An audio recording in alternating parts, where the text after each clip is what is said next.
Well, sorry, I'm just having the weirdest thing happening.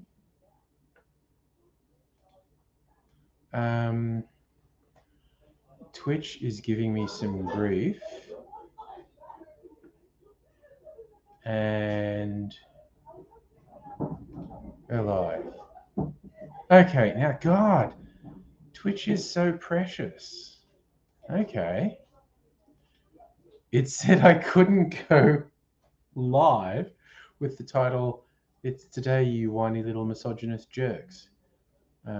Apparently, Twitch is very wary of offending whiny little misogynist jerks. It's a turn up for the books. Did not see that coming. Hello, Megalich, by the way. Well, with that weird little stutter at the start of the stream, I guess it's party night.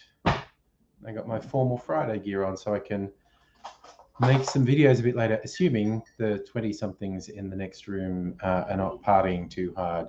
I'm going to defer to them. I don't want to be killjoy. I can shoot some videos tomorrow night if there's a problem with shooting them tonight. So,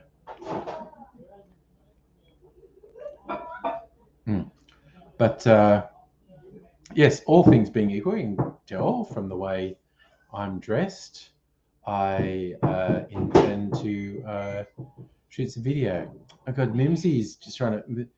Mrs. Angry is just putting something in the microwave, and Mimsy's going, "Is it for me? Let me in the room. Let me in." Weird cat. And the young folk also have pizzas in the oven. They're just putting away the well, it's not. Yeah, I guess you call it junk food. They're eating chicken nuggets and party pies before it's junk food. Yes, Mimsy, I agree. Pizzas are arguably more healthy, arguably.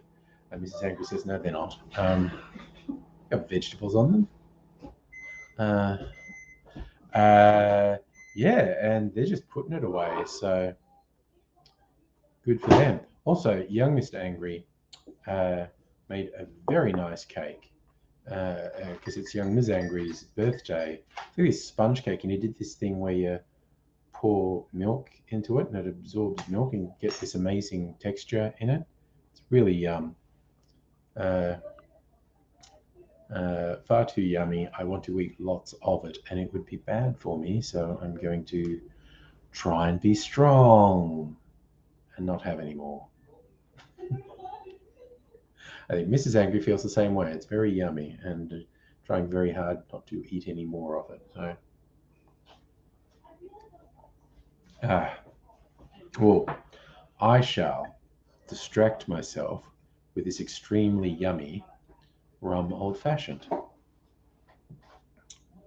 Made yummy by having some very nice rums in it and also having a very nice sugar syrup that I made with all sorts of flavors in it, cinnamon and chai and other things. Yeah, and a couple sorts of bitters as well. It is basically very good. There's a sort of dignified way. I should put a cherry in it. I'm always looking for excuses to have a cherry. Get the cherry to shake up the rum. I just need to get one of my skewers, which are just over here. Right. Jar of cherries is just over here. And I shall skewer one. Hi, Chris. How is things in Freedomville? Freedom Land.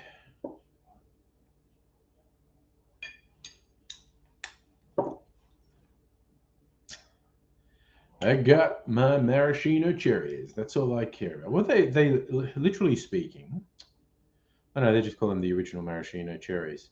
Saw another description for yeah, candied cherries with marasca syrup. Luxardo maraschino cherries are candied cherries with marasca syrup. Marasca cherry is a fruit cultivated and distilled by Luxardo for its renowned maraschino liqueur. It's like 50% candied cherry, 50% syrup. This is like just so much sugar. Once open, keep released closed. Yeah, and don't refrigerate it. Apparently, it keeps that much sugar. It just keeps forever. Oh, Chris, just popping by for you. You got stuff happening.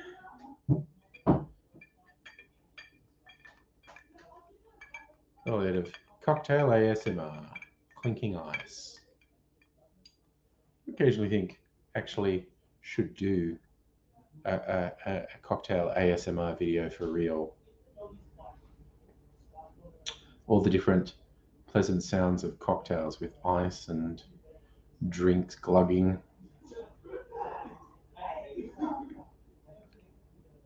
Oh man, that's good. Oof. Someone, yeah, one of the other YouTube bartenders shared a link the other day. There was, like so much of the ASMR is at least vaguely sexual, and a lot of it's directly sexual. And there was, yeah, they found this like ASMR whiskey video, and it was a young woman doing that slightly creepy little girl voice and having the conversation about whiskey, and it was weird. It was very weird. So, Chris, you got to sleep early. Have an interview tomorrow. Yes. 2 thumbs up for how well you are going to do in the interview. I'm not even wishing you well. I'm just advance congratulating you because I live in the future, and I'm advance congratulating you for how well you're going to do in the interview. So, knocked it out of the park, son. I can see it from my vantage point in the future. So excellent work on your part to do so well in this interview.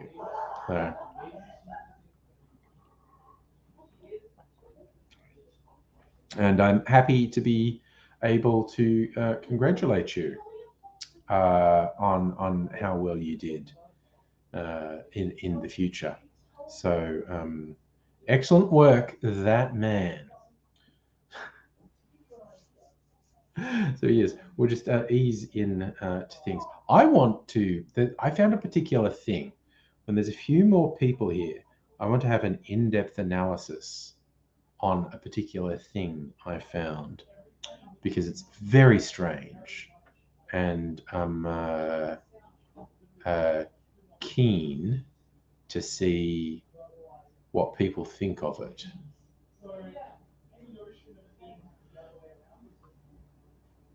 So, yes, I'm just looking. Is there anything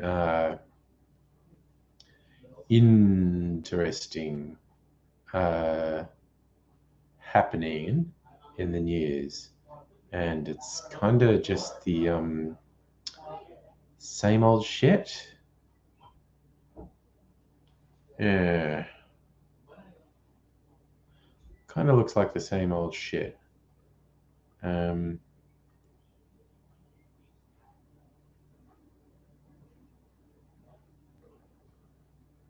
Our Prime Minister sucks. Okay, I want to know this. Is someone talking about the iconic dinners of Melbourne? I want to know what that is. Reintroduction to the iconic dinner dishes of Melbourne. What do they think that is? Because now we're finally reopened. Ooh, David Blackmore's Wagyu burger at Rockpool in South Bank.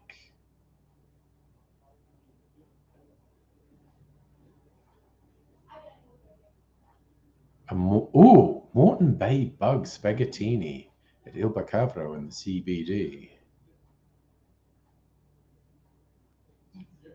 I like the bugs. They're a sort of crustacean. They're related to crabs, and there are a few different varieties in different areas of Australia. There's the Moreton Bay bugs, there's the Balmain bugs. But they taste like crab or lobster. They're good. So chicken and rice at Alba's in Carlton. Lebanese food. Well, that sounds good. Slow roasted lamb shoulder at Cumulus in the CBD.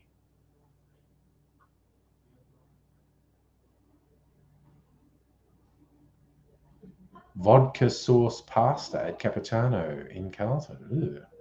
All right. I mean, honestly, those do sound pretty good. But yes, as I mentioned in the other stream, I had my night out.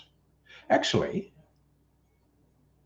Christ, I'm so bad at remembering what day of the week it was. My brain just skipped through multiple things of, wait, was it just last night I was out? It was Wednesday night. It's Friday? Because I'm sure I talked about my night out on the stream. And yes, I went out on Wednesday night. Today's Friday night. And last night, Thursday night, I did talk about it on the stream. So that's all clear now.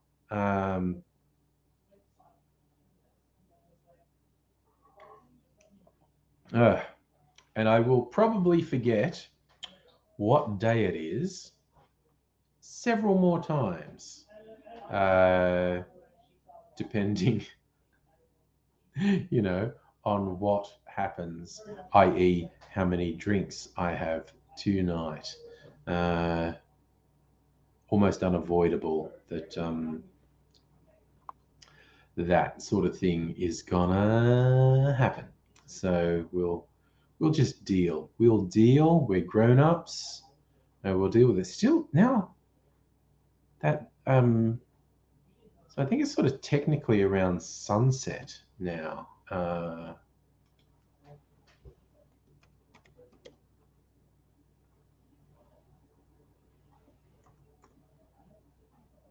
Yeah, it's like officially sunset now. Although, as you can see, there's still quite a bit of light outside. The webcam actually amplifies the amount of light. It doesn't look that light to the naked eye, quite honestly. The lunar eclipse is happening now, but besides the fact I'm here with you, it's too overcast. It was too light and too overcast to see anything.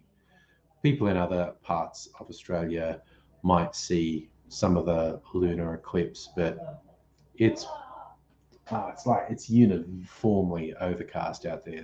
There's nothing. Not going to see anything.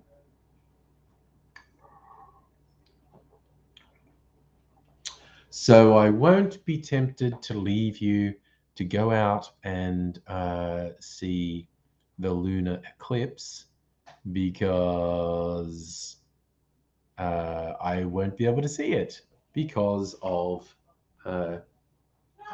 cloud cover. So much cloud cover, and just soldier on, essentially. All right, everyone's slow in showing up tonight, which is fine. Everyone has lives. So, what I might do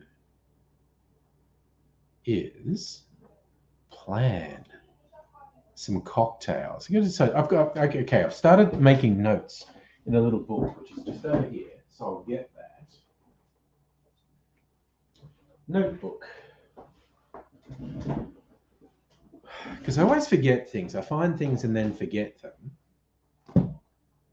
So notes I've been making to myself in here. It's like a different way to do a clarified cocktail that I have to try. So what's interested in that? Different way to make the foam on a sour even foamier. I have to try that.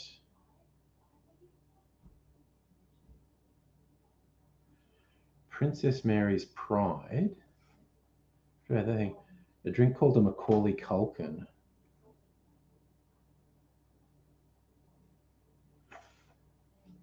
Which I just think is funny because it's called Macaulay Culkin.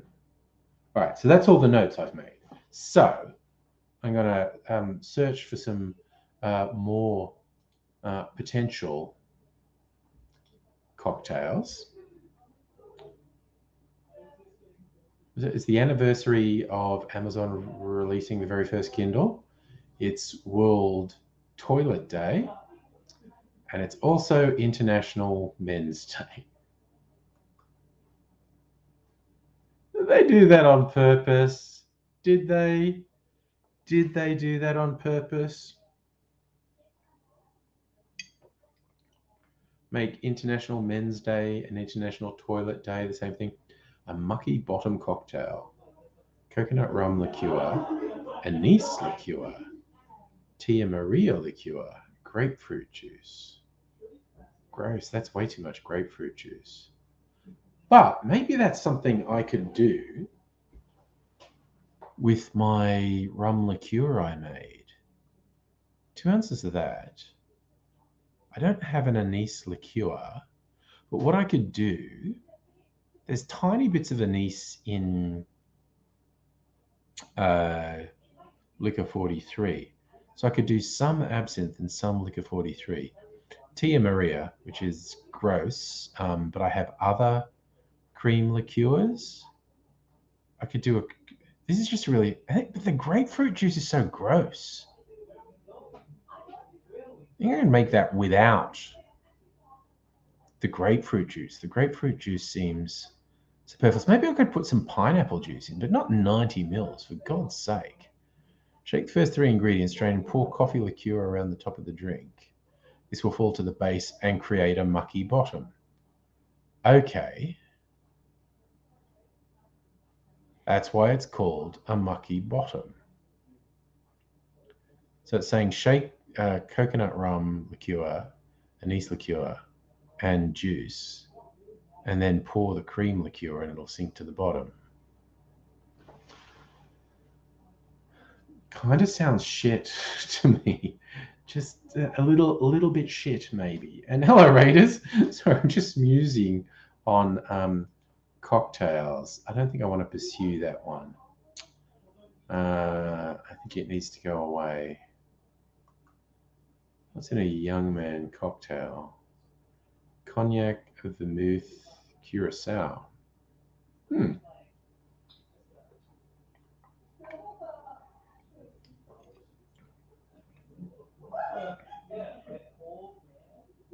Whenever I hear the words young men, I just, all I hear is the Village People's YMCA. Young man, what do you want? Yeah, anyway. And Raiders, I agree. Grapefruit, this is just bitter. I've used little bits of it in drinks, but this one was saying use 90 mils of grapefruit juice. And I'm like, fuck no. Not doing that. Not doing that to myself. That's gross. So, yeah, no, I wouldn't make that one. Oh my God, the young man sounds like a variant of the one I was doing. I was doing one that, yeah, was cognac and vermouth, but also with orange curacao. What's the other man cocktail? A cool man. Ugh. Vodka.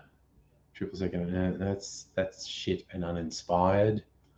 I don't want to be uninspired. I want to be inspired. Okay. Most viewed cocktails this week. Okay, so this is what people are searching for. So penicillin. I'm definitely going to make a penicillin soon.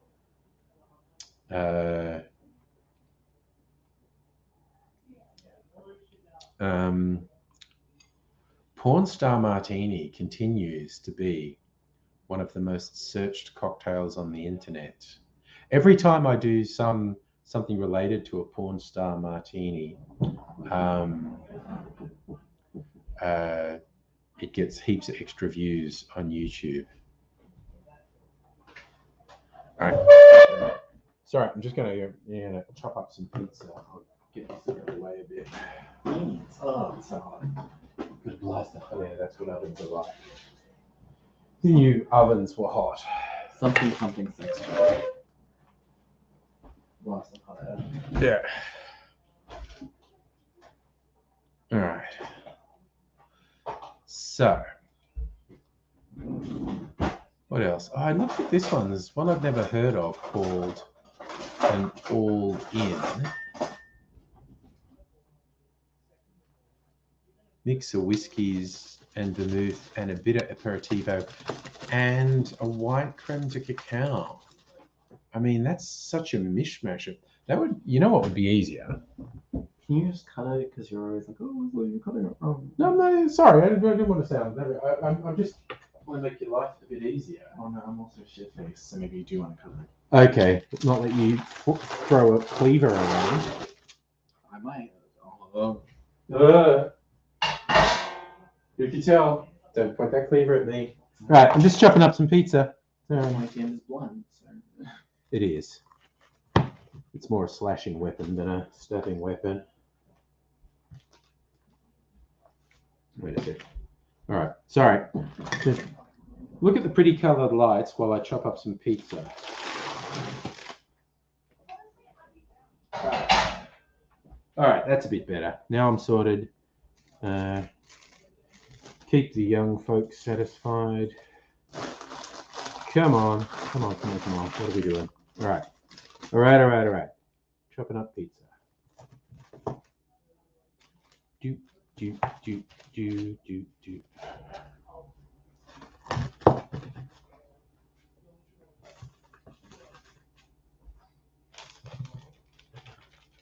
All right, still chopping up pizza. There we go. I was through. All right, pizza number 1. Slide it on. There we go. Clean slide. 1 pizza going out to feed the masses. Pizza number 2. Choppy. Choppy.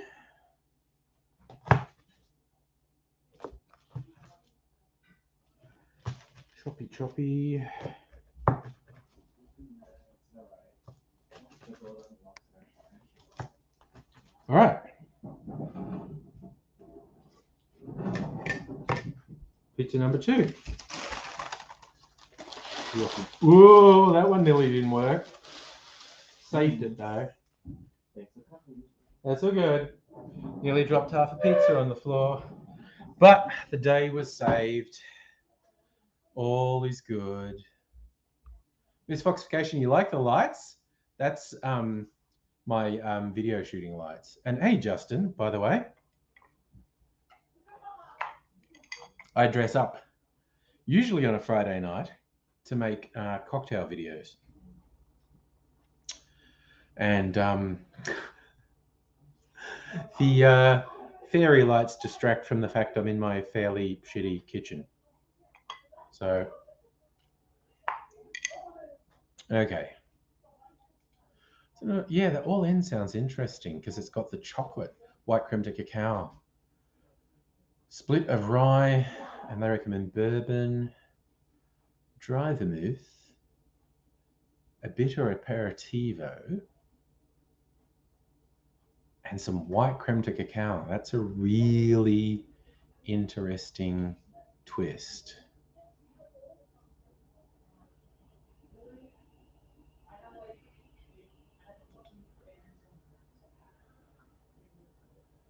Stir on ice, strain into an ice-filled glass with a citrus zest. Nice. Speaking of treat yourself, eat my cherry.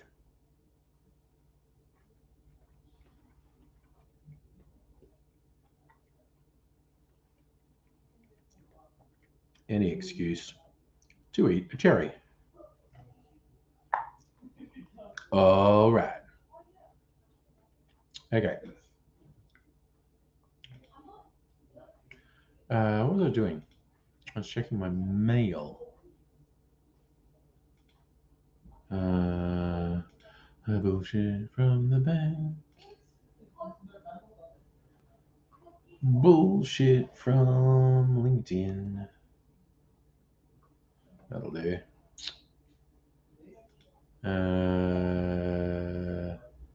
So what I want, I think I sent it. Yes. There's my little script I sent myself.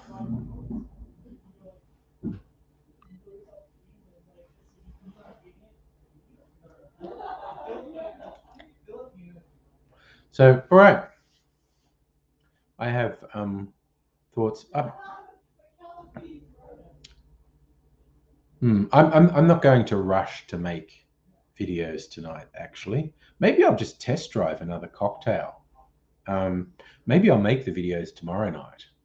Is Foxification fixing a firewall? Thought you'd pop in. Ah, I'm glad to provide you with a little bit of a distraction. Yep, in fact, I'm going to mix myself another drink. I'm going to try this all-in cocktail. So rye whiskey, they say 100 proof. I don't have 100 proof rye, but I do have 100 proof Australian whiskey. So I might do it that way. And a dry vermouth. Oh, you know what I haven't used? I have a bitter aperitif, a French one. Dolan Bitter de Chambre. Strawberry bitter. I haven't used. I feel like I haven't used that in ages. I might use it. Vermouth. The dry vermouth. Where is it? It's there. All right. Dry vermouth. Getting all the bits together. I will use Fortis and Gospel Rye. Do. Okay, notebook, you go over there. Und I've got white creme de cacao somewhere. That's my white creme de cacao. Gefards. Yeah, that's everything. I just need my jigger, which I put where? Because I was making a drink earlier.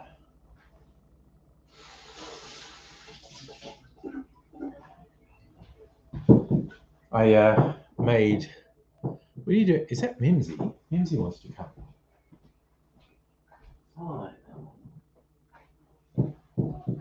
Mimsy wants to come in. Making all that noise, buffeting the door as she comes in. I don't know what that's all about. Yeah, so I made Mrs. Angry a mojito earlier with giant mint leaves that she gets from her community garden. I'll show you how friggin' this is just normal mint. But look how big it's grown. Yeah, it just smells like normal mint and these fucking ridiculously huge leaves. So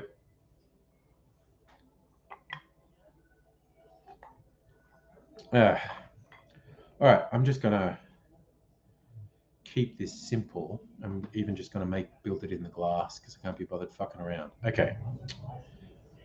All right, so annoying measurements courtesy of Simon Difford. There's this website. I shouldn't rag on him as much because I use his website a lot. Difford's Guide.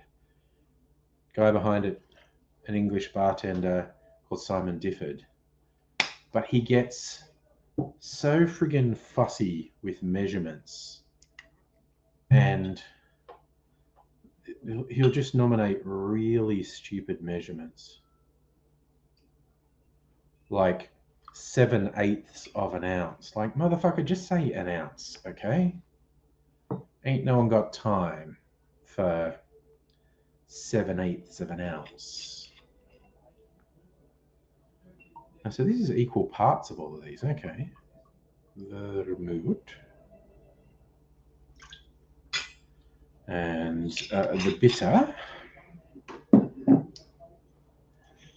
Well, this strikes me as an interesting drink. We'll see how it goes. Right. Very red. And just a little bit of white creme de cacao.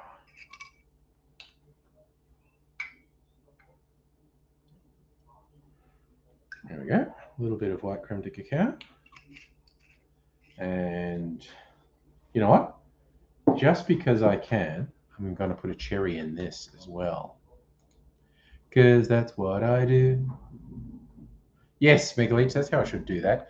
Crocodile Dundee style. That's not a mint. This is a mint. Safa, community gardens are great. And Mrs. Angry, being a gardener, is really into them. Freaking out the cat. Okay, put in block of ice when you're done with that. Yep, just a sec. I'll get you a block of ice. There's liquid in this though, so don't splash it. Oh, challenge time. The Squid Game style challenge. Put a big block of ice in there without splashing it everywhere. Don't let the capitalist win. Yes. All right. Suppose we do that. Okay. There you go. Thanks. All right.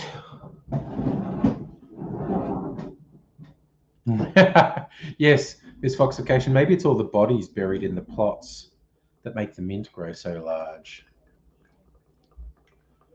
Oh, Jesus Christ. Safa, never trust anyone who doesn't say James Bond, realistically Ian Fleming, is wrong about shaken martinis. Absolutely.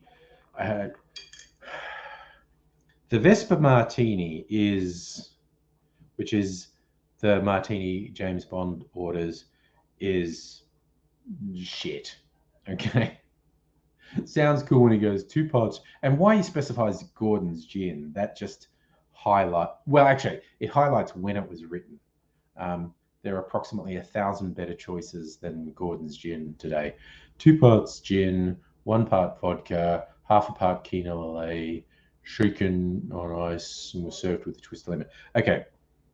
I've got no objection to a Kina Lillet. Well, actually, Kina Lillet doesn't really exist anymore. The same makers have a drink they call Lillet Blanc, which they claim is the same, but a lot of people say, no, it isn't, because Kina Lillet had quinine in it, and Lillet Blanc doesn't. But there's an equivalent called Coca Americano that does have quinine. You can use that, or you can just use vermouth. You can just use vermouth. But vodka's bullshit. Personally, I like a dry gin martini, which would be like 5 parts gin to 1 part dry vermouth or equivalent, aromatized wine. And that's simple. The vodka's bullshit, basically. Although, okay, I say this with this proviso because last time I made a Vesper martini next to a gin martini, compare them, I still prefer the gin martini, but I could see you could use a Vesper, a martini that's part gin and part vodka, to kind of gently introduce someone to gin martinis when they say they don't like gin, because the vodka is going to mellow out the gin flavor a bit while still leaving gin flavor in there. So it could be a Vesper, could be a gateway martini to get someone to start to appreciate gin martinis. So it's not necessarily a completely useless drink.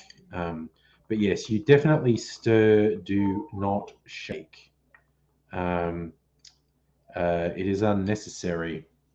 Makes the drink look, it goes all cloudy. It makes the drink look less attractive.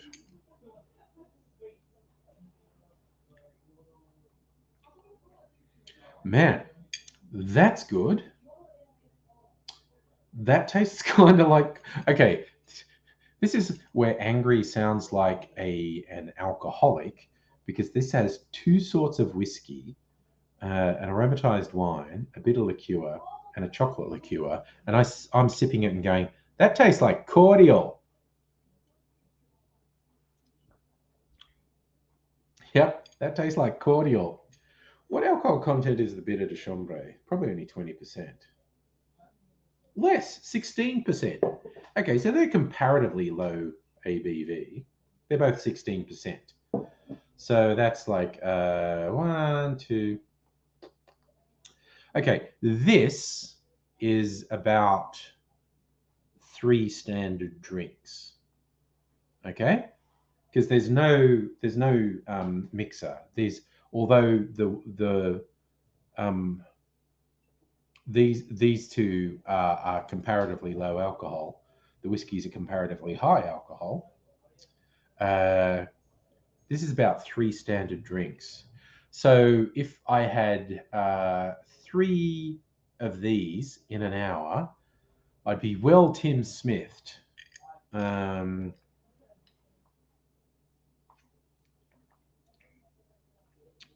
it tastes like alcohol. Like this has become and that's not that surprising to me. The bitter element has become the dominant flavor. And because this is a strawberry bitter aperitivo, a lot of the bitter aperitivos are orange based. Not all, but a lot of them are. They tend to be fruit based in some sort, and that one's strawberry based. And so that's what's come through. So this tastes like cordial to me. Bum Fungus, good evening, sir. Safa, should you buy Pokemon Shining Pearl? I don't know. Are you into Pokemon games? I don't play Pokemon games. They released a new version of Snap for the Switch, didn't they? I kind of feel like I could get into that because I always liked Pokemon Snap on the Nintendo 64. But I just have not been gaming much recently. I had a couple of games I started and then haven't played much. Yakuza Like a Dragon on the PS4 I've been playing, and I stopped playing. Even though I enjoyed the game, I just kind of stopped playing. And the Mad Max open world game on my PC, which again, it's fun. I just stopped playing. So, I'm just not gaming that much lately. I think I kind of go through phases with gaming. And I have toyed with the idea of trying to set up my live stream like, so, you know, it could be like a Twitch stream. You could watch me play a game. The one that springs to mind, I think it would be a lot of fun for me to play Red Dead Redemption on a stream, because that game's just so much goddamn fun to play. It's just so good. Oh, nice. Raiders considering Forza Horizon 5. See, I never play the racing games. Like I said, I hardly game at all these days. I go through phases of gaming. I go through phases where I actually finish the games. Like I finished Yakuza 0 and Mafia 3 and Grand Theft Auto 5 and Zelda Breath of the Wild all in the same summer. I finished all of them.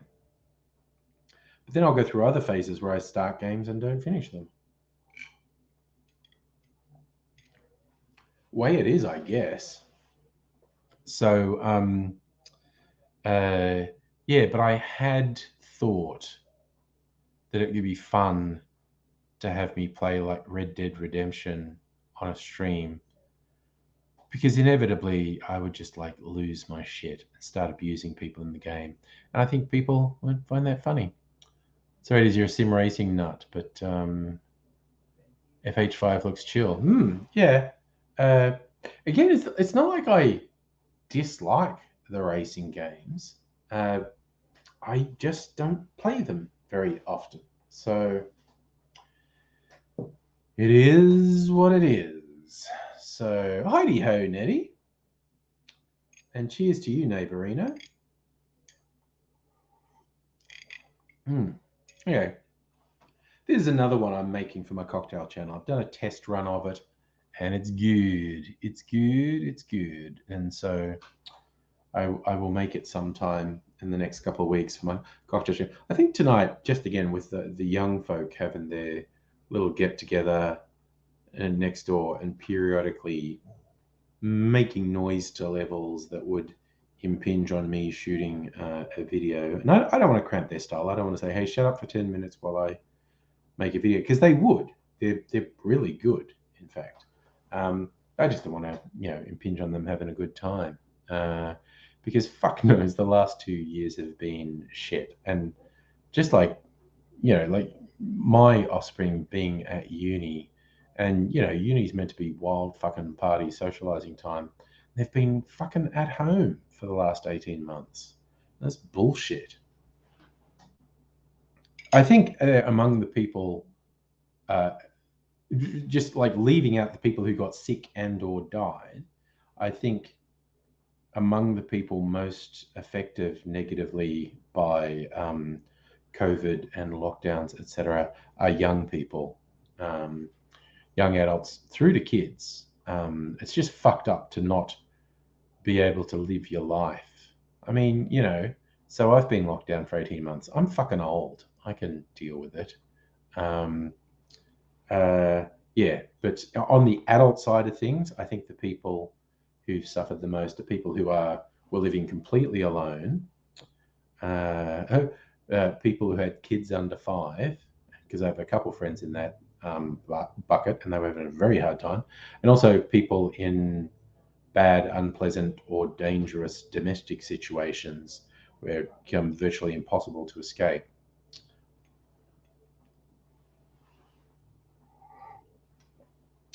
Yes, Safa, I'm not rushing to judgment on that apparent attack on a politician's daughter. That looks like it was one of these far-right anti-vax fuckheads. But, I'll reserve judgment till more is known. But it does actually look like it's one of these fuckwits. And it's just like, Morrison's got to stop pandering to them. He's such a piece of shit. Oh, shit. Yes. No, misfoxification. Yes. Okay, businesses. That is another one. Yes. Business has been doing tough. People suffering, losing their businesses, and that's both the people running businesses and the people working there. People who lost their jobs or lost their business because fuck JB and those big things. But people who been working their guts out in a small business for years and then got fucking creamed by COVID. I mean, that fucking sucks. There is no two ways about it. People who've lost their jobs because of it. But it's like, people say, why did you have those lockdowns? Well, to avoid 50,000 unnecessary deaths, basically.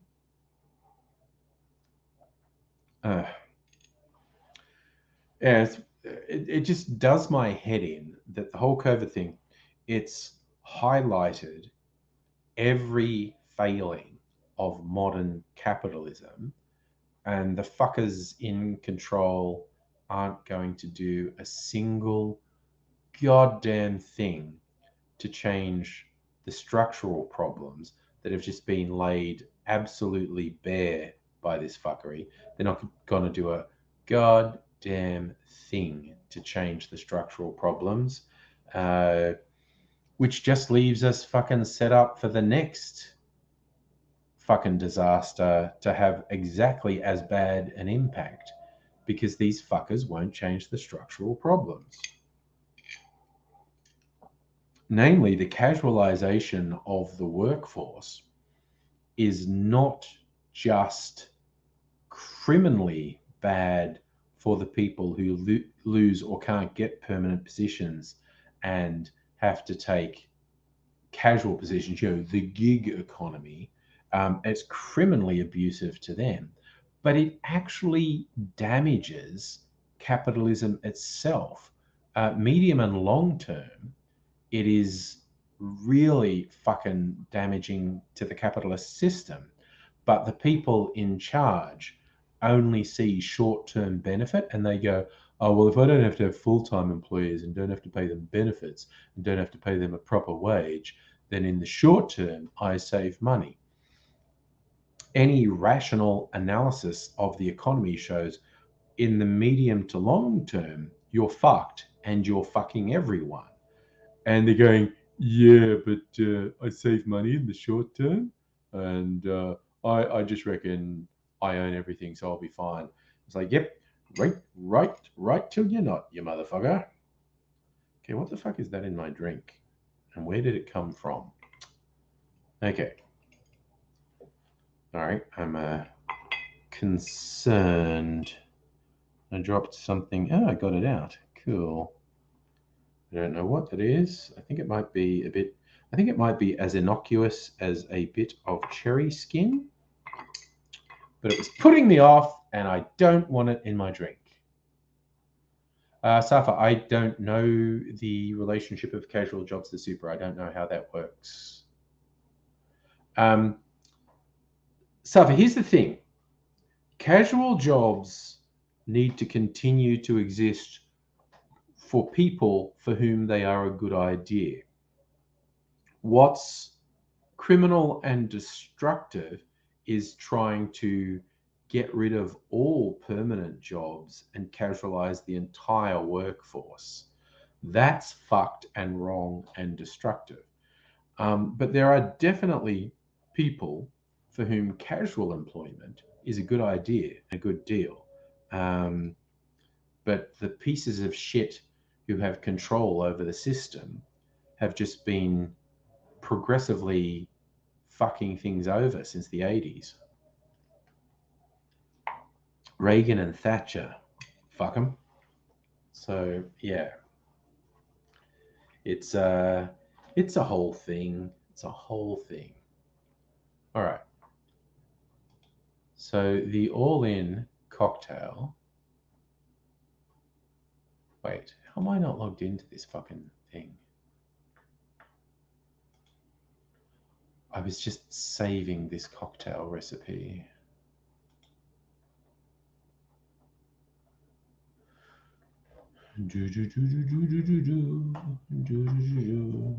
Oh my god.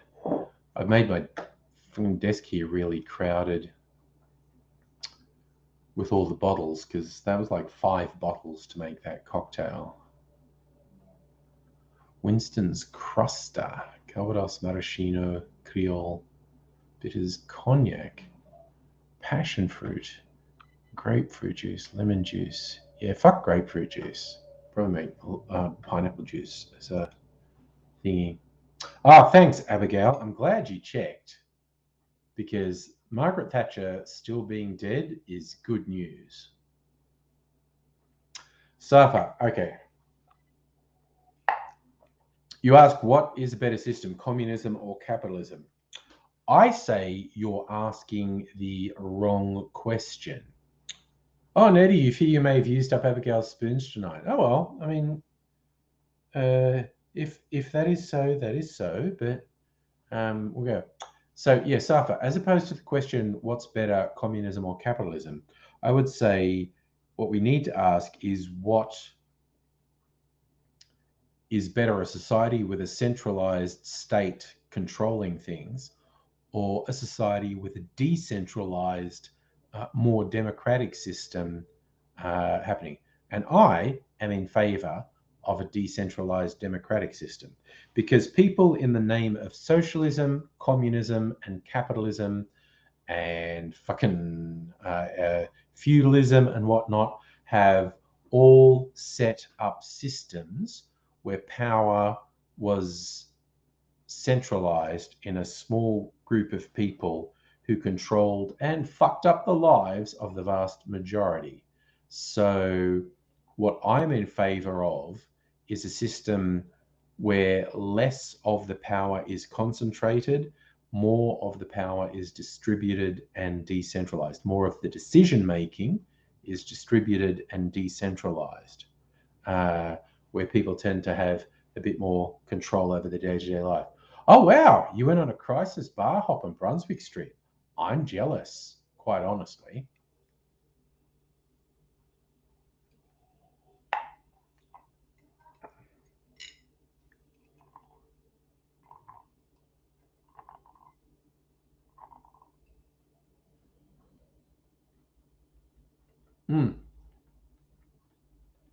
I agree, Abigail. If I'm feeling down, it's a quick pick-me-up. Hearing Thatcher's still dead or Reagan's still dead.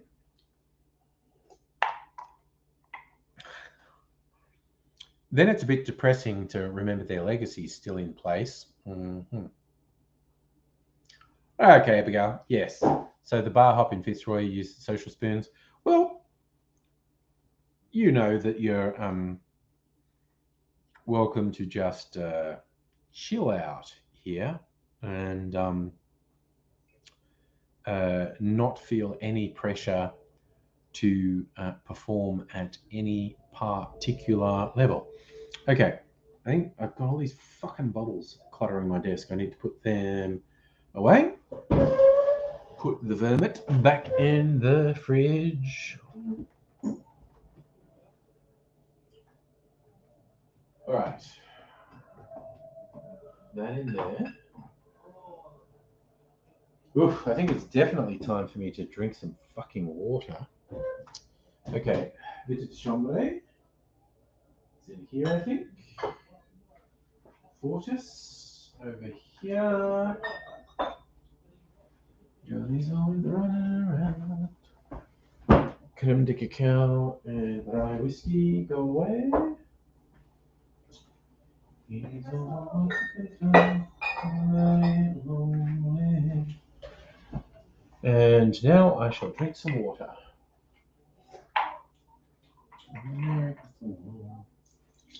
I had this old Robert Palmer song, Johnny and Mary, kind of stuck in my head for a while. And then playing it on YouTube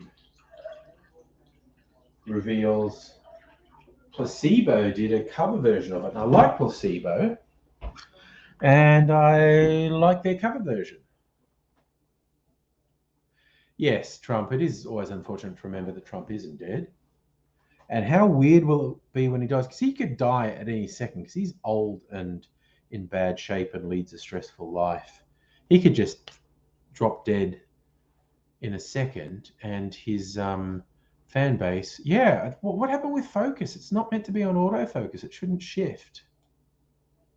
But I saw that go fucking weird too. Let me just play with that. Oh, how the fuck did it go back onto autofocus? Son of a bitch. I just deliberately defocused myself, but there we go. How the fuck did it go back on autofocus? Fuck. Stupid fucking webcam.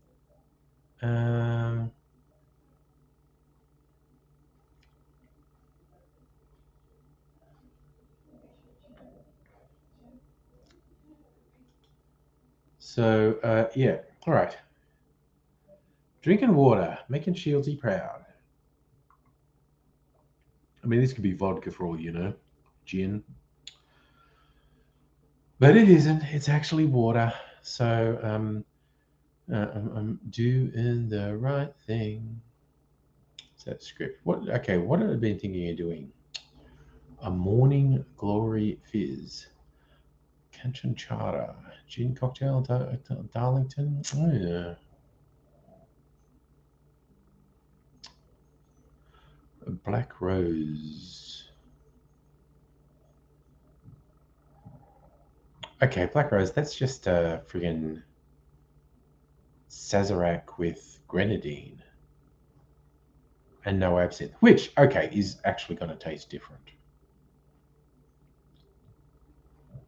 The Kanchanchara, rum, lime, and honey syrup. So that's apparently a predecessor of a daiquiri, but it's only mildly different to a daiquiri. Ugh. All right. Got to pace myself. 2 drinks in the first hour. Which, again, lucky I'm staying home because, yeah, I definitely would not want to be driving a car at the moment. Still not completely Tim Smith, but also I am a more responsible person than Tim Smith, who's an absolute piece of shit. I'll never stop just fucking ragging on that guy because he's such fucking garbage. Yes, not completely Tim Smith, but I'm also responsible enough to know there's no way I should be driving a car at the moment. Ugh. So, yeah. This Foxification, you feel the road toll is going to spike above pre-COVID normal for a while. You may be right, Miss Foxification, in that a large section of the population may have forgotten how to drive, and then with them all suddenly going back on the road again, we may get more accidents. I think, that's a reasonable observation slash fear that that could happen. So, I mean, hopefully nothing too bad. But then, Safa, should I stop bagging him when he leaves public life? No, he's a fucking garbage piece of shit. He's still going to be a piece of shit even when he's not in Parliament.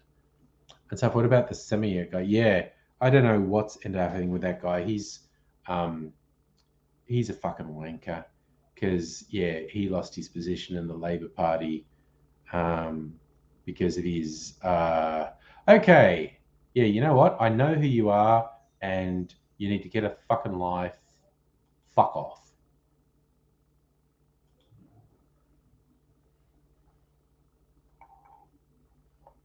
Ugh. I need to. Okay. What can I see?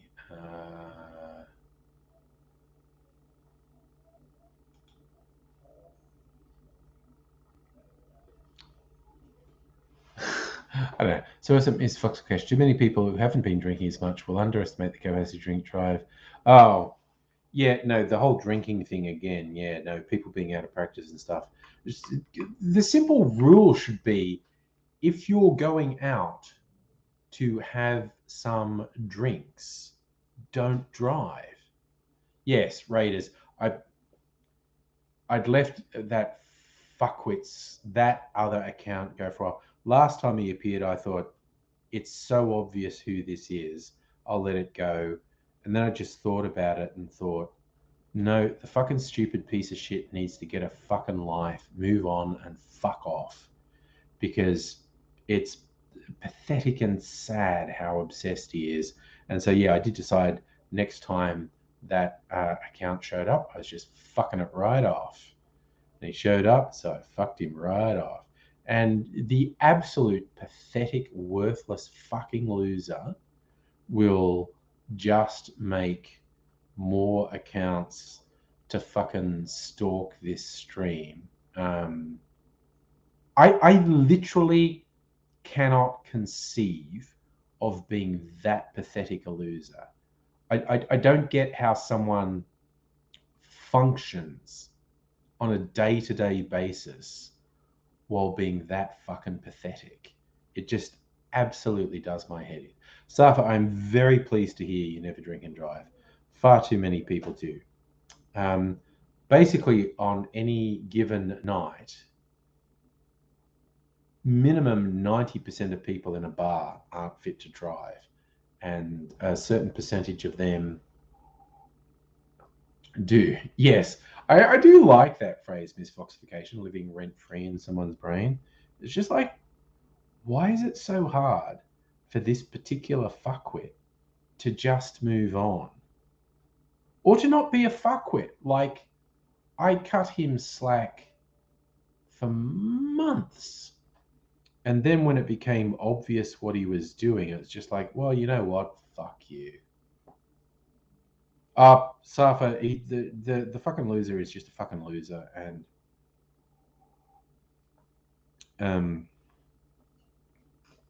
it's just it just does my head in what a fucking loser he is. In all honesty, I was just thinking of something. How's this going? There is.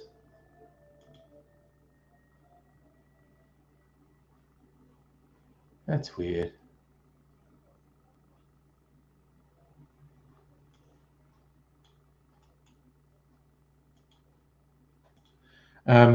Yeah, this whole interface is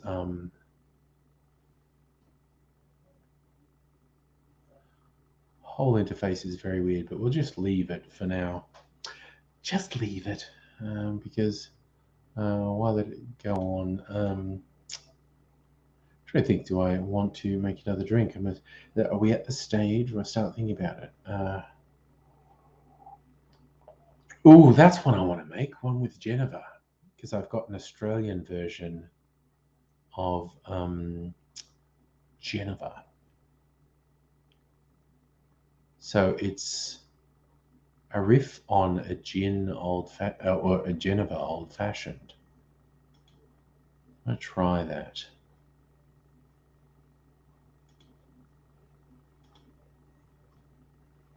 Just called a gin cocktail, or a fancy gin cocktail, or an improved gin cocktail.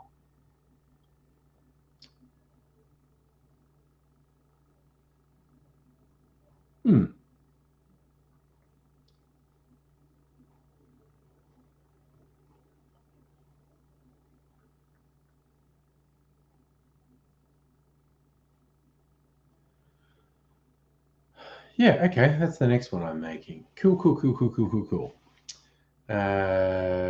Oh, that's what I was checking. How do you serve it? Up. Okay.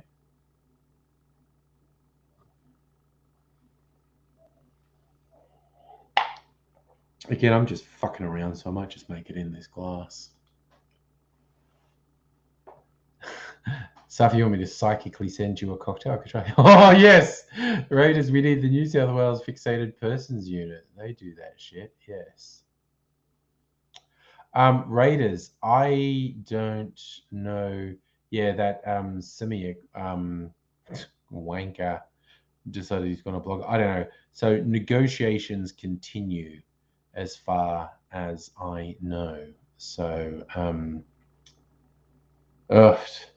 but yeah, Semiac's like just fucking getting his revenge. It's like, oh, how dare you say I shouldn't be in the Labour Party just because I indulged in corrupt behaviour?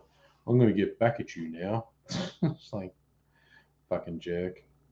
But it's also notable. You know what? You know, shit happens. You know, it's a complicated world, politics. So we'll see what happens over the coming week, I guess.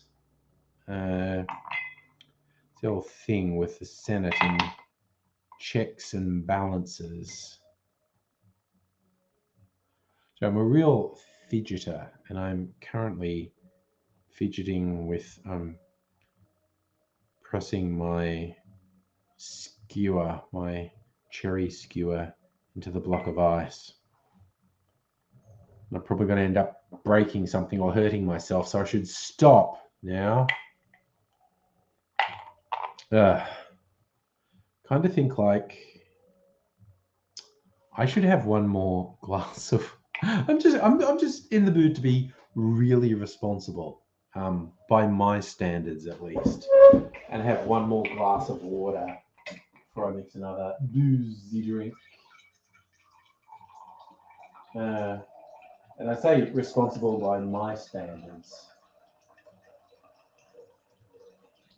because a truly responsible person would just not drink alcohol. But you know, fuck that. Raiders, that does sound pleasant, avoiding day-to-day politics, yeah. Ugh.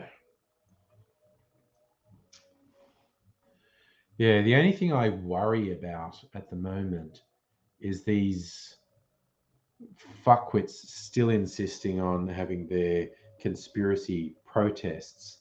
And again, you can divide the people who show up to these things into two groups. There's the far right, dangerous, violent fringe who are manipulating gullible, self-absorbed, conspiracy-prone idiots. And then there are the gullible, self-absorbed, conspiracy-prone idiots who are being manipulated by the far right. But there was a lot of talk about they are, you know, they had that thing, the gallows, and threatening to kill Andrews and what Dan Andrews and whatnot. Yeah, you know, okay, obviously unreasonable behaviour. I have less concern about politicians.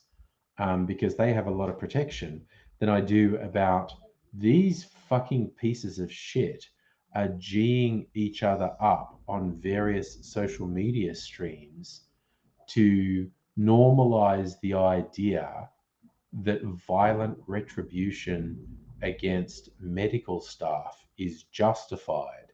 Whenever you hear anyone go Nuremberg 2.0, they are basically saying it's okay if they murder medical staff. These people are very, very, very, very fucking dangerous people.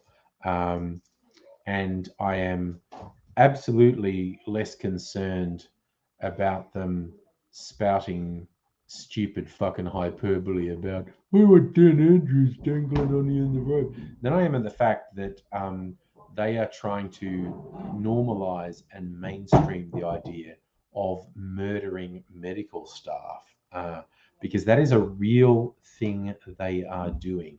They are very fucking dangerous people.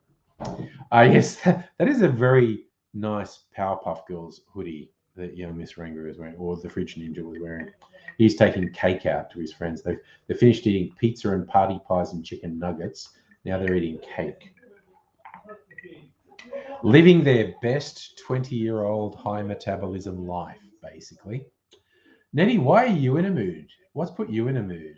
And because there are just so many valid reasons to be in a mood. I was just wondering what in particular has you. What's on this plate? There was a piece of pizza. I thought so. One piece of pizza that's now room temperature, and I'm going to eat it anyway.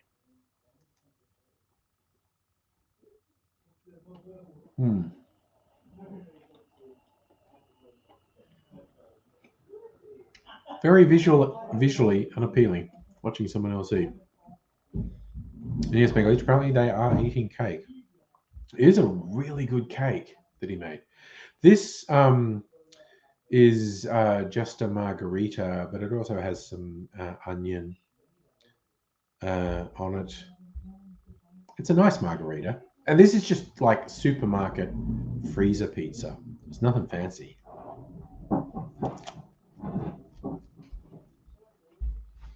There's tomato sauce in the fridge.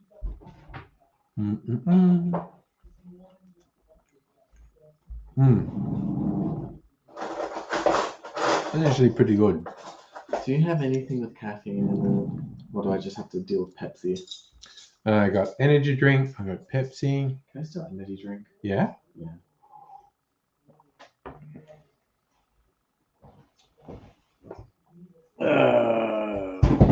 Oops, dropped one. I'll try not to let it kill you, but 30-hour work week will do that to someone. Shook a bit. There you go. Pipeline punch. Does that sound good? Probably. Sugar and caffeine. And I dropped it, so be very careful opening it. I'll make sure I get it for that. Yeah.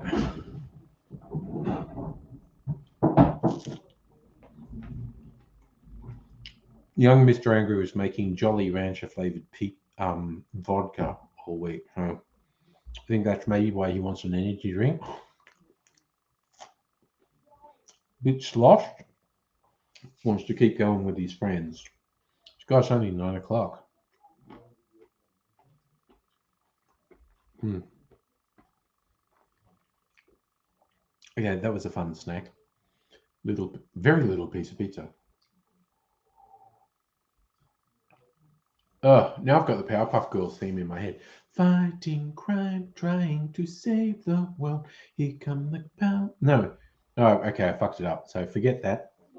That's chased it straight out of my head. Fucking it up. I don't want to do it anymore. I'm going to eat the crust. I was going to say I'm not going to eat the crust, but I like the crust. Very crunchy.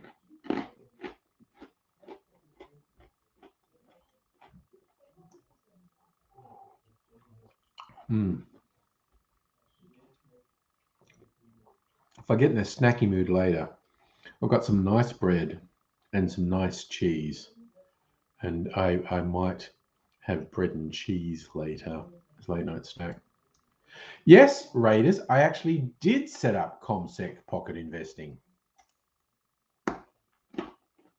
Thank you for the tip. And I'll put some money into it.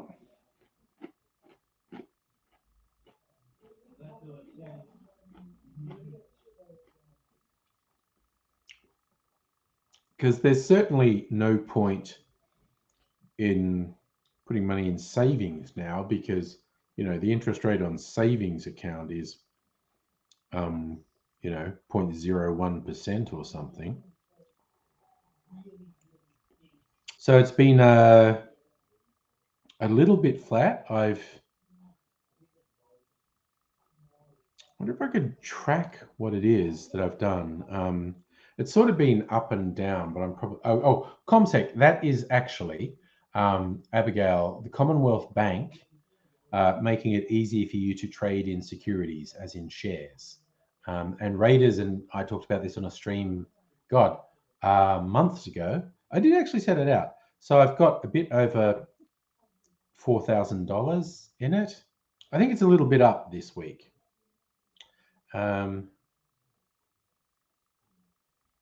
I've spread it across some different bundles.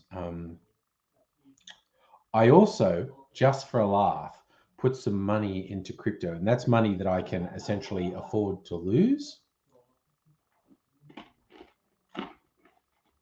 Because I don't know, why not fuck around? Fuck around and find out. I actually put some money into crypto just to see what happened.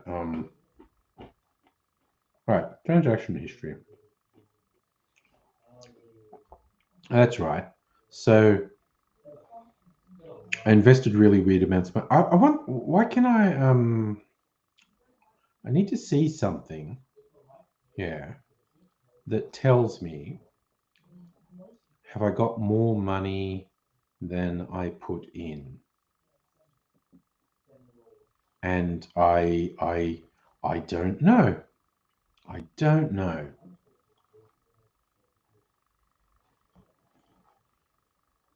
Squid Coin. What's wrong with Squid Coin? They told me if I bought Squid Coin, then I would be able to make poor people fight to the death.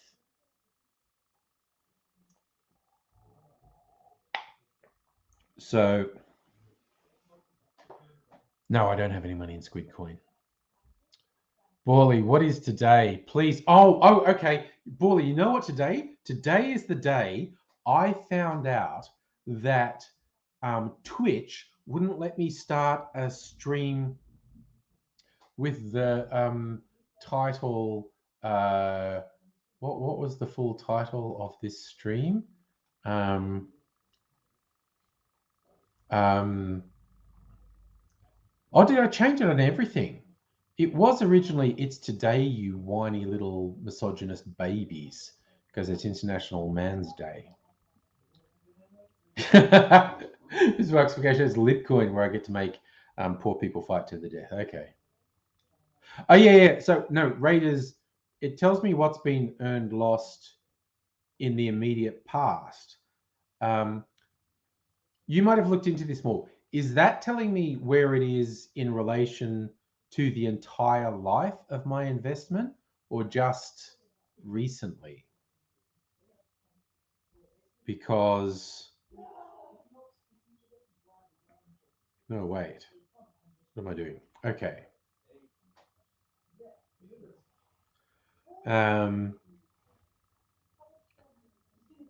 Because if it's telling me for the life of my investment, then I'm up a whopping 2%, which sounds like I'm being sarcastic.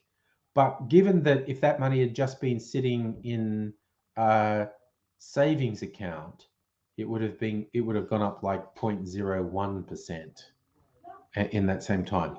So 2% is actually comparatively good, if that's what that means.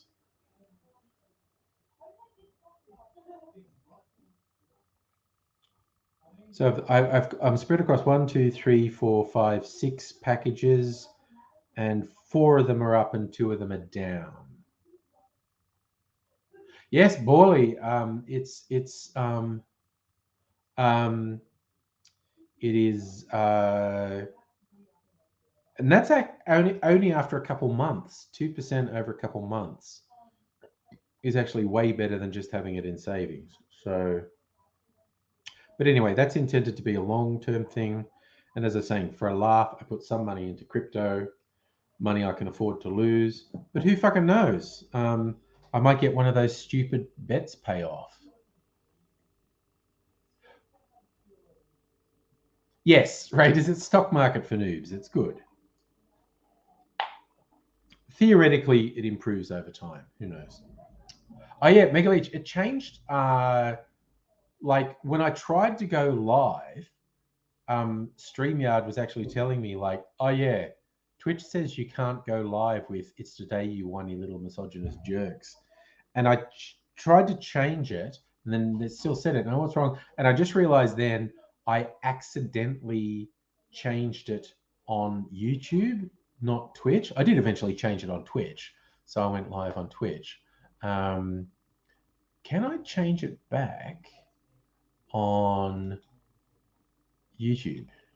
Change it back to "It's today you whiny little misogynist jerks." Save. Okay, fucking forget that. Nope, that's not happening. Forget it. Hawley, what's the savings? Oh my god, the interest rate on savings is friggin' close to zero. It is so low. I don't even know, but it's very very very very low. I don't know, like less than 1%. It's ridiculous. Kirsten, Hellion, hello.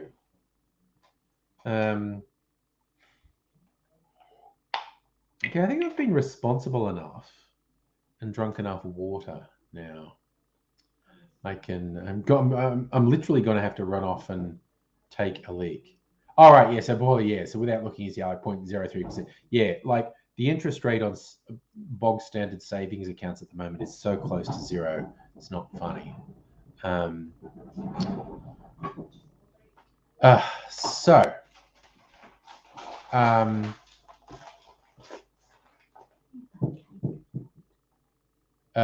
There is an entire cake in there. I mean, Les took some cake out there, and I don't know if they ate all of that that's out there.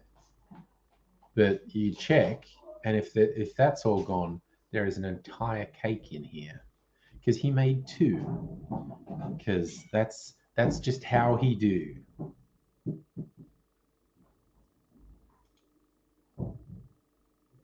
Thanks, Raiders. Commonwealth Bank savings currently 0.029%. There you go.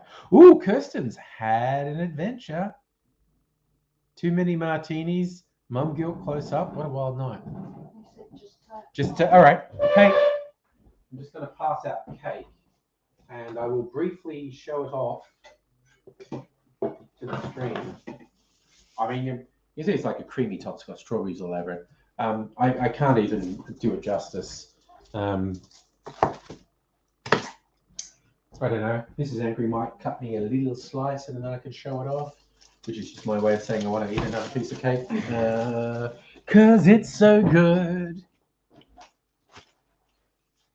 Guess I haven't had any martinis yet. I've just gone wild in the last couple of weeks, and with pre-made drinks in my fridge and I've got my freezer martini, I've got a whiskey old fashioned, I've got a rum old fashioned, and I've got my winter colada liqueur. I started off tonight with a rum old fashioned.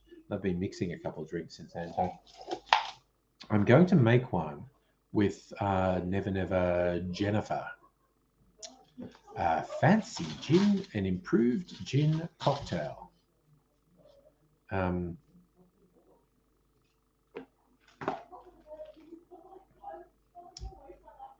Yeah, I think I'm going to try this. This looks like a good way to have the Jennifer, or Jennifer, because Jennifer is one of those. Ooh, okay. See, I don't even know if you all can tell how moist that is. It's like a sponge cake. And the idea was, after making it, he poked holes in it and then poured milk into it, and so it's like a wet sponge cake, and the consistency of it is amazing.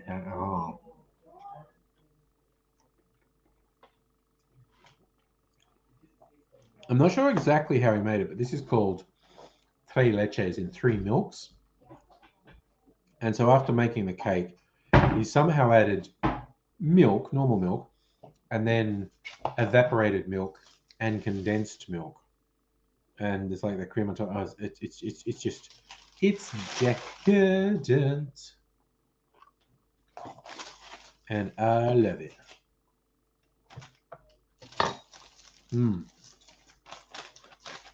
This Foxification, you love a sticky date pudding. Lots of ice cream and caramel sauce. I am also completely on board for a sticky date pudding with lots of ice cream and caramel sauce. Sounds pretty goddamn good to me.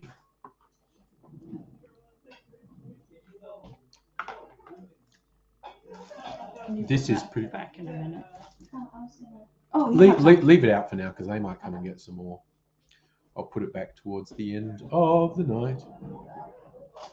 Cakey.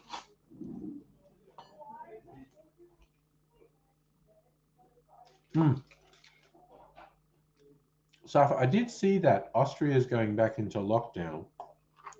I think they were only going to force unvaccinated people into lockdown, which would be very interesting to see how they enforce it. But when I saw those news stories that were like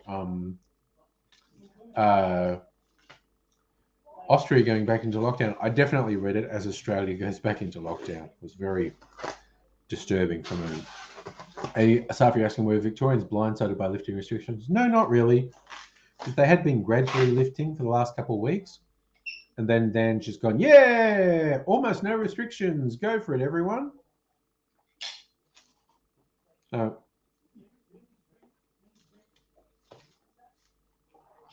People are really into the midweek Melbourne money.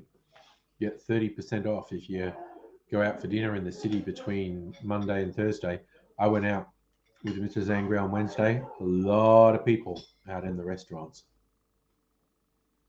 So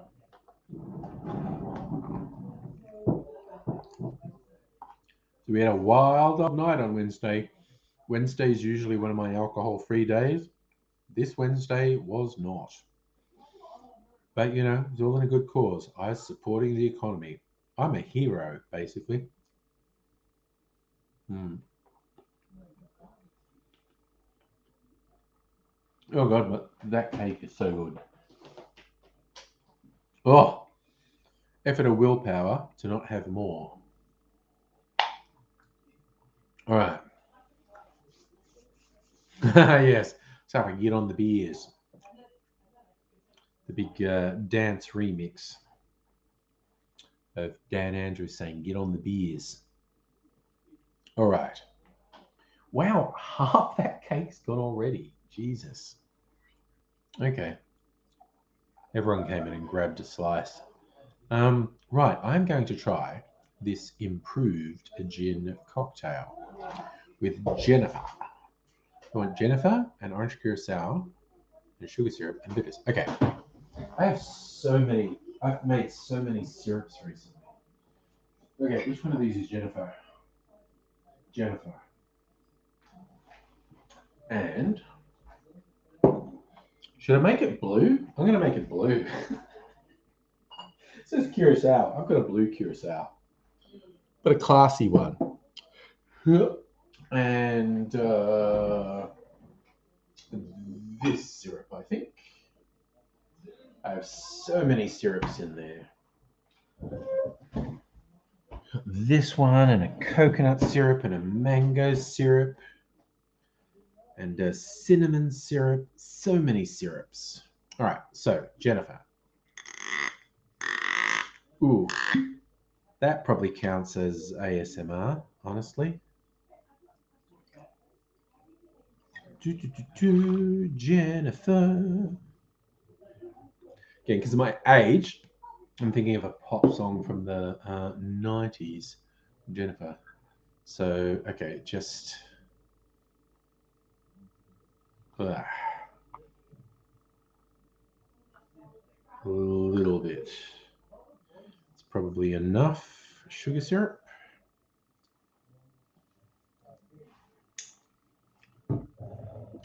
And I'm just being wacky and turning this into a blue drink.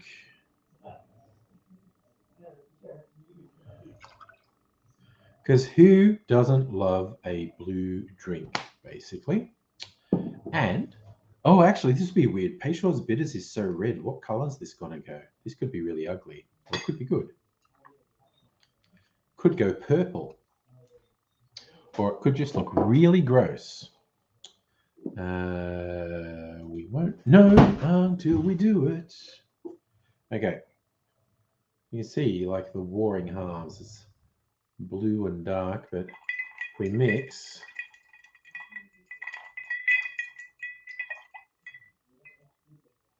it's actually, it's very dark. It's a pretty good color, though. All right. Ooh, that Jennifer's got a really strong aroma. It's just like gin on steroids.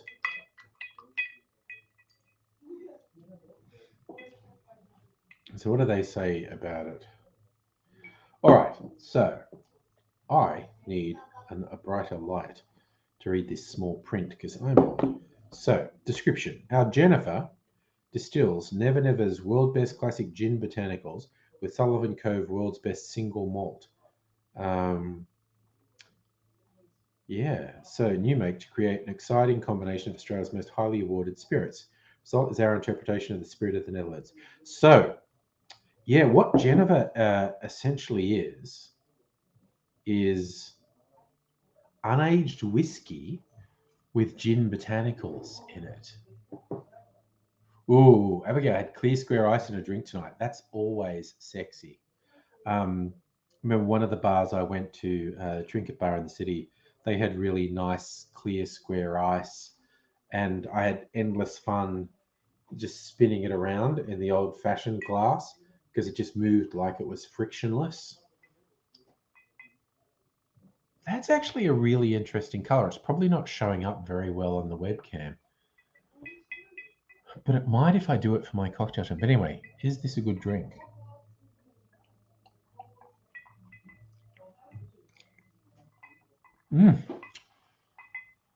Oh, that's pretty good. You know, you could approximate this. Like, so I put 2 shots of the Jennifer or Geneva in, and if you couldn't get that, you could approximate this by doing 1 shot of gin with 1 shot of a young or unaged whiskey, particularly if you could get a white unaged whiskey. You could do a very good approximation of this. Oh, exploring the world of cocktails. Stuff for watching Nazis on SBS, which is a great open-ended statement. It's like, are you watching a film or a drama series or a documentary or just the news talking about some neo-Nazis somewhere in the world? All of these are possible because we live on the worst fucking timeline. Ugh. Kind of like you know, a multiverse traveler ending up on our timeline and going, so how's things going with you? And you know, oh, pretty fucked. There's a lot of unrest. We're probably doomed by climate change. You know, a lot of the timelines are like that. You know, are you in a Trump or a non-Trump timeline? I go, oh, we're in a Trump timeline. He goes, oh, fuck. Yeah, no, that's not good. Oof. Every time I visit one of the Trump timelines, it's like,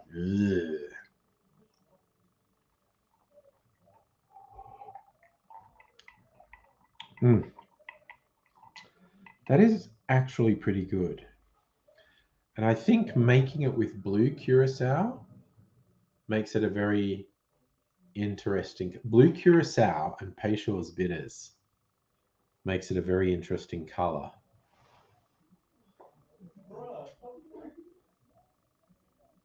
Oh, I just thought of what I can call this, because this is just called a gin martini, or an improved gin martini.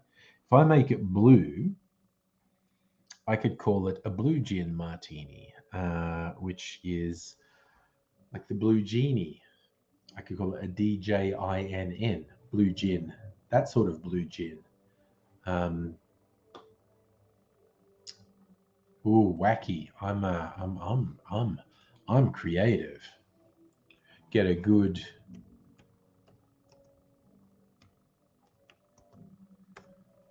graphic for it. Blue gin. What are the images for the blue gin? Oh yes, from I Dream of Jeannie. I remember the blue gin in I Dream of Jeannie.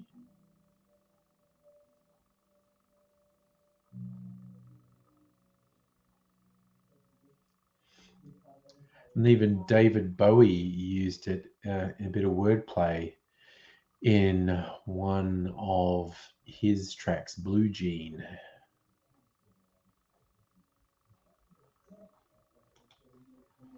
I think I've hit on something. Make this my cocktail channel with blue curacao and call it the Blue Gin cocktail.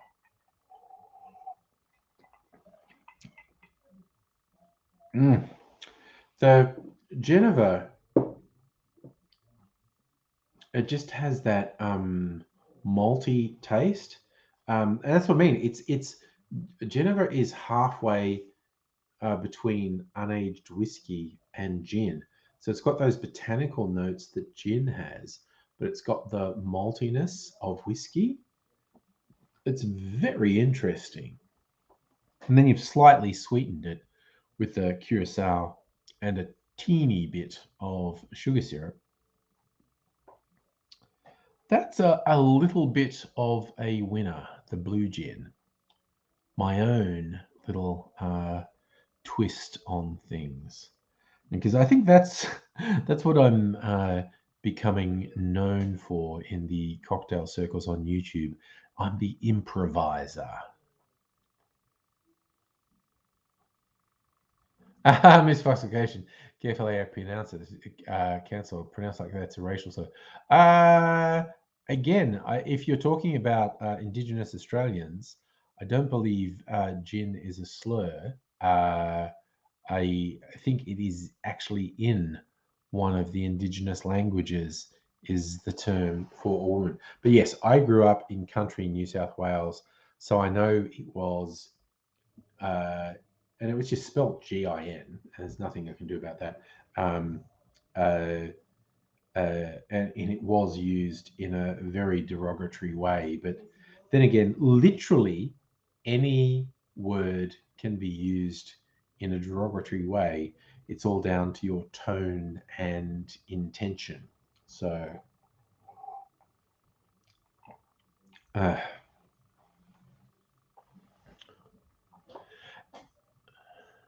so am I the cocktail fixer? Actually, you know what? Someone I am quite friendly with on YouTube, an American guy. His YouTube channel is called Uncle Pete's Cocktail Shop. Is quite a lot of fun if you're interested in experimentation. He makes a lot of syrups and liqueurs and shrubs, and so he makes his own flavored stuff. And he does an occasional video he calls "Let Me Fix That For You," whereas like someone's come up with a cocktail. They said, "I mix this, this, and this, and call it this," and he looks at it and finds a way to improve it. So it's called "Let Me Fix That For You," and he did it for one of my cocktails. Actually, he's a very nice guy. So if you're interested in the idea of improvising and making syrups and liqueurs and shrubs and whatnot, It's a very good channel to check out. Uncle Pete's Cocktail Shop. Musical Aviator, hello from Swordcraft. Had Luke McGregor here tonight doing a piece to camera about us. Nice. Nice, nice, nice. Sounds like you're having a fun night, honestly.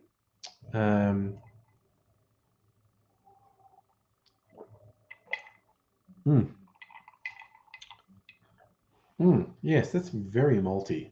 These Never Never people are quite clever. They're little experimental things. Because it's not impossible to get the Dutch Old Geneva in Australia. It's just very difficult. It's not impossible, but it's difficult. So yeah, to get a local distiller doing an experimental thing that's modeled on Geneva is a good deal. Mrs. Angry sold on their other experimental one. I've got their version of Aquavit. She has decided she really loves an Aquavit and tonic. And it is pretty good. Again, the Aquavit is kind of related to gin. It's a white spirit with a lot of botanicals in it, but it's even more piney than gin tends to be. The core elements of gin often give it a sort of pine flavor, but Aquavit even more so. It's definitely a thing. So, do I see the blood moon? The blood moon must be just back up. It's complete cloud cover here, man. I did actually consider leaving y'all for a moment to go outside and see if I could see the lunar eclipse, which would technically still be happening, but it's complete cloud cover here. So I'm not leaving you to go out and look at a lunar eclipse because it's just complete cloud cover. So there would be nothing to see. I don't know why I'm saying that bit, but actually I have a suspicion as to why I sang that bit. Be from these beverages I'm having.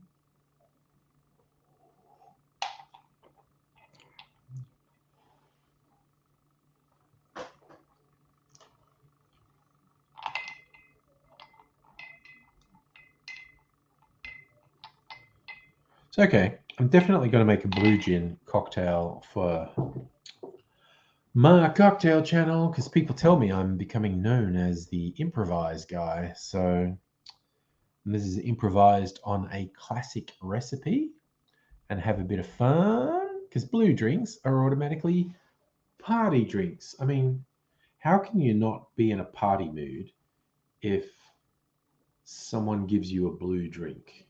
It's just party time. Blue drinks automatically party time. So I want to sing that the David Bowie song about Blue Jean. I just met a girl called Blue Jean, and I do not know any other lyrics.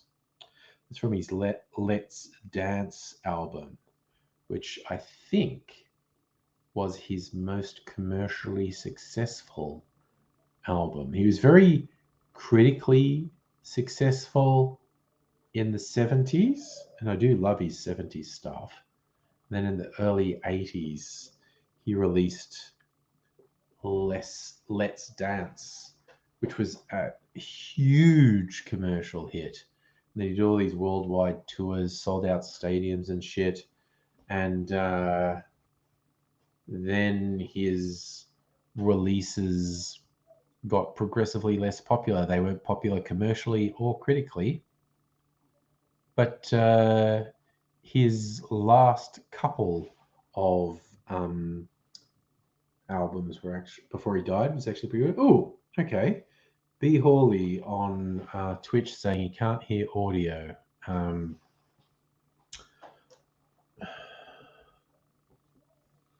So I will, what am I doing?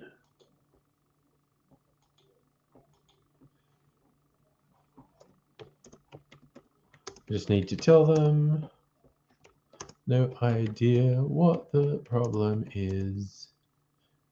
B. Hawley.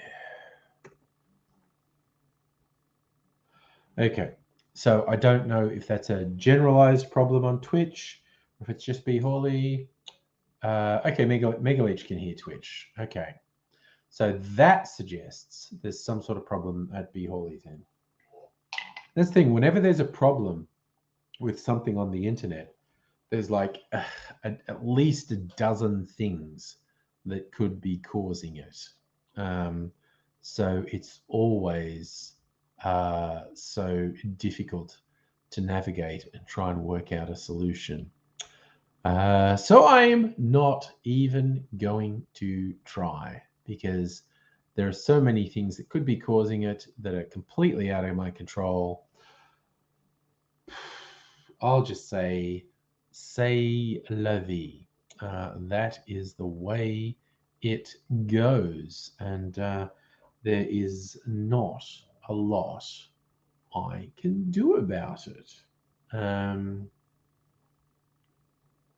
just thinking I need to go off and take a leak, because the combined effect of a couple of alcoholic beverages and a lot of water to balance it is I need to take a leak. Hello, Celtic. So I just had this funny idea to keep you company. I'll really quickly go and take a whiz. I'll bring in the yeah, look at that. It's the mint. Okay. The mint is in charge while I go for a minute. Okay.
Here I come back to the live stream. Oh my god. My bloody. I hope the friggin' thing didn't cut off the live stream. Oh, did it? I was worried it cut off the live stream. Laurie got a shirt with 120 tiny pockets that fit exactly 1 minute each. It's a Tic Tactical vest. Nice.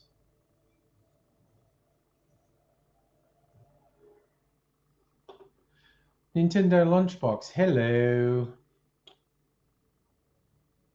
I was really worried what my friggin'.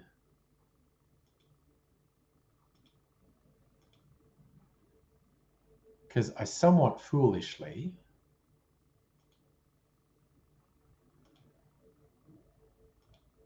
left all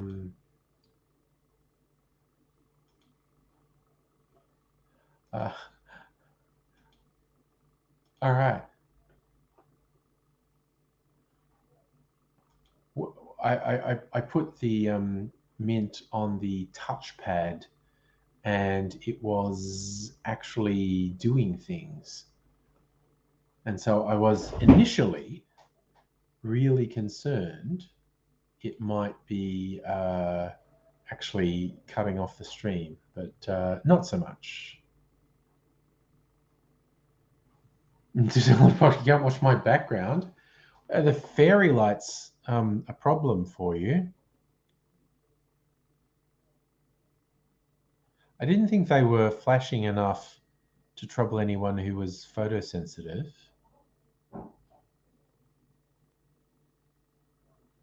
Thank you, Celtic. I'm glad you like the angry tie. It's actually a Jurassic Park tie. And honestly, I'm dressed up like this because I was going to shoot videos, but I don't think I'm going to, just with the young folk having their little soiree next door. So yeah, so there's the tropical plants, and then there's a T-Rex on my tie. But you can't see the T-Rex under my vest.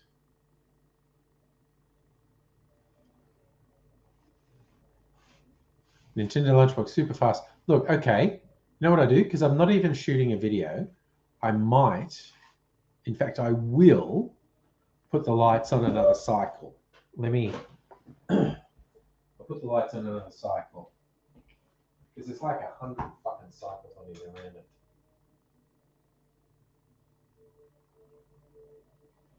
Look, I'll put it on that one for a while. That's a slow one.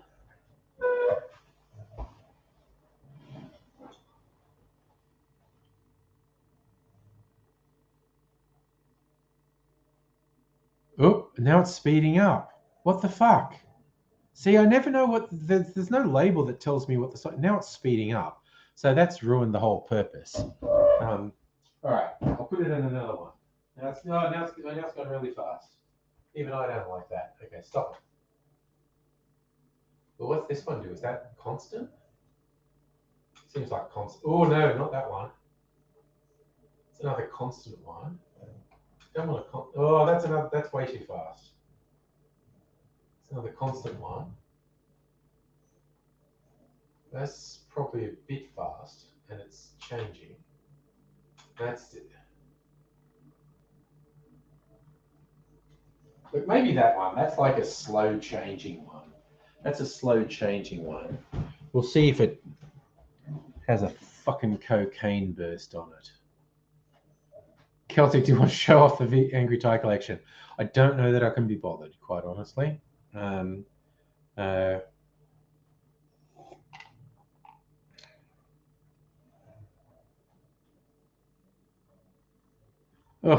yes. I sometimes think of doing something more tricky. Oh my God, now it's gone fast again. Jesus. Honestly, Nintendo Lunchbox, sorry, I tried to have a more sedate thing. And this one also randomly like does a bump of cocaine and speeds up. What's that about? Seriously, I don't know. It's all good now. Okay. Glad it's a bit better. All right. So, okay, I'm not going to shoot any videos tonight. I made the gin cocktails. Okay. What else is most viewed? Apple daiquiri. Ooh, okay, I'll buy it. What's an apple daiquiri? It's a daiquiri with apple juice. Okay. See, that's boring. I would do a daiquiri with apple brandy. That would be more interesting. Tequila sour.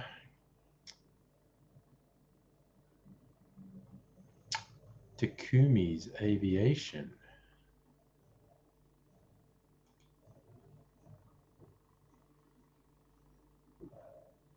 Ooh, I wonder.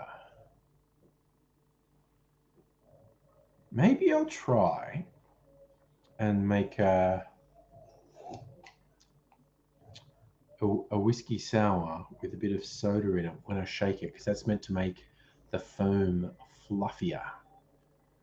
Fluffier foam. Thanks, Celtic. Yeah, so I haven't made a whiskey sour in a while, and I want to try this technique that's supposed to make the foam fluffier. Just put a bit of soda, tiny bit of soda in.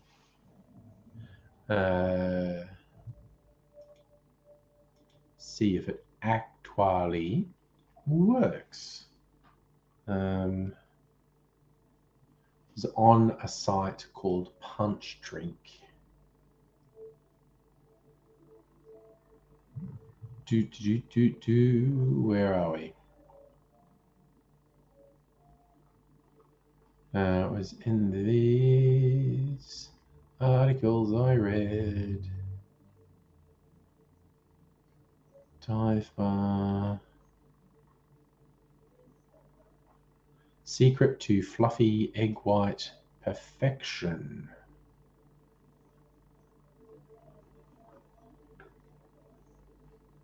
Soda water. Yeah, this is the one I wanted.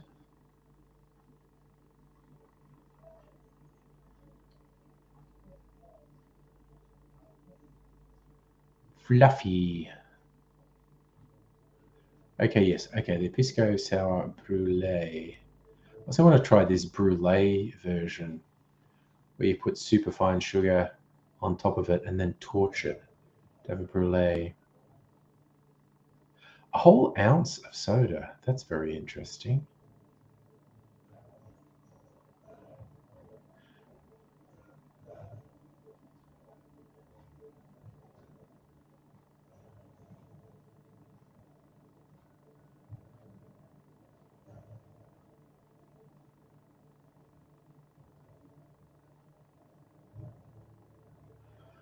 Wow, this is pretty involved.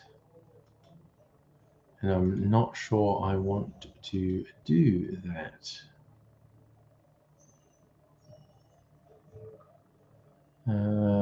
Big fluffy cloud. So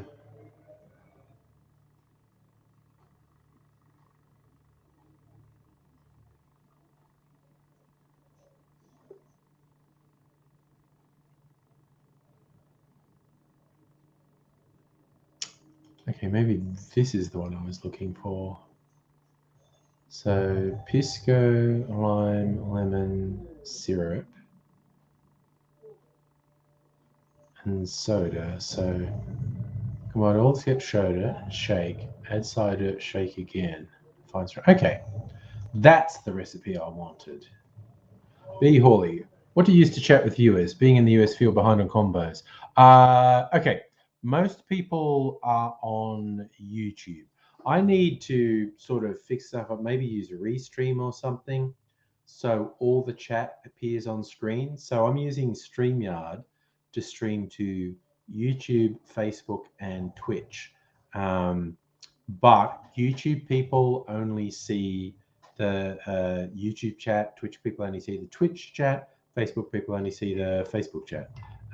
So I'd like to improve my setup so all the chat appears on screen.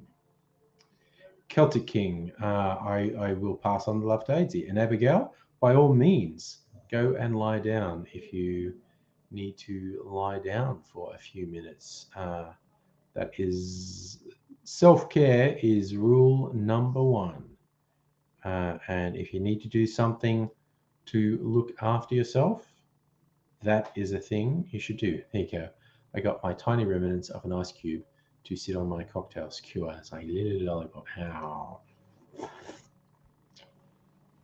Yes, Holly, I knew you were on Twitch. Yes, Abigail, who is my tech support, may show me how to use Restream to have more things happen on screen at some point. We will see how that goes. Because it would be neat if everyone could see all the chat. I can see all the chat, but in the current setup, I'm the only one who can see all the chat, or anyone who joins the stream. Oh my God, Mimsy's being nosy again. Do you want to come in, you stupid cat? Yep, she's going to make noise buffeting. There's this cat paw scraping at the sliding door. You can probably hear what sounds like a knocking noise.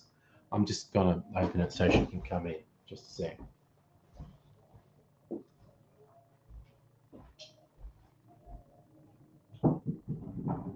You want to come in, you weird cat? She is a very weird cat. Oh, goodness gracious me. Okay.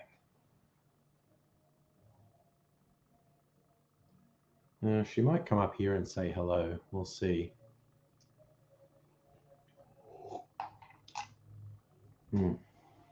No.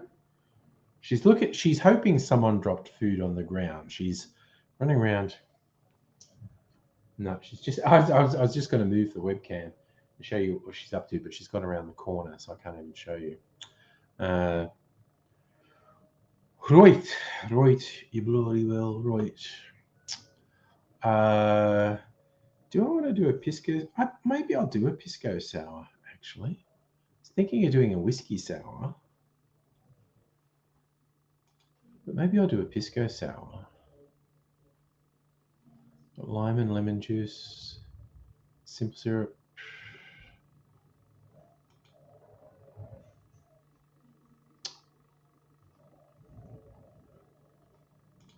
What sort of glass do they put that in? Ooh, there's not a picture. A coupe. They're saying put it in a coupe. Okay, I think Mimsy is going to... Are you going to come up here and say hello? You going to come up here? Yeah? Come up here. Come all the way up so people can see you. I'll adjust. There she is. Mimsy's come to say hello. She's like changed her mood. She didn't come on the stream for the longest time. And she's been on a couple times in the last week or two.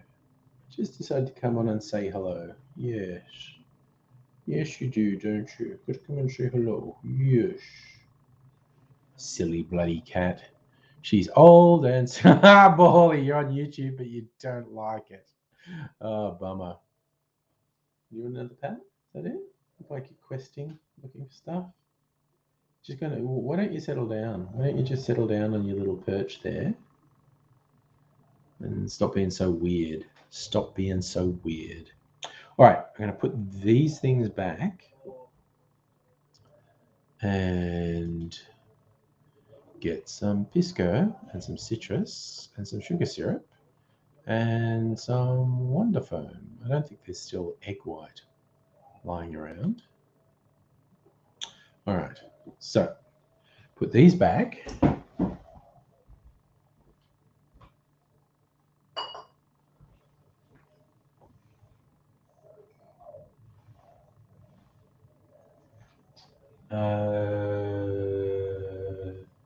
Wait, where's the freaking pisco? Oh, it's back there. Let's put the pisco in.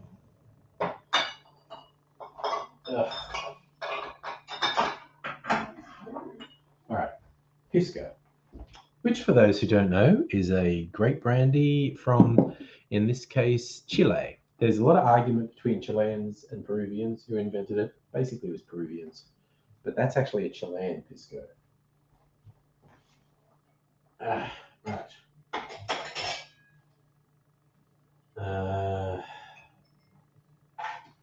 Right. So, shaker, strainer, Wonder Foam.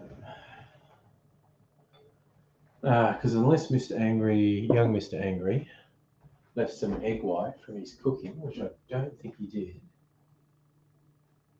I think he used a bunch of eggs, egg yolks and egg whites. I don't think there's any egg white just laying around. Right, so I'm going to use Wonder Foam. We want, good on you, Mimsy, lemon and lime juice and syrup, sugar syrup. Okay, that is everything. And I've got soda there as well. All right, so this is going to be interesting. This is another experiment. Does this really make much foamy head? All right, I'm going to serve this up in a coupe.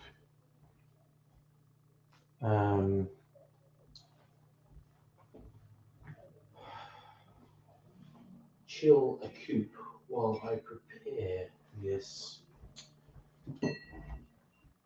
coop in the freezer to chill a coop. No, that is not really happening. This is not really happening. What's that? That's happening. All right, chilling a coop.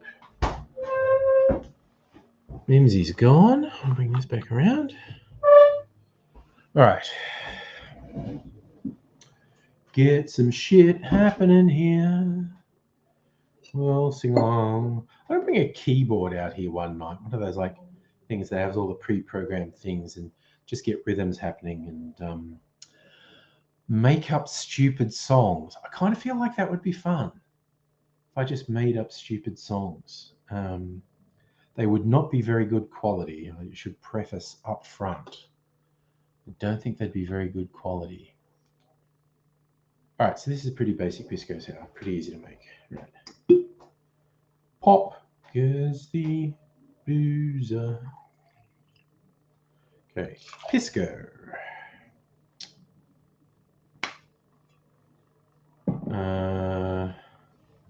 Sugar syrup.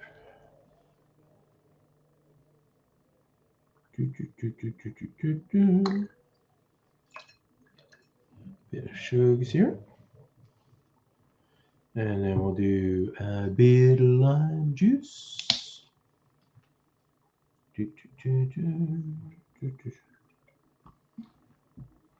Don't know why I'm singing the old Peter Allen song Rio, and this is about Chile and Peru. Be singing I Go to Rio if it was, oh my God, what's the Brazilian drink? Cachaça, which is a sort of unaged white rum, sort of a cousin to rum. It's by some measures not technically a rum. But if I was drinking cachaça, then I could sing When My Baby Smiles at Me, I Go to Rio de Janeiro. Okay.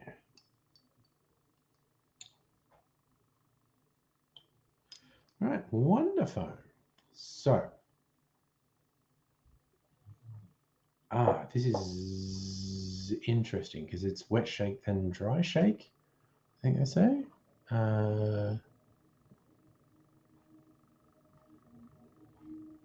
All right. So wet shake then dry shake. So I'm going to have to improvise how I do this. I have a plan. I have a plan of how to do this. All right. So I need some ice to do a shake. Huh? Not that.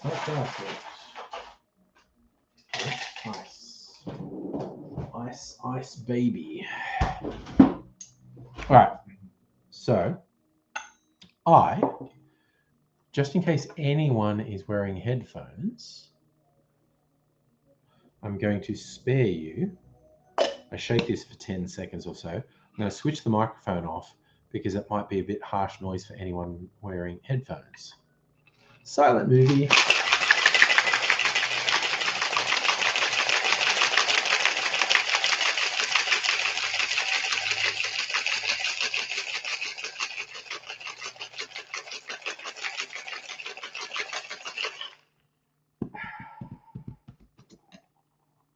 Alrighty, that's very foamy. All right, now I have a plan. I have to strain out the drink, get rid of the ice.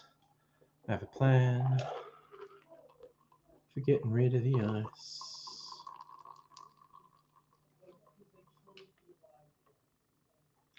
All right, that's the drink. Ice there.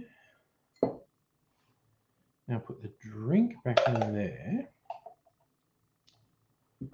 and put the ice back in there. Voila! Turn that in there. Oops. The ice still there. Now, the idea is a 1/2 ounce of soda. I thought I did mute. In my defense, I've been drinking. Right, now just a little bit of soda in there. This time I won't mute because there's no ice in there, so it won't be noisy. Okay. Give this. There's one little bit of ice in there.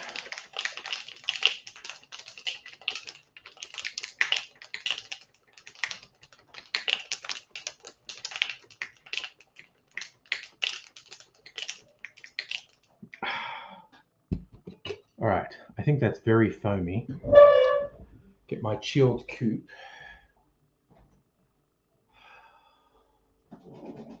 It's not going to be very chilled, but it's a little chilled, so that's okay. Oof. Okay.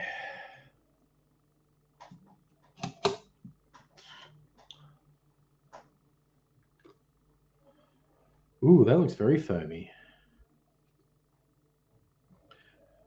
Safa, the reason the moon looked normal if you just went out and looked at it is the eclipse is over. It finished about 20 minutes, half an hour ago.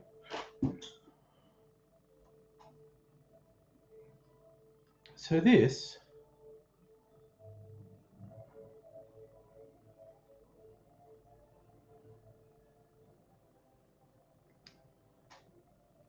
seems like it definitely works. It's a question of how diluted the drink is. I'll just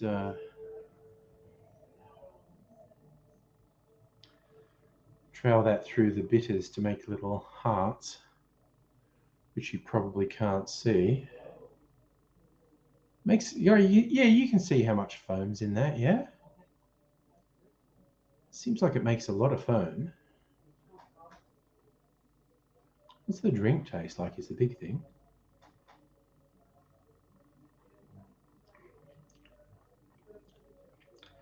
Drink tastes good. The drink tastes good. Okay. Oof. I'm slightly out of breath from all that shaking, quite honestly.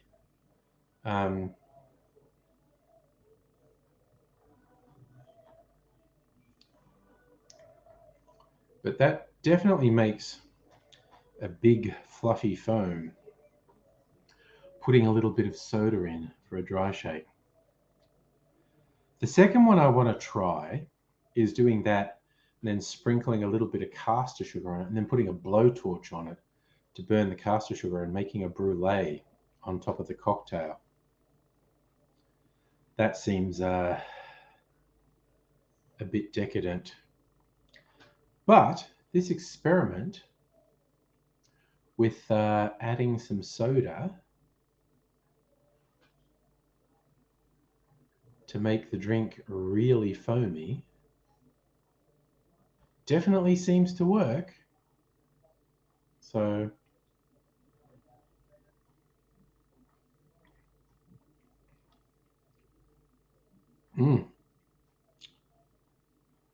oof, yeah, score that one. Oh, I know what I'm going to do because, okay, so putting that little bit of soda in dilutes the drink a little bit more. So if I made a whiskey sour with an over 100 proof whiskey, that little dilution might work in its favor. I might do that a little bit later, or at 10 o'clock. I think I'm being reasonably good. I'm having like 2 drinks an hour, which is enough to get me pleasantly squiffed, but not completely Tim Smithed. So I mean, that's pretty good. Hello. Oh, you're just closing the door. Viewers, I'll be back in one moment.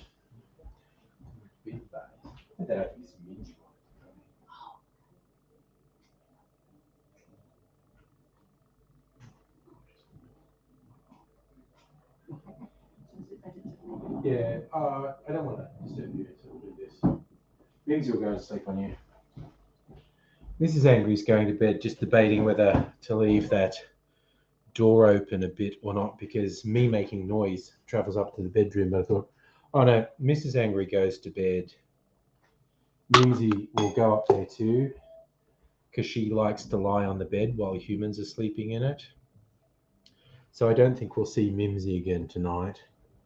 If we do, I can always get up and open the door again. All right, so tonight's been actually a fun night of experimenting with cocktails, and I've worked out a whole bunch of cocktails that work that I can progressively add to my cocktail channel over the next week. Not the next week, the next month, the next couple of weeks. Because Mondays is already done. Mondays is already uploaded and scheduled. It's a clarified painkiller. And I might actually shoot a couple videos tomorrow night. Like, I'm not going to worry about it tonight because I have no idea. Are you picking up any noise? Like, I think they're playing video games. I'm not sure if they're watching stuff or playing video games. I think they're playing games. I'm not sure if you're... I just saw there's some foam on my mustache, which is hardly surprising. Not sure if you're hearing any noises of people talking or games or TV or whatnot. So I'm never sure what the microphone picks up. Safa, I guess we could do Angry Bunch for anyone who wants to join. It is, after all, Friday night when we tend to partay somewhat. So that is, in fact, a link for anyone who feels disposed to join.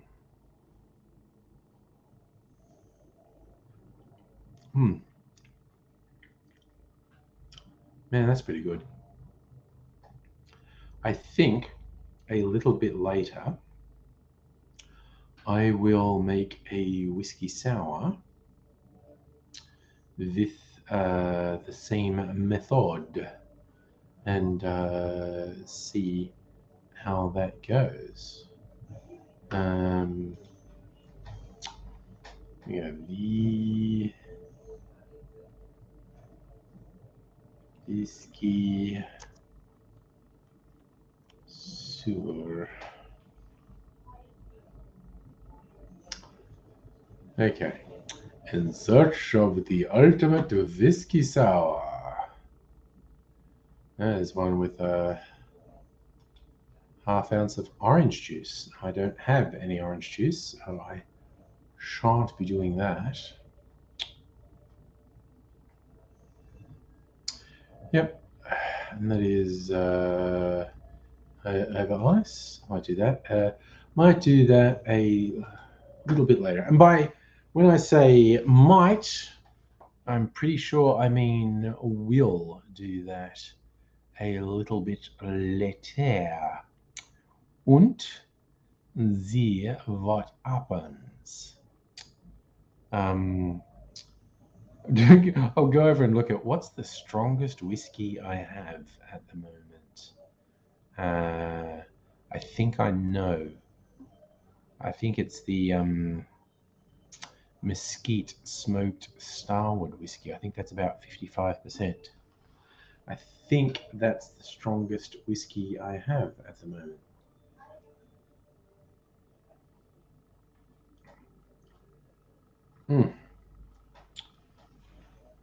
Very foamy. It's like all foam now. I've drunk most of the drink.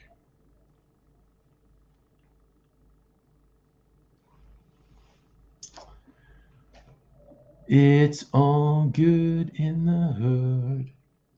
Maybe I'll try. Yeah, I think I'll make the whiskey sour. And if it comes right to the top of the glass, I'll try and do the brulee and see what happens. Sprinkle it with caster sugar and then torch it and see if I can make a brulee whiskey sour. Because why the hell not, honestly?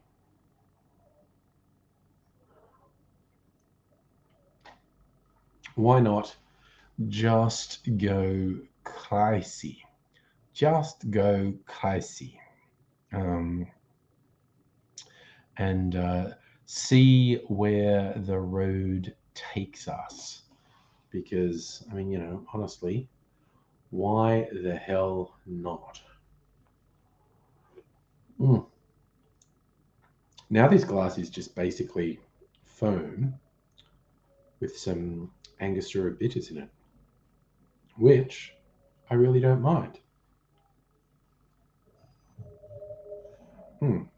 Okay, well that's fun. That was following that little tip of putting a teeny bit of soda in the sour makes much sort of fluffier and in fact more solid.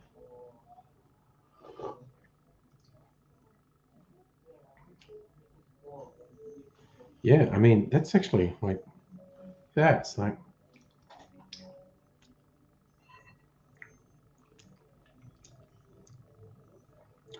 I feel like if that was made with egg white, it would virtually be meringue.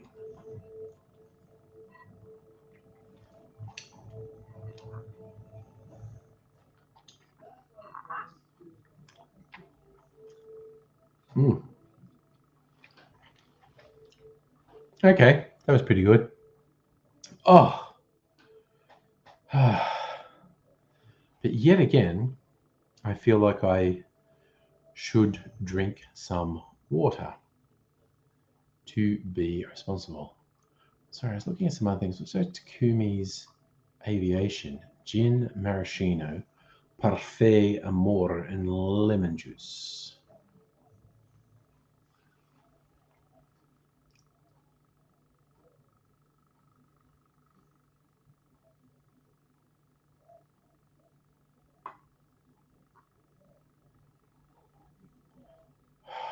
That actually sounds okay. I've got all those ingredients too. Maybe I could make that. Well, it depends how long we go tonight. I know everyone's a little bit quieter than normal, but that's okay. It's okay to be a bit quieter from time to time. T9OM, Shawnee. Hello. Oh, okay. I am not at all sure what that is in reference to, but it's okay. It is okay.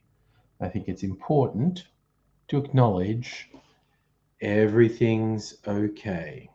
All right. So, speaking of okay. Oh, yes. No, misfoxification. You've been configuring a firewall, and I am not holding that against you at all. I'm not holding it against anyone being a bit quieter than normal. That's perfectly reasonable. No one's expected to perform to any particular level. It was merely an observation, not a complaint. So I'm going to get this little glass out of the way, largely so I don't break it. And then I might drink some water. I'm also kind of feeling like nibbling on some chips. All right. Oh, the ice I used still tastes like citrus. I just add water to this, which will make it very interesting flavoured water. After I pour this, I might see how much I've depleted the water reservoir in this fridge.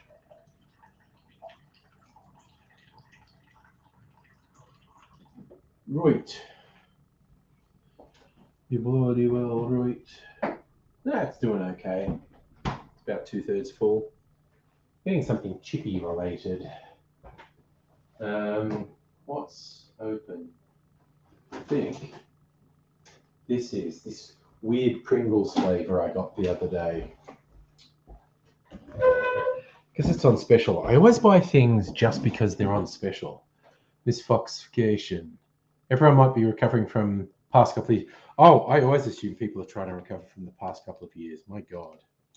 The weird Pringles flavour I got was on special. Veggie Creations. Potato, orange sweet potato, paprika, and garlic. Just have a little nibble on a chip. And weird, I can taste the sweet potato and I can taste the paprika. That's actually pretty good. Just a contrast. Joining for a bit of a chatteroony, Laura. Good afternoon, or well, it's almost afternoon here. Yes. How's things in your world, Laura? Not too bad. Finally got HRT again, which was a pain in the backside. Nice. That was lockdown causing a problem with that, or? No, it was my doctor's. Okay. So if you remember 2 weeks ago, while we were chatting, I noticed an email saying that I should increase my dosage. Mm-hmm. So I did as I was told, and the email also had, "We will send a new prescription to your chosen pharmacy in the next few days." So last Friday, I was running out. That was the last day that I had some. And I phoned up and they hadn't got it in. They hadn't had the prescription yet. The pharmacy hadn't been sent the prescription from my doctor's. So I phoned up my doctor's and I said, "Have you set the, they haven't had the prescription." So someone went away and, "Okay, we'll get it done today." And so I went on the Saturday. I overslept on Saturday. And so on the Sunday I went and they still hadn't had it. So that was irritating. And so it was Tuesday before I got it. Oh, okay. And, it's one of the critical parts of my transition. Suddenly having to drop off with hormones fluctuating, not a good thing. Everything out, yeah. Yeah, so, it's like, we'll get a prescription to your pharmacy. You haven't done the prescription. We'll get it done today. Oh. If you go after 4, I left it until I intended to go the next day, and they still hadn't by Monday, and finally got it on Tuesday, and they didn't have it in at my chosen pharmacy, so they had to send it back, and so I ended up picking it up at the supermarket. Oh, by the way, not only didn't they have it available that day or couldn't order it for tomorrow, but there's a shortage and they couldn't get any until the middle of December. Oh, good Lord. Okay. So you can imagine I wasn't terribly impressed. No, that is not impressive. Yeah, so there's a pharmacy at my local supermarket, so I phoned them and asked, and it's like, well, we've only got a few in, but we can get some more for tomorrow. Okay, get more for me tomorrow. And so I've now got a month's worth of 2 sachets a day. So it's now 2 micrograms, not 1, and more than half of 1, which is what I set up for. So, but it's just annoying when things don't go to plan. Absolutely. So a week of faffing about, but hopefully things under control now. Mm-hmm. Don't know. another thing that's happened, I've now got a new lighting thing going on. Oh, Um, nice. So it's one of those donut ring lights Yeah, it's a ring light. in the middle. Yeah. Yeah. And I 3D printed myself a bracket so it could just sit on my monitor as well. So yeah, all these things, you know. Nice. I just noticed in the chat Alexander saying he works as supermarket pharmacy staff and says, sadly, that's everywhere at the moment. A pain, a limited supply of things. Yeah. No, Safa, the taxi bombing wasn't in my city, but it's 40 minutes away or 40 miles ish that way in Liverpool. Mm. You know, I remember. I suppose someone just went, "Oh, all we ever get the news of is the Beatles, so let's do something different." Maybe. I mean, I sort of think like it happened on the 11th, and so there was some conjecture that the piece of shit was going to try and cause some shit at a Remembrance Day service, but something went a bit south, and he blew himself up in the back of the taxi outside a hospital. Yeah, I have a feeling the driver was really lucky because he survived, and you know he was a bit injured, but not terribly so. He's going to be fine. But if you've ever seen a proper taxi cab like the guy was in, you know they're like built like tanks. They weigh 3 tons, and there's like armor between you and the driver when you're in the back. So yeah. Yeah, so he locked the dickhead in and jumped out. But again, there has been multiple cases in the UK of these fuckwits who get this stupid idea in their head that they're going to do this for the greater glory of God. And they're willing to die, but they're not willing to work out how to make a bomb properly, which I find absolutely fucking surreal. Idiots who have killed themselves because they're going, I'm going to die for Allah. But it's like, but in the meantime, I'm not going to do proper research into how to actually make a bomb effectively. I'm just going to make something that will kill myself. Yeah. I have a feeling that it went off early. You know, that he actually meant to go in there and then make it happen. I think that's what most people think. I don't know if there's been an official determination, like if they found any evidence, but there was certainly a lot of conjecture because it happened close to a fairly large Remembrance Day event just prior to 11 a.m. So there's a strong suspicion he intended to be a shithead and detonate a bomb in the Remembrance Day crowd. But for whatever, he just blew himself up. So fuck that guy. Fuck that guy. I mean, there was actually a big bomb that went off in Manchester. In 1996, and that was the IRA. Oh, yes. Yeah. Oh, there's been a few big ones from the IRA. So, I went through I had to worry about the IRA from a young age. You know, I remember we went to Germany, so I was about 10, and there was a bomb scare went off, so we ended up having to get out of a Lido, which is an outdoor pool. And you know those when you get out of an outdoor pool, it's cold. Yes. And you want to cover up with a towel quickly. Well, you know, couldn't do that. Ended up shivering behind a sort of knee-high wall. Certainly knee-high to my knees today, anyway. And you know, shivering. And that was my first sort of like, you know, okay, what was this about? Why was this required? And someone left a bomb outside my best friend's flat. You know, that my dad, sorry, try again. 3 guys got in a car and went to like a mall. And when they came back to their car, they turned the ignition and kaboom. And one of those guys worked in my dad's hangar. Yeah. So, you know, I mean, my dad made a stick with a mirror on it and just have a look under the car, make sure there's nothing weird underneath, kind of thing. Yeah. That was a daily ritual. You know, that's what I lived through in the 80s, mid 80s. Yeah. But they were occasionally very effective. The two that really stand out to me was the Brighton Hotel bombing when the Tory conference was there. They almost got Thatcher. They blew up half the fucking hotel. Oh, you see, that was a moral quandary there.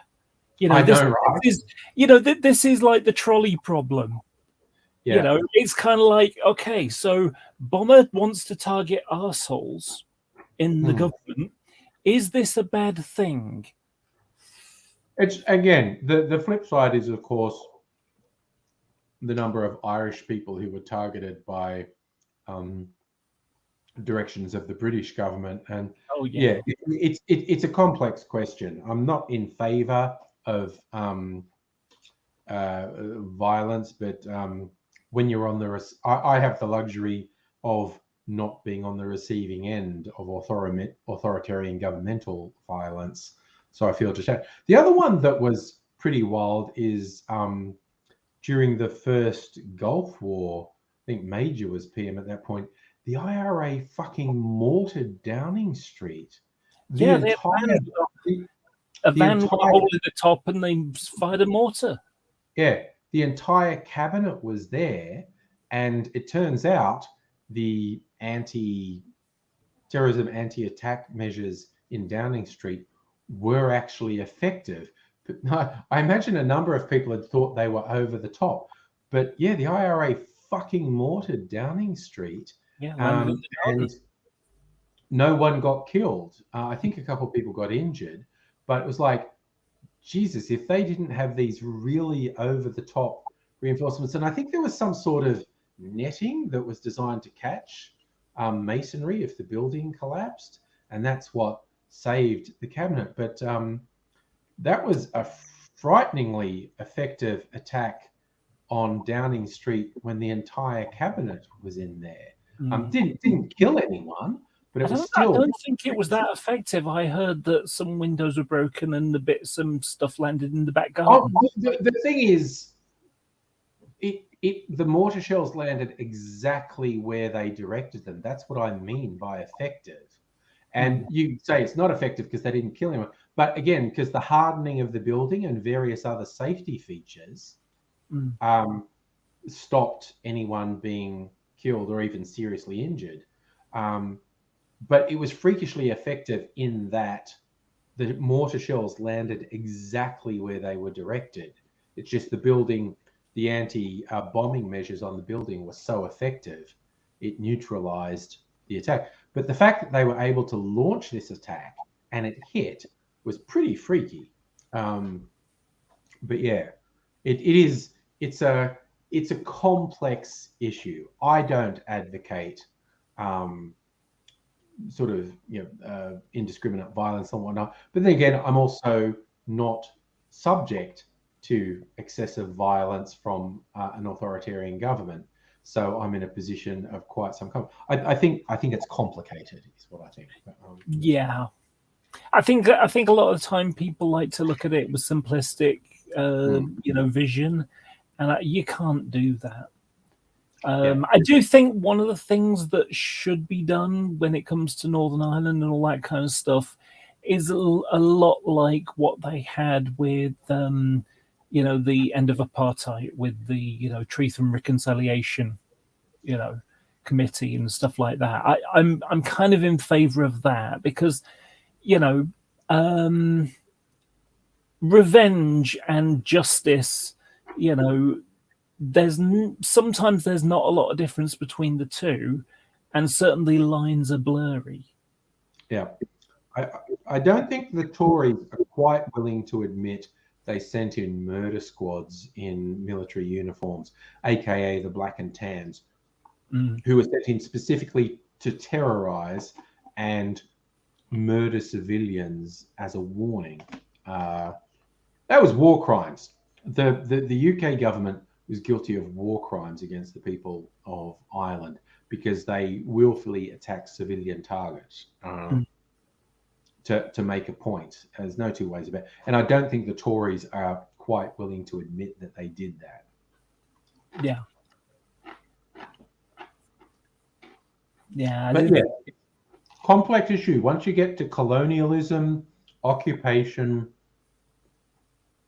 it starts to get very messy. Like when the occupied and repressed people start fighting back with measures that we call terrorism, it gets very murky and complicated. There's no black and white morality involved. Yeah. And I mean, you know, an example of, you know, these things don't seem to equate. That is that if you drive without a license and insurance and stuff like that, and you go and kill someone, you might, you know, you a lot of the time you don't go to jail, or you get suspended sentences or a large fine, and even if you do go to jail, it's like a year or something. You know, it's like yeah, you made a mistake by driving when you knew you shouldn't do, but because you lost control and it was an accident, you know. You drive too close to someone riding a bike, you know, when you're doing like 50 miles an hour or 6 kilometers or whatever, you know, and it's like, yeah, but if you did that with a baseball bat as close as you were and didn't actually hit them, you know, you'd get into big trouble, you know. Yeah. But at the same time, you've got, I don't know if you've heard about, there's, I forgot what they were called now. Insulate Britain. And it's basically a little, you know, organization that, you know, they're basically protesters who want, you know, people's homes insulated. That's what they're campaigning for. Yeah. And they have been incredibly disruptive recently. Super gluing their hands to the concrete on the motorway. Yes. And so now they could go to jail for 2 years. They are currently waiting, their day in court. But they changed the law. The government put on a restraining order that if they do that, 2 years in jail kind of stuff. And it's like, wait a second. Cause disruption by stopping people from driving. Years in jail. Kill someone because you were driving badly. No. There's disconnect here. Yeah, there's no rhyme nor reason with crime and punishment as there were. Right? I think it's something that Odo said in Star Trek Deep Space Nine. Laws change depending on who's in charge, but justice is justice. And you know, I've been doing some modeling stuff last few days, and I've been watching, you know, movies on Netflix. And one of the ones I watched today was the DuPont Teflon thing. Right. That since the 60s and certainly into the 70s, they knew that Teflon and these chemicals, you know, were killing people and disfiguring babies. Yeah. Pregnant women working on the Teflon line, mixing these chemicals and putting them in bottles or whatever. They were having birth defects. Yeah. And they basically tried to, they lobbied the US government to stop investigations. Yes. And so the investigations were stopped. And so it all ended up having to be done under a civil case. They had an agreement about, we're going to, like 21,000 people or something like that had their blood tested. And it took like 2 years or something for them to collate the data and figure it all out and things like that. And it's like, yes, there is definitely a connection, and that's and the agreement with DuPont was that they would do these tests, and if it came out that there was a problem, that they would give people money and solve the problem, stop doing what they were doing. Yeah. And then when the data came out, they went, no, we're not going to go with that. And so rather than have a big class action suit, it was individual people, and they knew they were creating Teflon in the 60s, and they knew by the end of the 60s that people were dying because of this stuff. And that if you've ever eaten food that's been done on Teflon, you have got this in you, and that 99% of all the creatures on the planet have got these long chain molecules or whatever it is that don't break down in your body. You can't like take a shit and half of what you ate yesterday gets absorbed. It's stuck in you. Your body cannot break it down. As soon as you said lobbyists, the long history of lobbyists who are part of an industry that knows they're guilty, but lobbies politicians to not investigate and not prosecute, whether it be Teflon, whether it be thalidomide, whether it be tobacco, whether it be the opiate companies, US oil, the fucking climate change companies. It's just, there's this horrific long history of very, very, very, very, very guilty parties who know they're guilty, just shamelessly spending money to buy political protection. It's fucking gross. It's really bad. Yeah, it's like, people lobby the government for climate change stuff, and that's awful. And yet, oil companies do this all the time, and chemical companies, and all this stuff, and it's like, America. I think America is corrupt in that regard. Oh yeah, no, the American system is completely debased and corrupted. Yeah, if you ever want to watch a movie that kind of illustrates this, and it's a comedy movie, so it's light-hearted enough to, and it's The Distinguished Gentleman, which is a Eddie Murphy movie. It's one of the lesser regarded Eddie Murphy movies, and I think that's a crime because I think it's one of the better Eddie Murphy movies. Yeah, because although it's done on a joke kind of basis, and a whole con and all that kind of stuff. In fact, it has some serious messages behind there. Oh yeah, and there's one. Yeah, there's one called "Thank You for Smoking," and it's about the lobbyists who get together, and it's like, what are the unholy trinity? It's the tobacco lobby, the arms lobby, and oil. I think it's oil, and they get together, and oil and arms dealers think they're the really bad ones, and the guy who's the tobacco lobbyist is going, you guys are fooling yourself. I killed 10 times more people than you do. Yeah.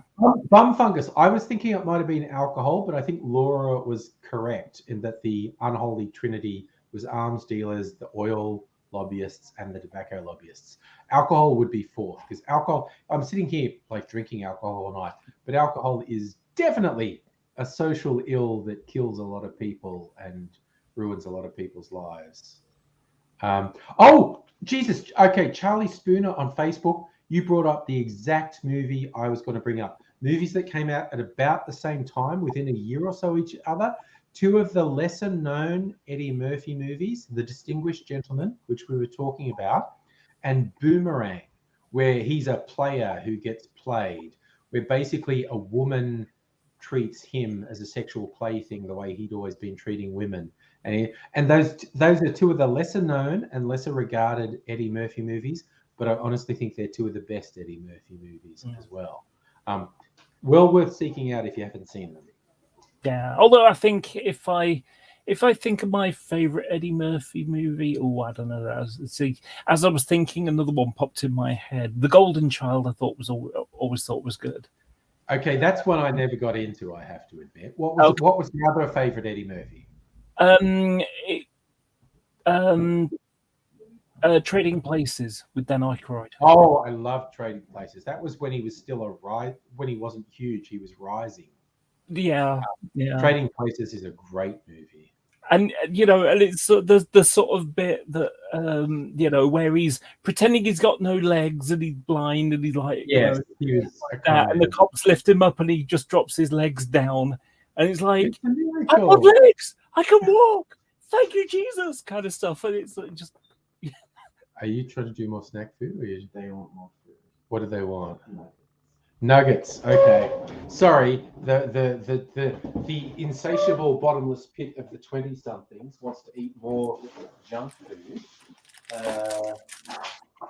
Okay. Sorry. That's party pies. There was another packet of nuggets. Here they are. And again, they're not just chicken nuggets. They're dinosaur chicken nuggets. There you go. So the bottomless pit of the hungry 20-somethings. Yeah, Bumfunker says it's not a party till the nuggies come out. Oh, Charlie, also Bowfinger. That was that was Eddie Murphy and Steve Martin. Bowfinger is a really weird movie. Bowfinger is and I mean that in a good way. Weird in a good way. It's very, and Coming to America was pretty good, actually. There was like a sequel that just came out on Prime that no one likes. Oh yes, actually, Charlie, Harlem Nights that he did with Richard Pryor, that was pretty good. Vampire in Brooklyn, that was weird. I remember that, Eddie Murphy playing a vampire in Brooklyn. That is a weird movie. Again, entertaining, not like the greatest film in history, but if you've never seen them, the 90s Eddie Murphy movies are well worth seeking out. And it would probably be very interesting to rewatch them now and go, ooh, that didn't age well, did it?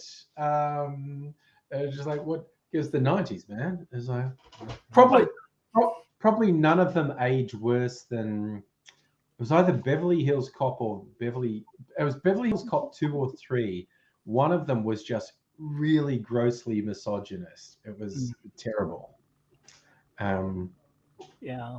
And the thing is, I think it's, it's there's a difference between didn't age well and, but you kind of got to accept that, that didn't age well, but times were different. Oh, yeah. No, and I think there's two differences. One is just like, didn't age well. In some cases, the thing at its time was actually progressive by the standards of the time. But we look at it now and go, you really wouldn't want to do that today, would you? That's quaint. Yeah. But then there's other stuff, and you go, man, that was fucked when it was made. That was, it was reinforcing something really bad. Okay, now this leads me on to something that I intended to talk about all night. I'm going to read you some stuff. Young Mr. Angry showed me this earlier, and it did my head in. It's from a site called Looper, which is just a shitty third-rate celebrity gossip website, right? Trying to be gossipy, newsy celebrity shit. Okay, it's pretty boring. It's like, and I'm really damning it now. It's like a third-rate BuzzFeed. Like, it makes BuzzFeed look good, basically. Anyway, but again, it's not particularly heinous, but it's just not good. And he pointed out this thing that his friends had shared. It was like Homer Simpson quotes that haven't aged well, and we're like, but what? Okay, now I'm going to read you. This article is either a world record case of missing the point, or a world record for someone to be able to do irony with a completely straight face. But there's no payoff, so I don't think this person was being ironic or lampooning anything. I think there's just something wrong with this person. Anyway, so this is labeled Homer Simpson quotes that haven't aged well.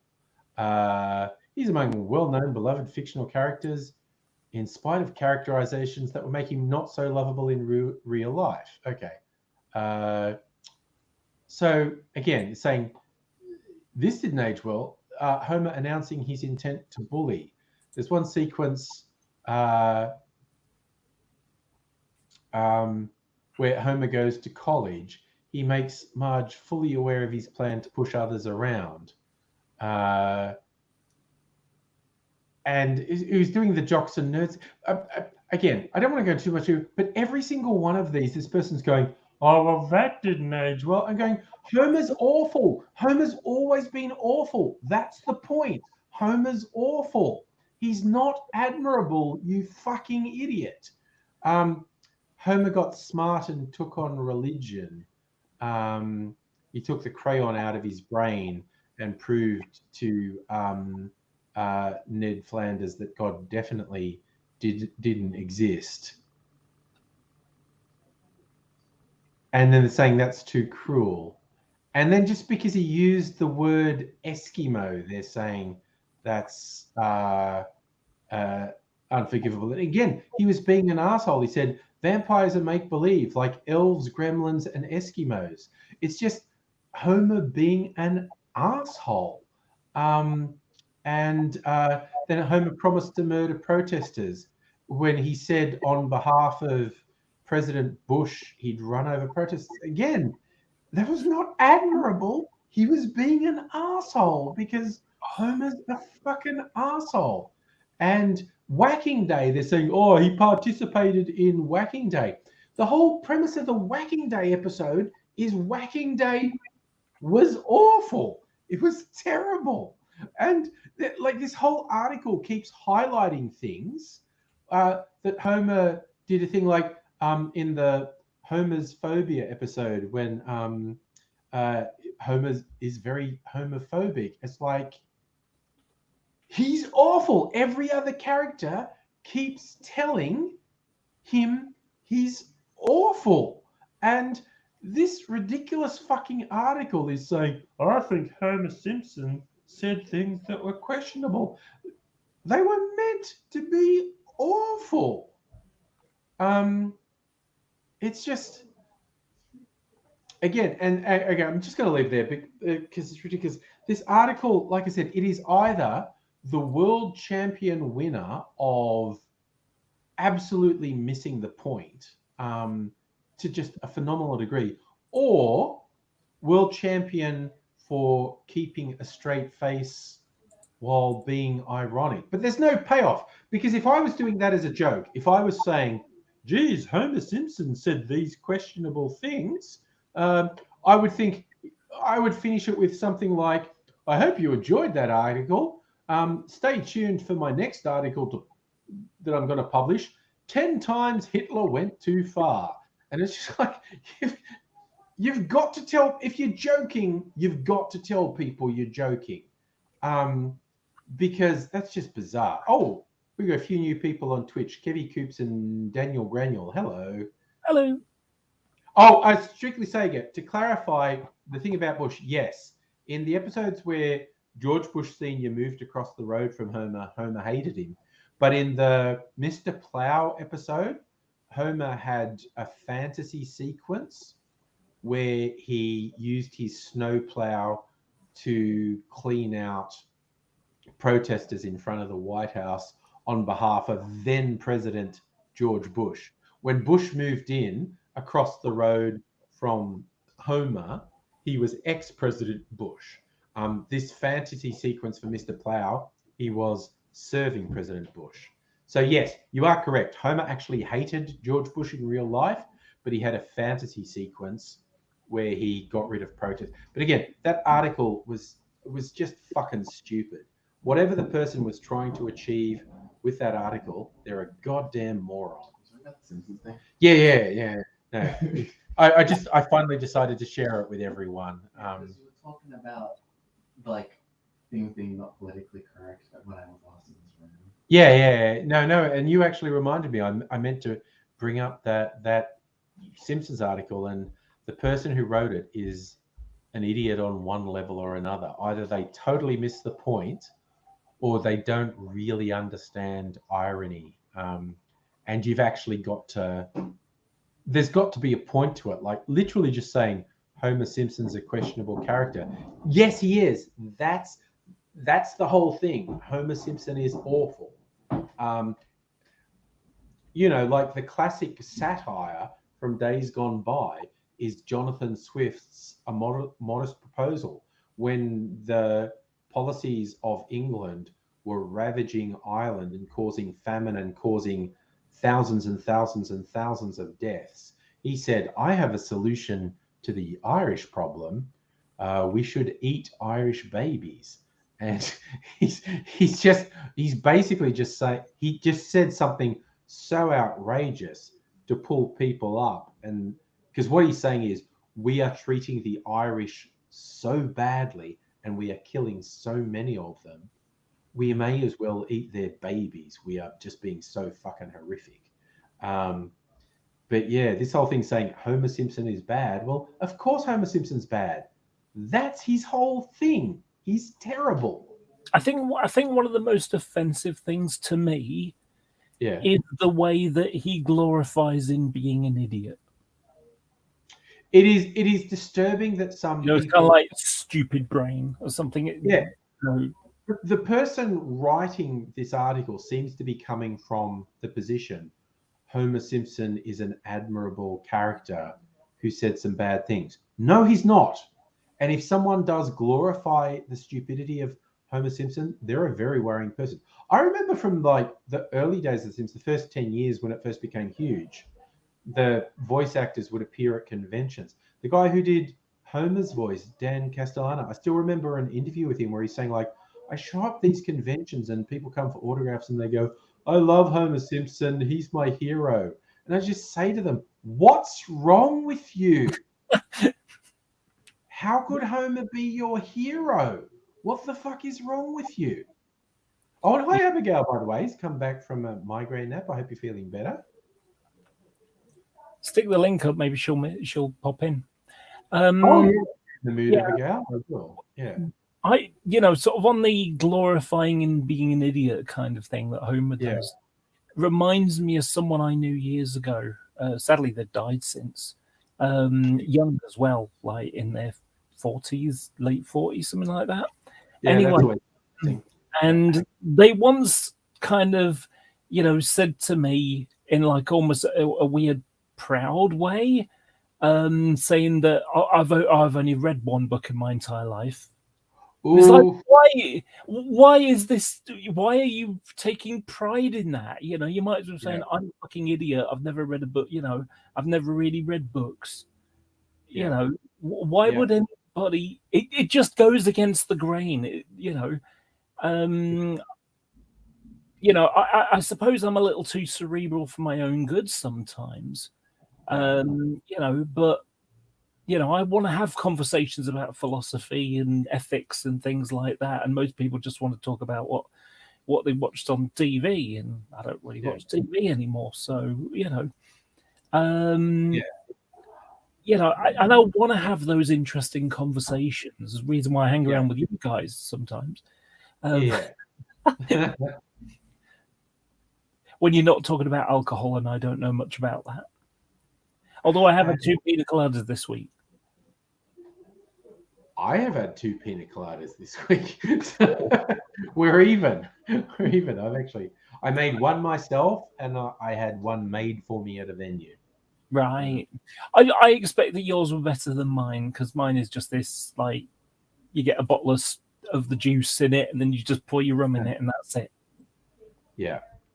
No, I suspect mine may have been better. Yes. Yeah, I use a coconut flavored rum, so it's very, very coconutty. But I quite like it, So long as you enjoy it, that's the thing. I mean, I have particular ways of making it, but if you're doing something and you like it, then thumbs up.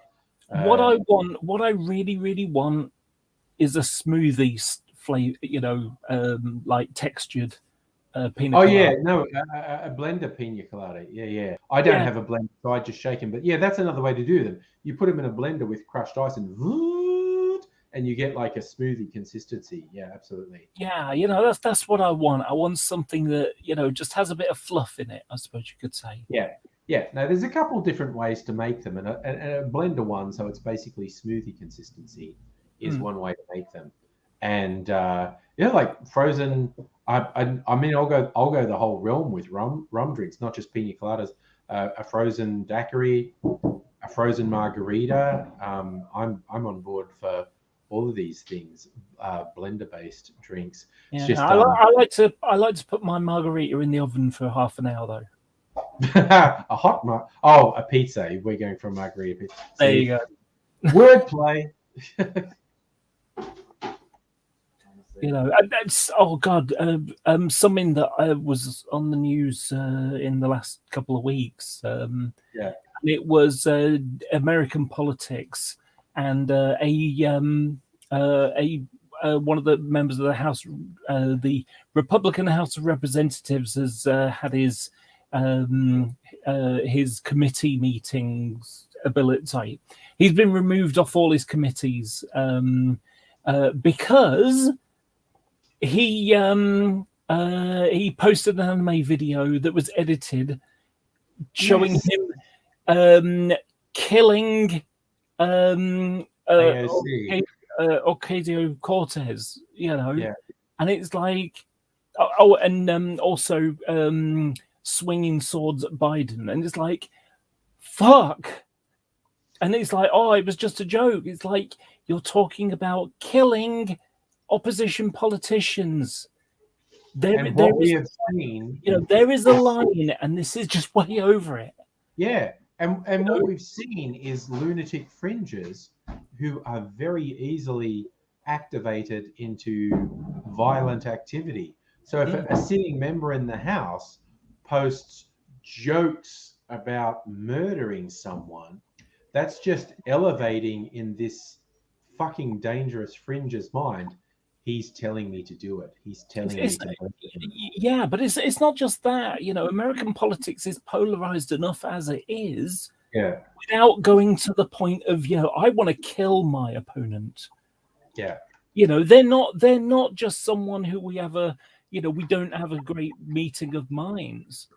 And this is a reason why, and I don't know if it's the same in Australian, but it's a little bit like that in Britain. It's somewhat like it. In America, it's just total 100% like this. The idea of compromise is just, a no-go thing now, especially with Republicans. It's my way or the highway mindset. And, and the whole point of politics is, I want something, you want something. Let's come together trying to haggle something out so that we can both walk away. We might not get all of what we want, but we can both walk away with a compromise that we can all be satisfied with. Yeah. And that isn't a thing anymore. Yeah. No, the US system is fundamentally broken. Yeah. And yet they like to say that they're the bastion of a democracy. Yeah. And it's like, no, they're not. No, it's fundamentally broken, their system. Yeah, and then you've got there's a term that I don't know about other people. I find it insulting when I hear the President of the United States referred to as the leader of the free world. It's like, fuck you! You don't leave me. Yeah. He's not my leader. I don't vote for him. Yeah. No, the Republicans are the worst, but everyone involved in the system seems to be fucked, basically. Oh no, Kibby keeps you refreshed and lost all the chat. Oh well, he's still here though. And yeah, strictly so goes to say the far right chomping at the bit for a reason to pull their guns out. We're even having problems in Australia with, establishment politicians pandering to these extremists who were talking about murdering the politicians. Do you want me to get some chilled water? All right. Thank you. Leaving the fridge ninja a chip to the fridge. Do you want like the whole glass or half of it or 3/4? Doesn't actually fill up that quickly. It just you're getting like ASMR, like I'm weeing or something. So it's like, The one thing that really bothers me with American politics is it's turned, and January the 6th was was close to it, about they were going to go for a revolution, 1776 Mark II. Those people who stormed the Capitol, there were some there are a bunch of delusional, mission-formed idiots who weren't actually capable of processing how bad what they were doing was. But there were some hardened extremists in there. They broke into the Capitol. They had guns and plastic handcuffs. Their absolute intention was to take members of the Congress hostage and potentially kill them. That was it was clearly their premeditated intent to take hostages and potentially kill Congress people. I mean, it makes you wonder what would have happened if they'd have got their hands on Pelosi. They barely missed getting some of their high-profile targets, like literally only by minutes. And when you saw what they were carrying, the guns and these handcuffs, they clearly intended to take hostages. A really serious incident was averted by a matter of minutes. It's quite freaky. Yeah. And it's been really interesting, and I say interesting in a rather negative sense, sadly, to see how the day after, or you had American politicians on both sides saying this is out of order, this just is unacceptable behavior. What was happening was the legal, the way this is done. This is the established routine of how elections are formalized. Yes. And what happened was, just disgusting and awful. And yet, like dominoes,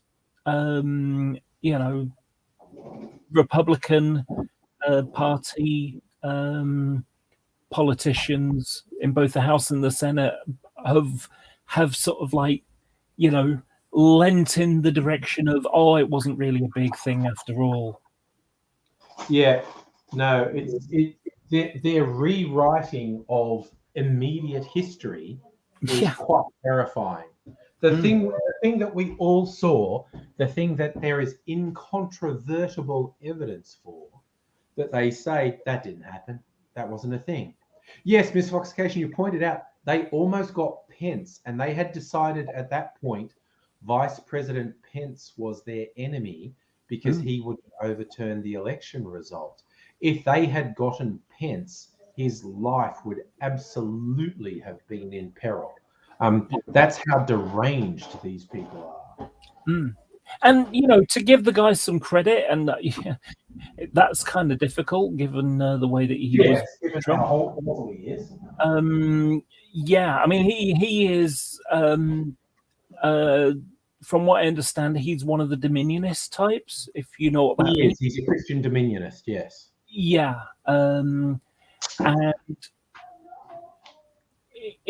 he did stick up for the way the system works, because at the end of the day, it's the Electoral College, and it's basically saying this is what the Electoral College have done.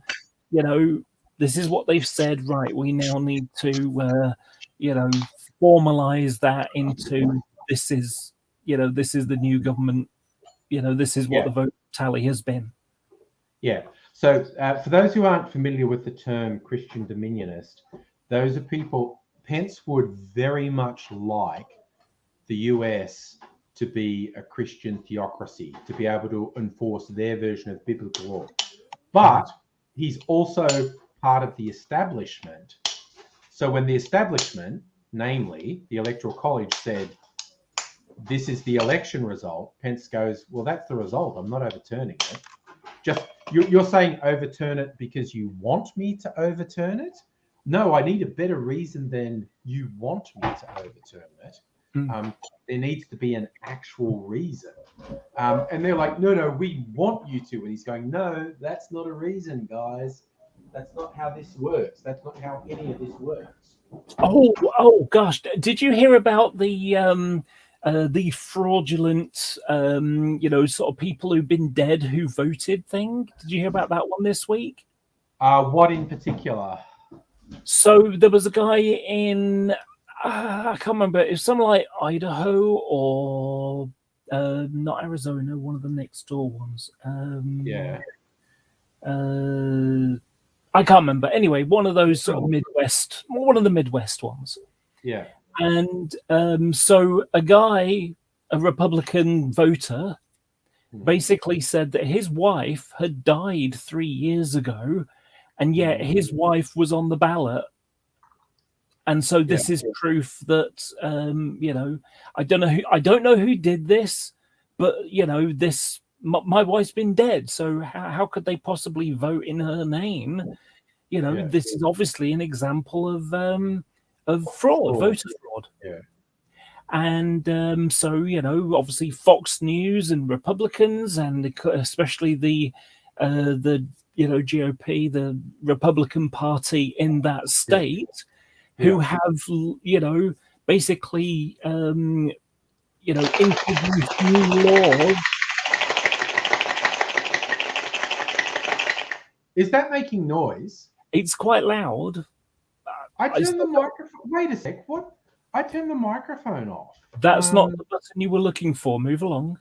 No. It is. Okay. What? Okay. Let me test something. What is? I got to look at the settings. What is the microphone here? Audio. Default mic. Oh, it's got the wrong fucking microphone. Okay. Let me. If I change that, can you still hear me? Yep. Okay.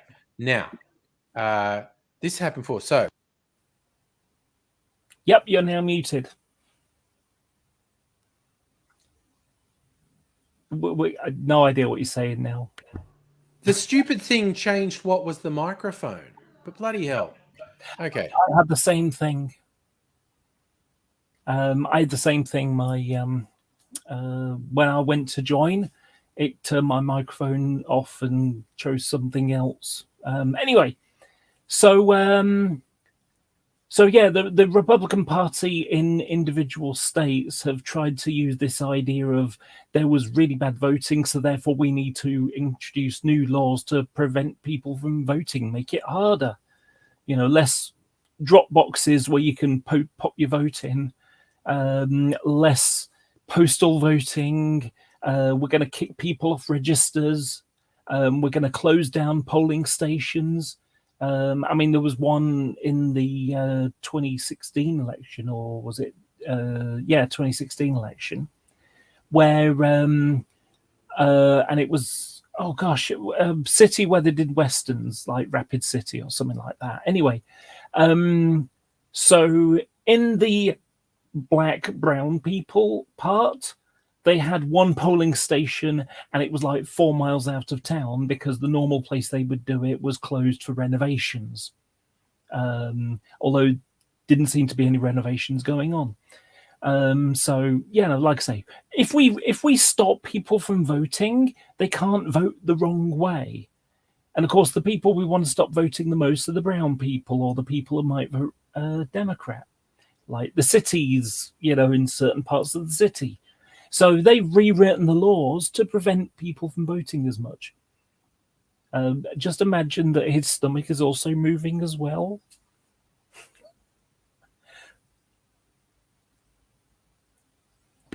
Sorry, I'm having enormous problems with my lifestyle at the moment. All right, that's a bit more like it. Okay. I need to. I just made a silly mistake where I didn't actually put any whiskey in my whiskey sour. And that's always going to work against you. It is kind of missing an important ingredient.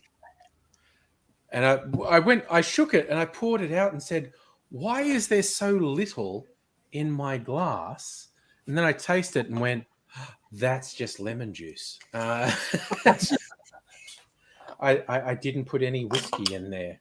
All right. Yeah, so I just wanted to finish off in the musical aviators, or you jumped in ahead of me. Go for it. Basically, so this guy said his wife had been, her vote had been stolen, and even though she was dead, she voted. And this is why this, obviously there's this voter fraud coming in, and therefore you need to write legislation to stop this kind of thing from happening. Turns out the guy was the guy who voted under his wife's name. So he's going to jail for voter fraud. These people are insane. They're not in touch with reality. Well, no, he's in touch with reality. He's in touch with the idea that I need to make voter fraud happen so that we can make it clear that, obviously there's things going wrong here. So he's deliberately committed fraud in order to show there's fraud, but blame someone else, even though he's the one that's committing the fraud. Yeah. And when I say disconnected from reality, I mean he does that with the thought in his head, this is going to prove my point. And it's like, what? How? And there's this feedback loop of these fucking weirdos where they tell each other, this is a thing, this is real, it's all real what we're saying. And they go, yeah, it's real. Like all those idiots who were part of the January 6th insurrection convinced each other on their various forums, we can't be prosecuted for this because we're patriots and Trump wants us to do it. And it's like, it's a really serious crime. And they go, no, it's not. We convinced ourselves it wasn't, so we're cool. And now they're all getting this terrible shock as their court cases wind up and they go to jail for a couple of years. And the shaman guy, he went to jail this week. So like 27 months or something, I think. Yeah, and it's like, it's a really serious crime. Of course you're going to jail. Yeah, and my favorite bit about it is, it kind of feeds into their own bullshit, but is backfiring on them, which is that they have been doing their own defense, which is always an idiot thing. It's like, what was the phrase? Someone who defends himself has got an idiot for a client. Yes. But they've been trying to string it out because they're convinced that it's only a matter of time before Trump becomes president again, because it'll all be called a fraud, and and Biden will be hung or something, and then Trump will be put in, and then they'll pardon them. Yeah, it's absolute. Their detachment from reality is absolutely surreal. Like there was a recent rally in Texas where they were convinced that JFK Jr. wasn't actually dead and would make a public appearance and lead them all to reinstating Trump as president. And it's just like, when none of these predictions come true, it does work. A certain number of the devoted QAnon people, after the third, fourth, fifth prediction doesn't come through, they go, wait on, this is all bullshit. But there's this weird fucking hardcore of people that no amount of evidence that this is obviously bullshit sways them at all. And they just keep going. They just keep going. No matter, every prediction fails to come true. Every prediction gets more outlandish than the previous one. Just doesn't bother them. They just keep going. It's fucking wild. Yeah, I think sometimes you'll see them sort of the disconnect in live action. And one of my favorite ones is it's like a Trump rally or something like that. And I think it's the Daily Show. So it's comedy in itself. Yeah. And so interviewer basically says, so, you know, what do you think about the idea of Hillary Clinton being president? And she goes, only men should be president. Women, they're just too flighty and, you know, they'll just like start wars and stuff. And he sort of just said, but haven't all the wars been started by men? And she kind of goes, yeah. And, you know, it's like the cogs. You can see her brain buffering there. Yeah. Yeah, no, they've just got the spinning wheel. There's no processing at that point. The spinning wheel has suspended them. And I agree, Lemonheads, could they come up with a positive prediction like Kurt Cobain's coming back? You know, something fun. And hello, Rabbit Man Greg, by the way. I mean, this is the problem, and I've said this before many times. The problem with American politics is that it's so polarized, and the TV news, or if that's what you want to call them, where MSNBC and CNN are the Democratic propaganda channel, and Fox News is the Republican propaganda channel. Yeah. And so, you know, it kind of goes back to. Do you remember the movie? It's the Mel Gibson one, Conspiracy Theory. Yes. So this is a guy that basically writes a paper, and he posts an advert in newspapers, and they mail him, some money for the next year or whatever, and then every month or every quarter or whatever it is that however he does it, he writes his paper thing and he mails it to them. Yeah, and that's how they get the conspiracies out. Well, thanks to the internet, any idiot can spread bullshit so easy. You know, it's the internet is great at sending out information, and unfortunately, it's also good at sending out bad information. And this is the reason why you've got anti-vaxxers and 9/11 truthers and stuff like that, because in the old days, this is how the old conspiracy people had to do it. They had to get a mailing address that they'd send it out to, and that's how you would get your bullshit sent to you. And if you tried sending this to the newspaper, there's something called an editor, which is a buffer between, the bullshit stuff that comes in and the stuff that actually gets printed out. Yeah.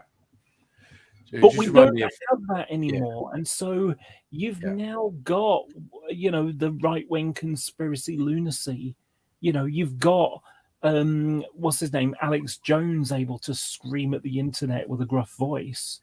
I mean, if he doesn't die from throat cancer, I don't know, oh, dear me. But,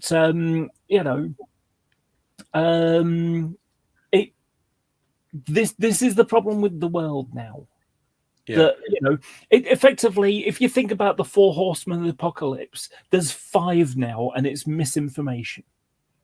That's a fair call, actually, because misinformation seems very dangerous at the moment. It's always been there. I mean, we saw it historically with, the tobacco lobby and the fossil fuel lobby. And as you say, that thing with Mel Gibson's character in Conspiracy Theory mailing out his conspiracies, that's a real thing. That always happened. People doing pamphlets and sticking stuff on walls, that always happened.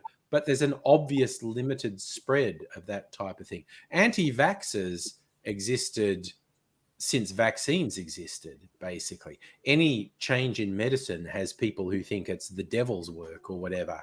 But it's turbocharged by social media, and it's quite frightening to see.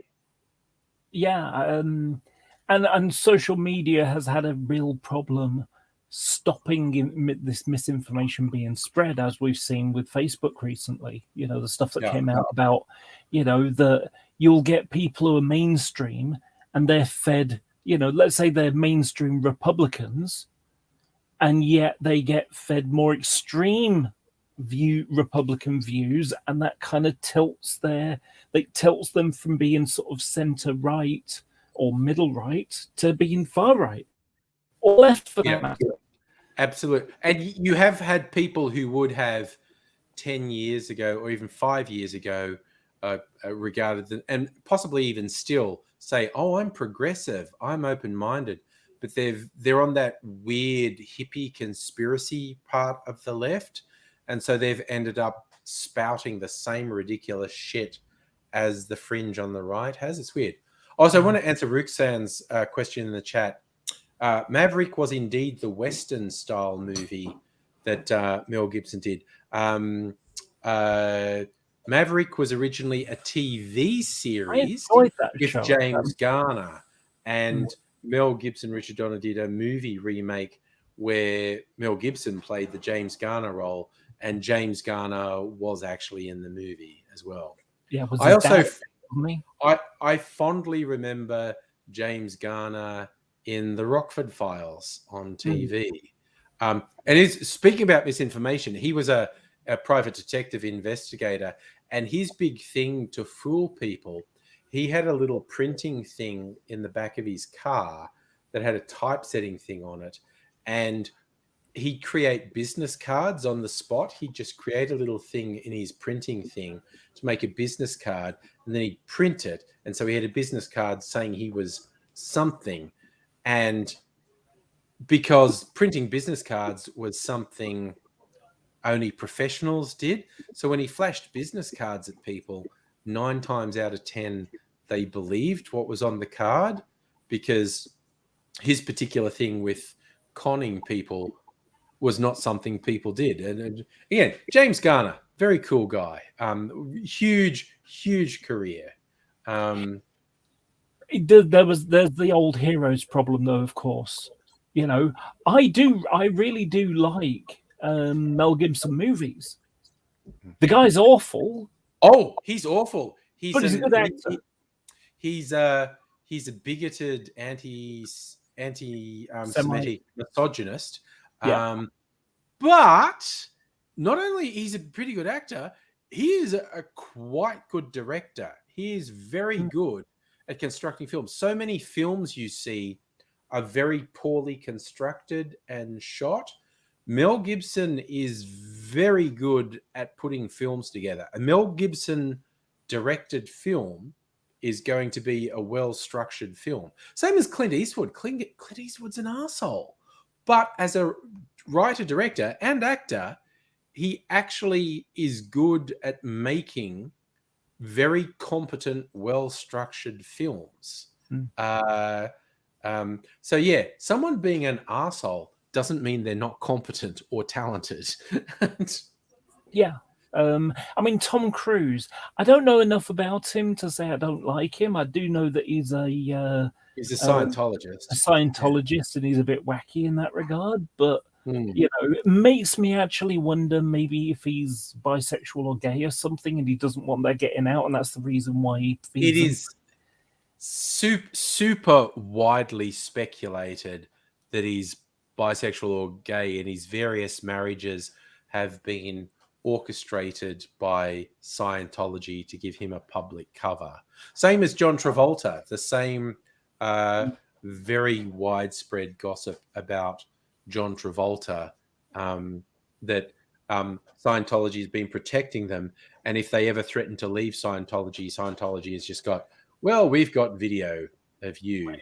It's not just that. I mean, you know, effectively what they do is they've got the auditing. So it's, you know, and it's basically it's a lie detector test. That's all it is. And, you know, well, obviously secret stuff that you don't want to get out comes out. Yeah. And the stupid thing about it is, you know, let's just be real. Let's just create a hypothetical situation that, let's say Tom Cruise is bisexual or gay or something, okay? Yeah. And what would our reaction be? Okay, that's interesting. And it's the 21st fucking century. It's not a crime to be gay. It but there's... You know, it may have been 20 years ago and still would have been...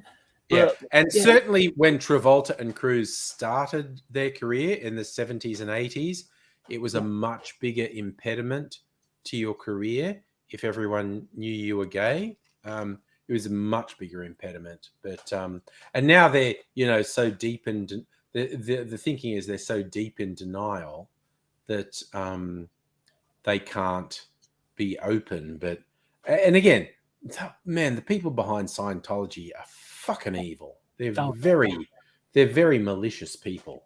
Mm. So yeah, it's a whole thing. Not followed, not terribly far behind by Mormons. They're a little bit crazy. Oh no, that's the most polite thing I can say about them is they're the Ralph Wiggum of Christianity, and You know, there is. I remember having them at my front door once, and they were saying stuff, and I was basically just blowing it out of the water with psychology and science and stuff like that. And well, they come in pairs. So you've got the elder and you've got the newer guy. And so the newer guy is the one that's basically got to get his hours in, as it were, talking to people and things like that. To, you know, I don't know. You know, you a bit like a pilot. You got to get your hours. Yes, you got to get your hours up. Yes. And so, you know, you got the young guy, and, you know, later on maybe say what you should have done there is this, or brought this up, or this verse in, you know, in the Book of Mormon and so on.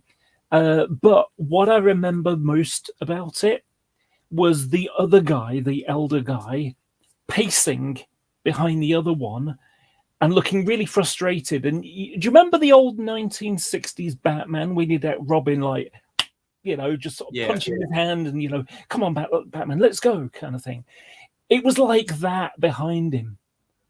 You know, it was really funny to me. They don't knock on my door anymore, by the way. No, I don't know why. And Strictly Sega brought up the Paul Thomas Anderson film The Master, which apparently does a good job of explaining that fucked up Scientology stuff. But also, yes, you brought up Jehovah's Witnesses. Jehovah's Witnesses creep me out because they come in threes, and it's generation. There'll be a senior, an adult to middle-aged person, and a younger person. And it's clear the psychology behind that is everyone has a weakness. There's someone they won't be rude to. For some people won't be rude to an older person. Some people won't be rude to someone who's like a parent age. Some people won't be rude in front of a young person. So they've got a young person, a parent, and a grandparent, essentially. And by having that trilogy, most people, that one of them is someone they won't be rude to. And I won't be super aggressive to them. I'll just say fuck off and shut the door. Okay. That's not too, sorry, can you just tell me what more aggressive is? Is actually abusing them. Okay. I won't spend time abusing them. I'll just go, no, fuck off and shut the door. Although in college once I did a thing it was with my girlfriend at the time, and someone knocked at the door, and we're in bed, and Christ, who's at the door? And I went up to answer, and it was fucking Jehovah's Witnesses. And I went, oh my God, I'm going back to bed. Go away. And I shut the door, and the mother character in the group said, oh, lucky you. And I just thought, fuck you. And I just shouted, yeah, there's a girl in my bed. I don't know her name. And I went in there, and she's like, what is that? And I said, it's Jehovah's Witnesses. Start screaming like we're doing mad fucking now. Because they were just outside our bedroom window, because it was just an apartment building. And that's probably the most aggressive thing I ever did to Jehovah's Witnesses. So, yeah. Yeah, I mean, when it comes to street preachers, Dr. Abigail. Hello, Abigail. I have a point to make that I would like to share. I would on the like subject, for you to share. Yeah. On the subject of proselytization and Yes.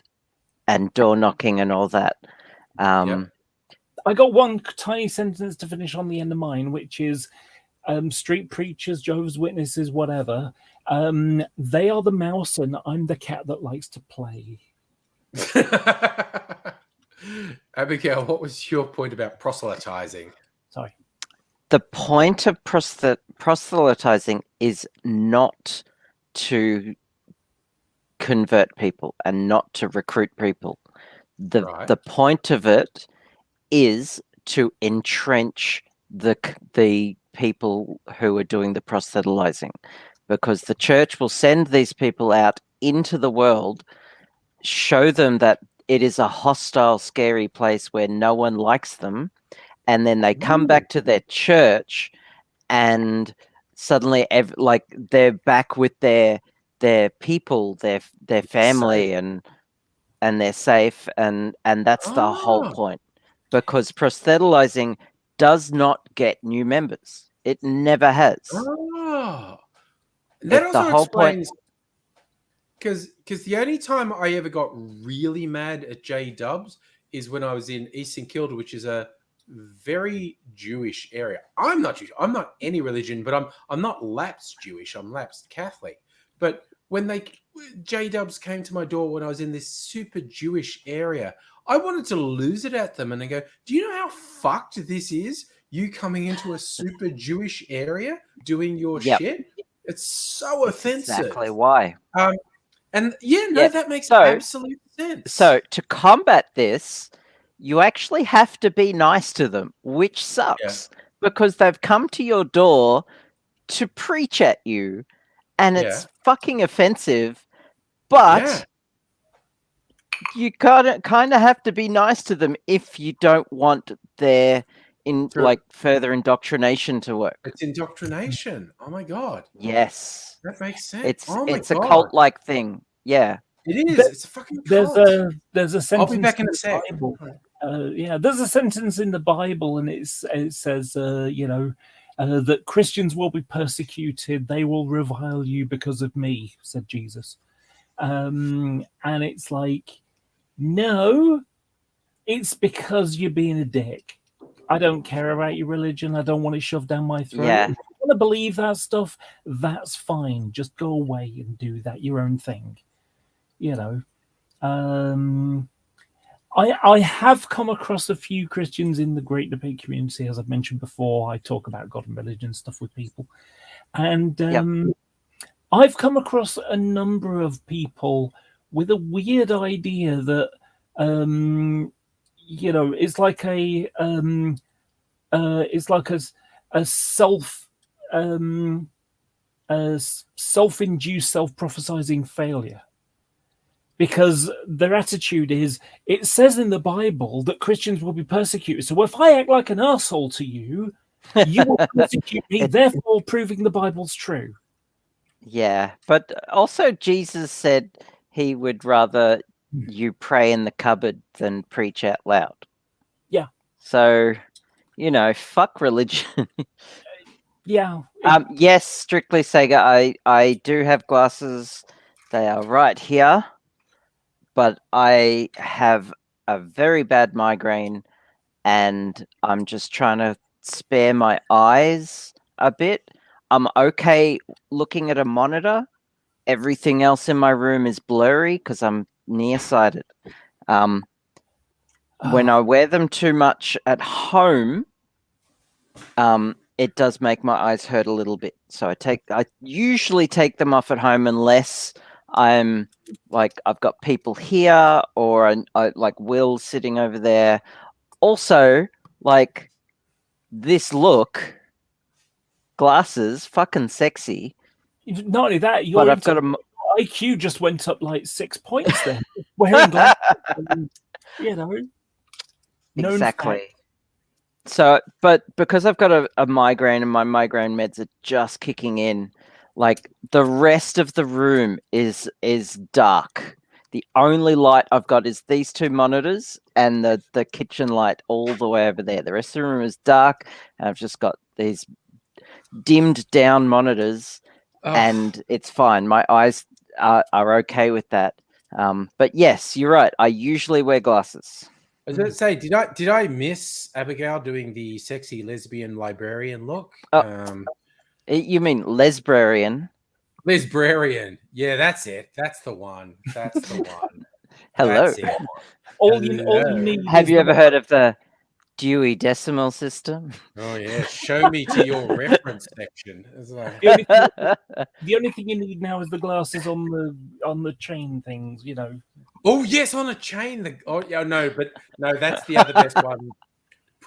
Putting the arm of the glasses in your mouth. Oh my god. Oh my god. Do you know one of the funny thing is, if you remember, I had different glasses before. I used to use quite large ones, and they,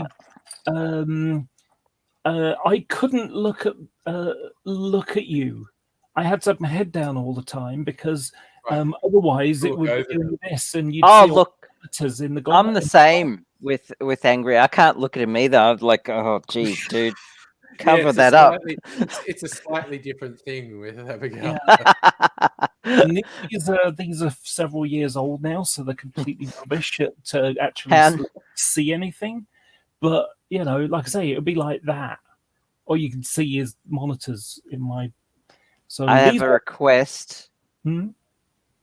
Yeah. Strictly Sega.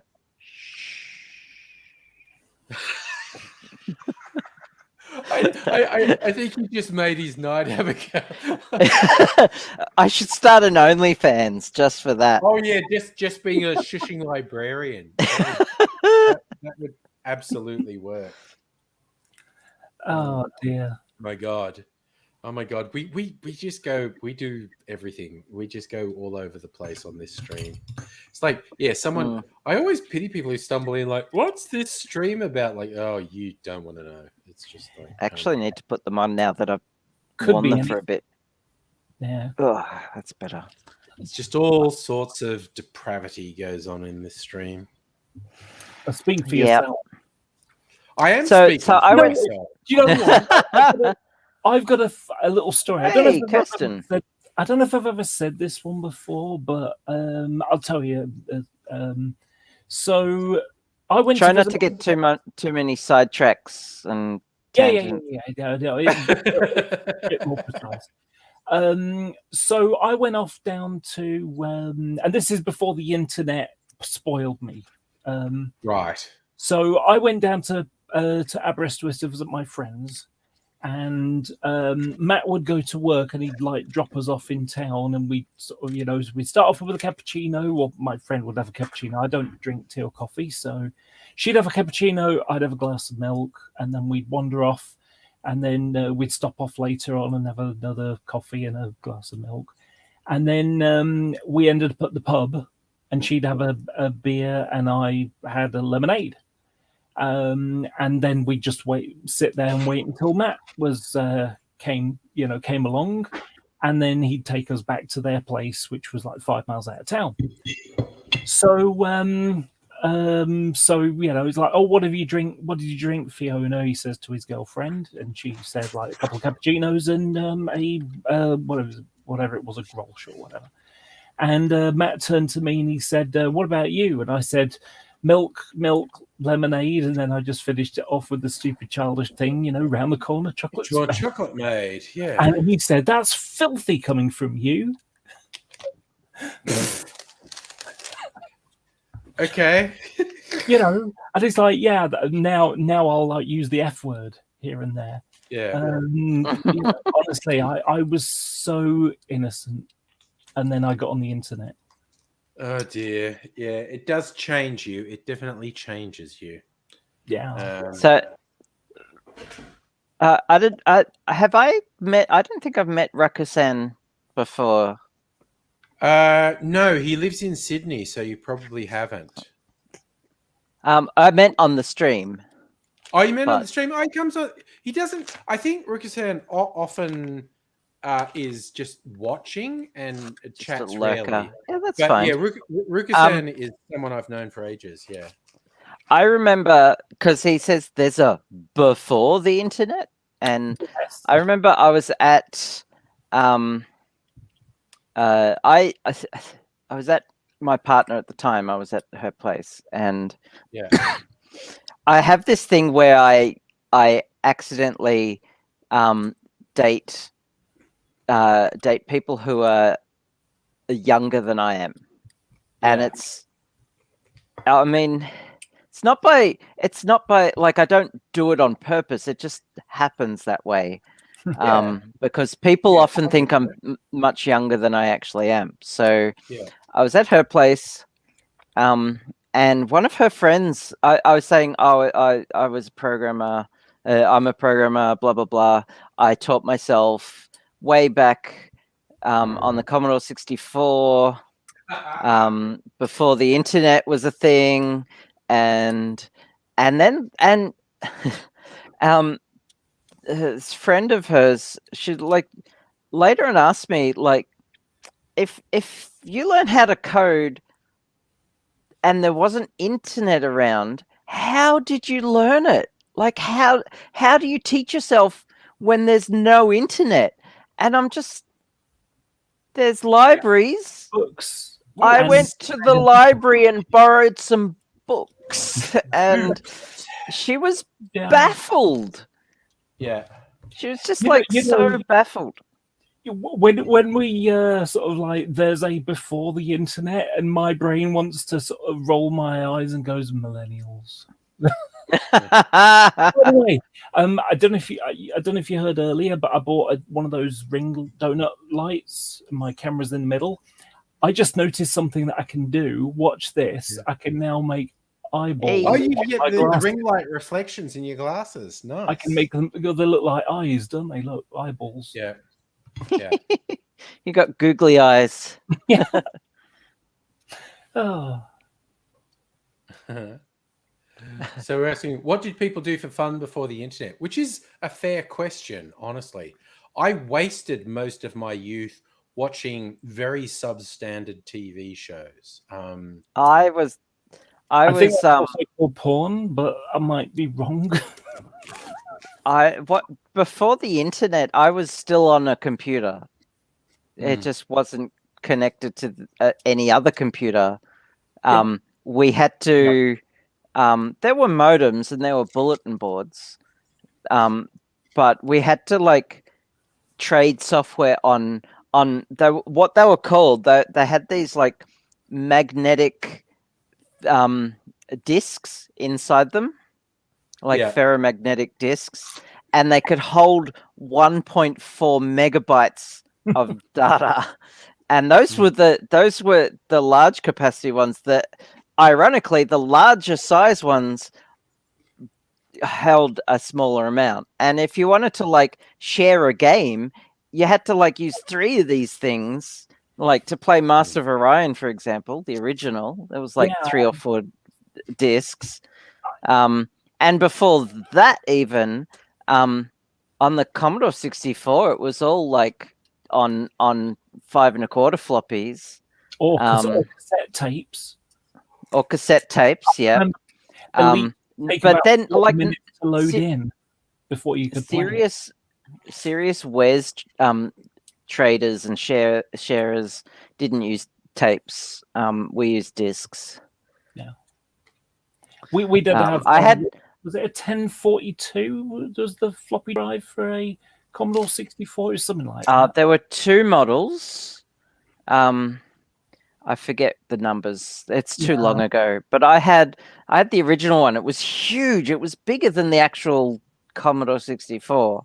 It was a big clunking brick of a thing. About that long. Yeah. Well, it was like coffee brown. Yeah, but then they came out with a slimline model, which I had 2 of, and I used to be able to like copy and share with friends, and we were in a Wares crew, a Wares spelt with a Z at the end, because we were shopping. We were constantly sharing software with each other, and Serious Wares Trader. Yeah, that's old school talk. Wares, old school Wares Trader. Yep. There you go. I've just got a screen share for you. Okay, what's Laura sharing? Just check. Oh, That was the one we had. Oh wow! Oh, the wow. 1541, and then Yeah. the Mark II was the slimline one, which I had two of those. That one, yeah. Yeah. Yeah, one on top of the other, and you could daisy chain them and set them to copy an entire disc super quickly. Super quickly. It took like 10 minutes, and without like having to swap discs out. And I had a friend who ran a Commodore 64 bulletin board in his living room. I don't know why his wife let him do that, but his living room was actually kind of like mine is. It's not a living room; it's a technology hub. Yeah. And he had like 2 hard drives for the Commodore 64, not just floppy drives, hard drives that ran his bulletin board, and it was insane. It was awesome.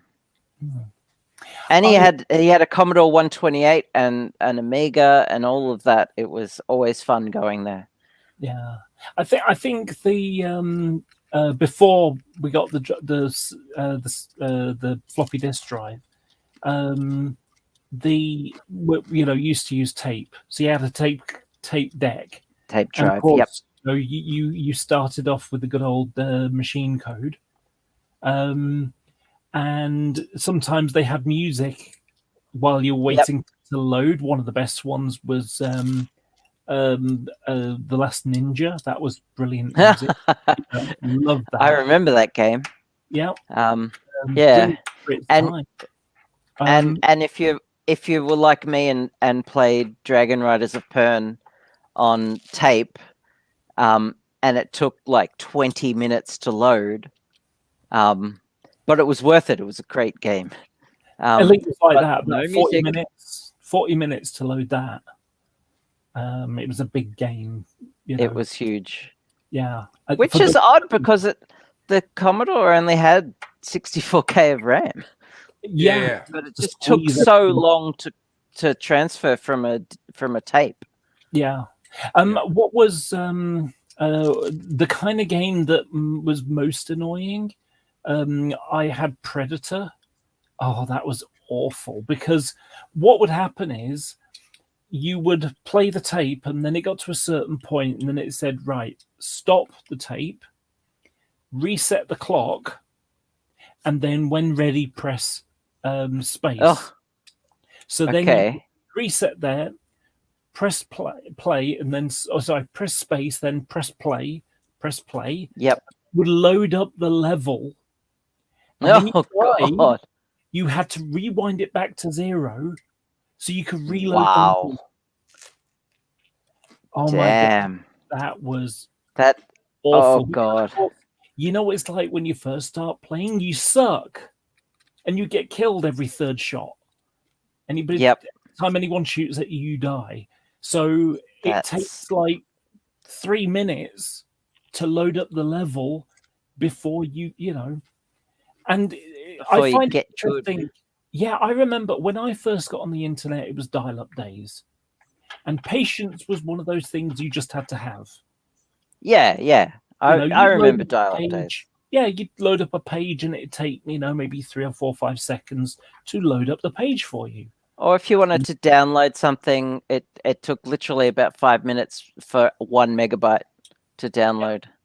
And that was on a 56K modem. That was a high speed. Yeah, I had one of those. That was I started off with a 33 and then went to 56. And so but now we have some, basically our internet is like, lift syndrome or elevator syndrome, also known as, if you know what elevator syndrome is, the idea of no matter how quick the lift or elevator gets, there's always someone going pressing the button multiple times, thinking maybe it'll go quicker if I do that.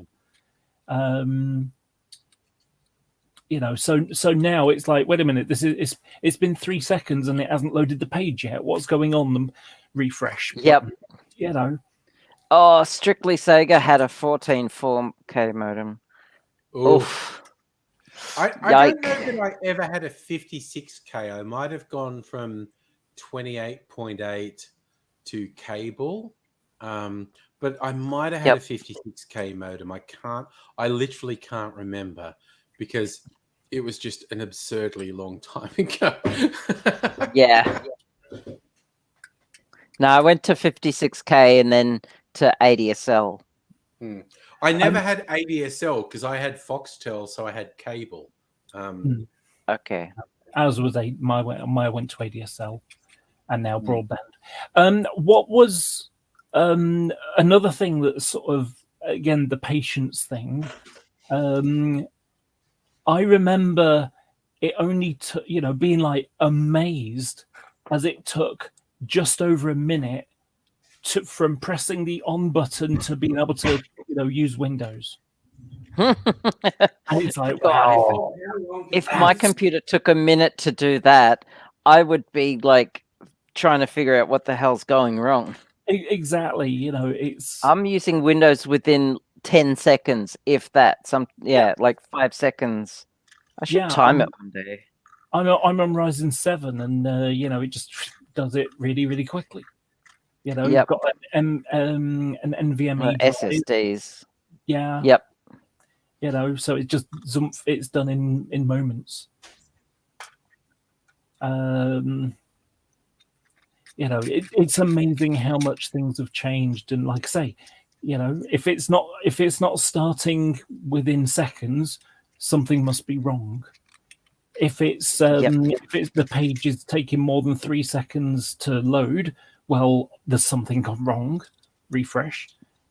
It's amazing how it's amazing how much everything is sped up, but also shows how impatient we are as well. Yeah. It's almost a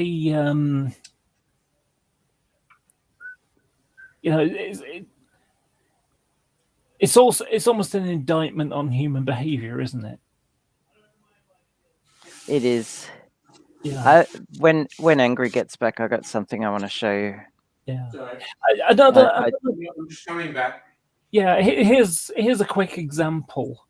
The first death on the railways was a crowd running for their lives because a train is coming at them at 30 miles per hour. I've heard that story. Yeah. And yet we look at the street and see a car coming at 50 miles an hour, and we're able to basically say, right, if I go now, I should be able to get across in time before that car gets to me. Was there the old thing about when they were talking about faster trains? Some people argued that women can't go on faster trains because their ovaries will fly out or something else. It was scientific fact in around about the 1860s. Before you turn this on, Angry. Yeah. Okay. An explanation. This is the first thing that I've modeled, prototyped, and 3D printed all my own from scratch. So I had to learn how to do CAD modeling in 3D just for this. And Will has been sitting here just going, why do we need this? And it's like pretty obvious once you see it why you need this. Like everyone needs this. Go. Okay. It's a toilet roll holder. It's a toilet roll shelf. Oh, it's a shelf. It's a shelf. No, that's good. Because the roll, the roll holder broke mysteriously a week after Will moved in. So I printed a new one just recently, and then I thought I'm gonna make a shelf for it. So I had to design this, and it's got a sneaky secret compartment. Wow. In it. Okay, I love that. So yeah, that was I designed that from scratch. Oh, I love that. Which is pretty cool. I learnt Fusion 360 just to design that. do that. Okay. I'm loving it. I particularly love the secret compartment. That's such a great touch. Yeah. Strictly Sega constantly, because often I'm wearing clothes that don't have pockets, and everyone uses their phone on the loo. Like if you you don't, you're lying, because Yes. everyone does. And often, like, where do I put my phone now that I need to wipe? Put it on the shelf. On the floor like a pleb. No, you So don't wanna do yeah. that. Oh, that is very neat. I'm Sorry very about that. impressed by that. I can't imagine what I might want to put in the little secret compartment, because it's in the loo, but it's not something that is going to be ingested, including tater tots, which we don't call them tater tots here. Potato gems. Potato gems, yeah. Yeah. But still. But yes, it's a shelf for your phone. I sized it specifically to hold my phone. And my phone fits perfectly inside it as well. So I was knocking stuff over back here. I was expecting it to be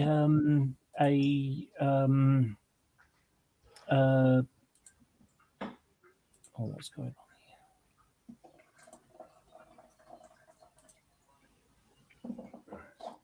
I'm just noticing how much the water is. Sega, it's got command strips at the back. It won't slide off. And the little holders that hold onto the metal rail are on super tight. Like, it won't slip off. You'd have to like really yank it off to get it off. And I don't know why rubber stipes on it on top. I thought about printing a rim for the top. So, but no, it fits. My phone. No, it's big enough. It won't fall off. Gravity is working fine in my toilet room. Right, you've paid the gravity bill. Yeah. And Gravity Heine, I don't bill. smoke. I don't own cigarettes to put in there. So. But I just think the existence of a secret compartment justifies itself, even if nothing ever goes in there. Secret compartments justify themselves. What I'm going to do is I'm gonna draw something funny and put it in there for Will to find. Oh, nice! Or maybe print out a little Nicolas Cage head or something. I don't know, and put it in there. Good. Also good. Sorry, just for him to find. That's funny. Yeah. And because a long time ago I built a box. It's the heart box from what's that Disney with the apple and the fucking Snow White. That's the evil lady's box with the heart on it. I made one of those, and I put a picture of a penis inside the box. No. And Will found it, and I wonder what's in this box, and it's a dick in a box. Dick in a box, of course. Why not in it? So I think because I'm wise enough to know when a gift needs giving. Okay. What you need is a version of that with a picture of Jack Nicholson. Jack Nicholson. Nicholson. He's Johnny. Yeah. You know, Jack he won't get it. He's a Jack in the box. Box. Won't get that. Jack in the Box. Yeah. He won't get that either. Laura. Here's some things that I've created recently with my 3D printer. So this is a bracket that is now clips on my monitor. Right. And then this here is the slot, the thing that holds the ring light is, and Oh, then yes. I've got the camera in the middle of it. What that version of Fusion 360 is that? This is the full The full. Inventor. Okay. This is It Autodesk just Inventor. looks. It looks slightly different to my version. That's all. Yeah, it's well, like I say, it's the full version. The Fusion is the cut down version. Oh, okay. Sure. I trained on Makes this. sense. I did a CAD course, so Oh, cool. 2013. Fair enough. This I'm is I'm just like slogging my way. It took me like almost 2 weeks to design that shelf because I Okay. started from scratch teaching myself and just dragging myself along that. It's a learning curve. It was just a lot of learning. This took me about 10 minutes to draw, but Oh, again, that'd take me hours. yeah, it really comes down to understanding. You can see how it's barely any items. You Yep. know, all I did was I started off with a sketch. So Sketch. Yep. started off with a basic sketch, and Yep. then it did an extrusion on it. And then you and know, then I- you did I made it- fillets. yeah. And then I just done a bunch of fillets around the edges to soften it off. And by having the fillets, it makes it easier to 3D print because it's not That got is hard correct. corners. So it's a bit more forgiving when it comes to printing out. And it doesn't matter whether this is completely accurate anyway. So Fair yeah, enough. that was one. And then this is a bicycle headlight thing. So what happens with the shape of my bike, with the basket in front, there's nowhere to put a light. So I decided that what I'll do is I'll just have it so it cable ties underneath. So that's under the basket and just fits the standard light that it normally clips on. Yeah. Okay. So that part is the part of the clip, the design of the clip. I think it's still Yep. here somewhere. There's one of the lights, and so it just slides straight on. Yep. So that's the front light, and this is the rear light, and that goes on the back of the basket on my bike. And you know, these holes here for the cable ties, and you can see I've filleted them in a big curve so that Yep. the cable ties flow around the edge of it. So it's not going to like have gouges in the corners or anything. It's nice, smooth. It flows right through quite easily. So yeah. Cool. Cool. But if you want, I can show you how to do it. Speed up your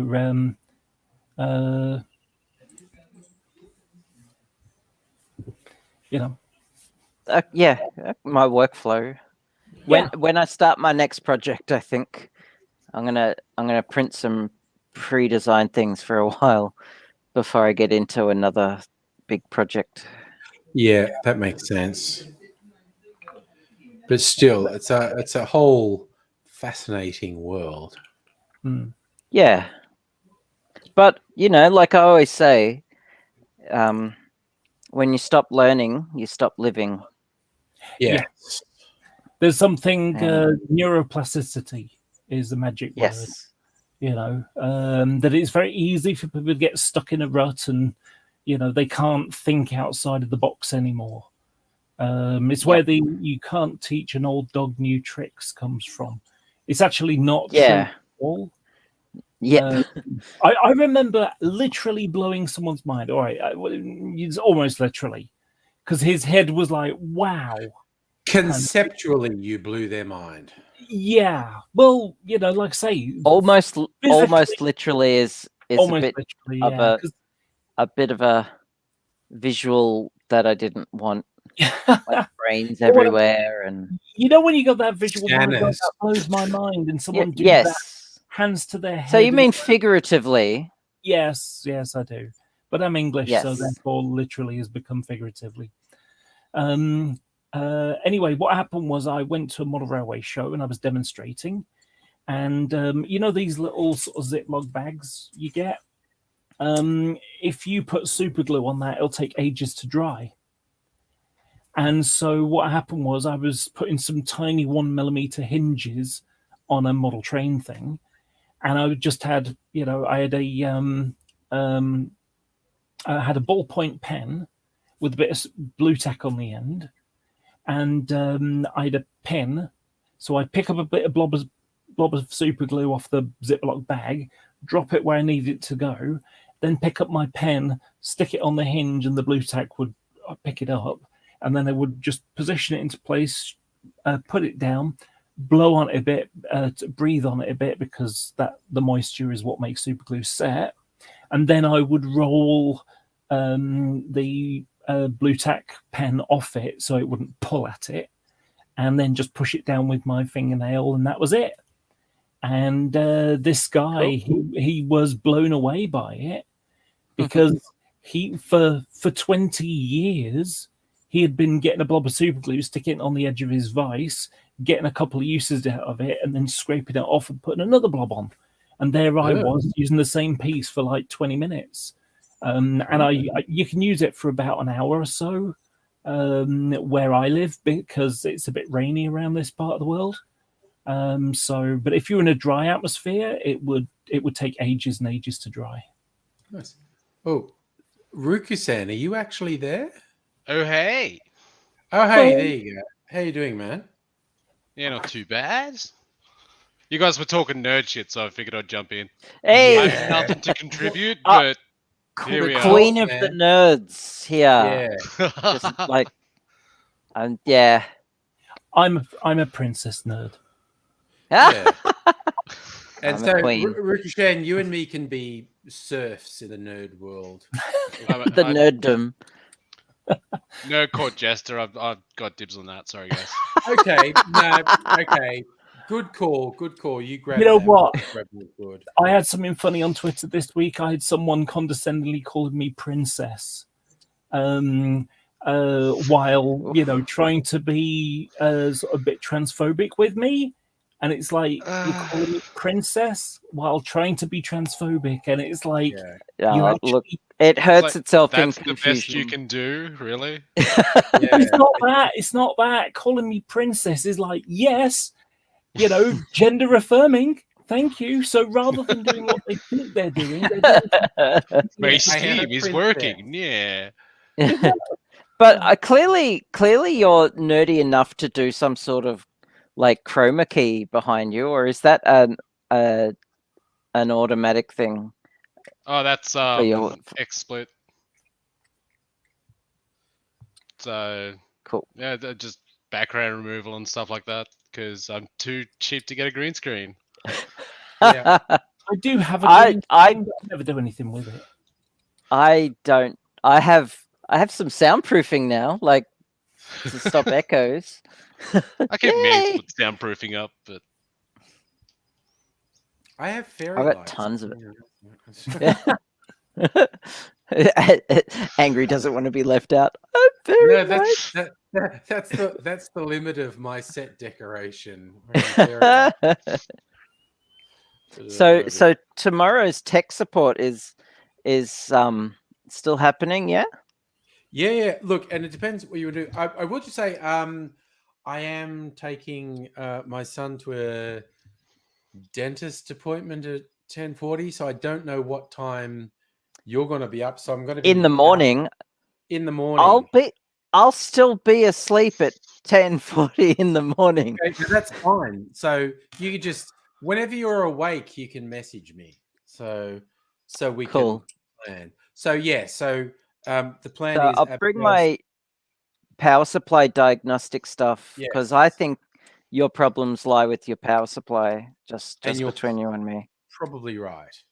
But yes, And I'll bring my laptop and I'll show you some sweet OBS stuff if you want. No, we'll talk about your computer on the fritz is it angry? Oh, it is. every now and then it won't actually power, like it powers up and won't actually come on. It's only happened Yeah, it's once. super annoying. Outstanding.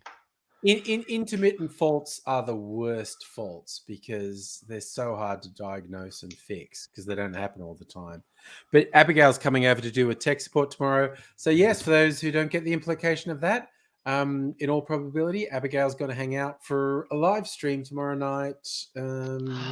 We'll see how that goes. So, I'm gonna get drunk. yes, Hooray! I've already. I got was three half times- cut. I Yeah. was already half cut this evening, because Nettie took me on a mini pub, with drinks cocktail, Yeah. Bar hopping. bar hop. So we went to Elysian, Mhm. and like I tried their vodka. Yes. Ruka-san, there's this whiskey bar across the road from where I live, and they have tons of awesome whiskeys and one vodka. So I tried their vodka, and it's a Japanese vodka, and it's actually Ooh. not that bad. It's made from rice, but it's a vodka. Okay, not that bad. It wasn't that. It had a good mouthfeel, good warmth to it. Didn't punch you in the face like some other vodkas, and yeah, it was. I mean, it wasn't. It wasn't Archie Rose vodka, but it was pretty good. Thank you, Nice. Laura. I appreciate that. That's like, oh yes, please. So yeah, but the thing is about this evening is that I'd had a cocktail, a shot of vodka, another cocktail, and then we thought, oh, do you want to grab some food? So we went and got some food, and I was sitting down, and I realized I hadn't eaten at all today. Ooh, no. And okay. and those 3 drinks just like Yeah. and then we went for another drink after the meal, and I got home and I was drained. I was tired. Because that was a lot of energy doing all that, Yeah. and Um, then I could feel this migraine just like hitting me in the side of the head like a cricket bat. So I had to lie down for an hour. It was great. Yeah, So that's fair. anyway, I was thinking again because I always get Abigail drunk when she comes over here. I was thinking a variation on what we've done before, a fun thing because I've got all these quite different styles of whiskey. I think when we're on the stream, we should line up not full shots, just sips of each, but like an American bourbon, an Irish whiskey, a Scotch whiskey, an Australian rye, and an Australian single malt, and try and describe because they're very different styles of whiskey, and try and describe the differences between them because neither of us are like whiskey nerds. We're both, somewhat into the idea of drinking it, but trying to say, okay, here's how I explain the difference between an American bourbon and an Irish whiskey. I think that would be funny. Also, because we would get progressively more drunk as we do. That's the Laura, only reason you do it, really.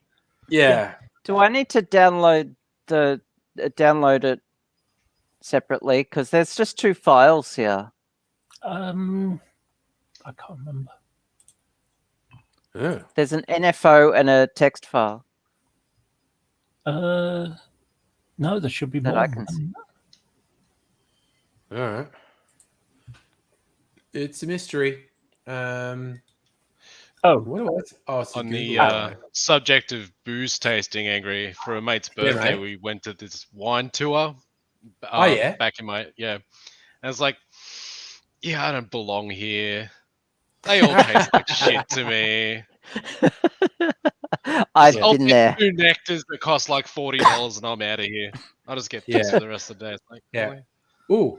I Kirst? I did a lunch at a winery that a friend was volunteering at. Yeah. And we all did a road trip, and it was really nice to get out into the country. This is a few years ago now. Yeah. And then they invited us to do a wine tasting, and I'm like, I guess. And it was all like red wines, and I don't really like Yeah. red wines, and they all kind of tasted like bark. And my friends were all like, I like the head of this one, and Wait, this one has a nice This is good mouthfeel. fruity. Yeah, Fuck off, you and I'm like, wankers. God. yeah, like I love my friends, but clearly I have no palate for wine. Yeah. Oh no, I'm not a wine person at all. Yeah. Sorry, Kirsten's Whereas- just asking, has my Archie Rose package arrived? No, it hasn't, because she's saying she had a Paloma made with eau de vie. So I'm assuming you are recommending I make a Paloma style cocktail with the eau de vie when it arrives. If the Archie package had arrived, I'd be drinking it tonight, but it hasn't. So probably sometime next week, booze I ordered will arrive, and that's something I'm looking forward to. So, yeah. Laura, is it still uploading to Google Drive or something, or No, 'cause it was fully there. It seems that there's. I've put something in the side for you, in the private chat. Oh, yes. Oh, okay. Yeah. So Figures. although the file's there for me, you can't see it. You know. Okay. For reasons. Well, I know I can get it myself, that specific one, and I can use this text file to. I hope. There's another thing as well. It's the. Is there? Yeah. The activator. Yeah. Okay. We should talk about it after the stream finishes. Yeah, another time. Yeah. I don't think I'll have the spoons tonight for it though. Yeah. I mean, if you do you have a server or anything of that nature? Because I can just drop it in there if you like. Not at the moment. Oh, No, yeah. I was going to set up an FTP server for someone wanted what was it? Condor Man and Battle for Middle Earth. Oh wow, okay. 1066. The Yeah, I battle. know that It's one. not Yeah. It's not about elves and No. Arnor and the Witch King or anything like that. It's the Battle of Hastings, the Norman Yes. invasion of England, which is also good, I suppose. It's not. Yeah, it's a thing. Shoot the It's a King of England thing. in the eye with an arrow, but you know. Kirsten, you raise a good point. Sometimes Australia Post actually deliver on the weekend. I might actually get the Archie package. It's always a surprise. Like sometimes I go, I thought I'd get something this week, and then I go out the door on a Sunday and there's a package sitting there for me, and I go, someone delivered a package for me on a Sunday. Cool. I've had packages delivered on the weekend as well. Yeah. So I've got Only the it Archie happens package. all the time. Yeah, I've got the Archie package. I did order some stuff from Dan Murphy's because they were advertising a brandy I wanted on special, and none of the stores actually had it in stock. And I was going, maybe I'll just order it on the website, and I lose most of the discount on the delivery charge. But then I thought, wait, there's this one thing I've been trying to get, and there's only one shop I know that has it, and it's in the CBD, and it's only open Monday to Friday, and I'm not going into the city Monday to Friday. Will Dan's deliver it to me? And I went, they'll do it. So I ordered some deliveries from Dan's. So basically, I've got special presents of booze arriving sometime in the next week or two, which is always fun. Just like little mini Christmases. Ooh, what's the special package that's been delivered to me? Ooh, it's alcohol. Nice. So yeah, I've ordered so much shit over the internet in the last 18 months of COVID and lockdowns and whatnot. It's like, everything from little computer parts to that fridge has all been stuff. My latest eBay acquisition that just arrived today is a $20 very fine scale scale Yes, okay. And for the measurement of things down to 1,000th of a gram. Yeah, we don't even need to talk about what it is you need to weigh in those weights. Oh, well, I mean, I'm constantly like when I'm cooking, like I will measure to the gram, like And- flour and sugar, and Oh, it came with a 50 gram little calibration weight as well, which is ooh, nice. nice. But yeah, look, Yeah. some of the cocktail people I follow on YouTube, because when they're making various concoctions, they'll be adding little bits of citric acid or malic acid, and it'll be down to the 0.1 of a gram. So they use Yep. that type of scale to Yeah, measure down to. it's a 0.1 of kitchen gram. scale. That's what Yeah. it's advertised for. I have no idea why anyone else would use such a device.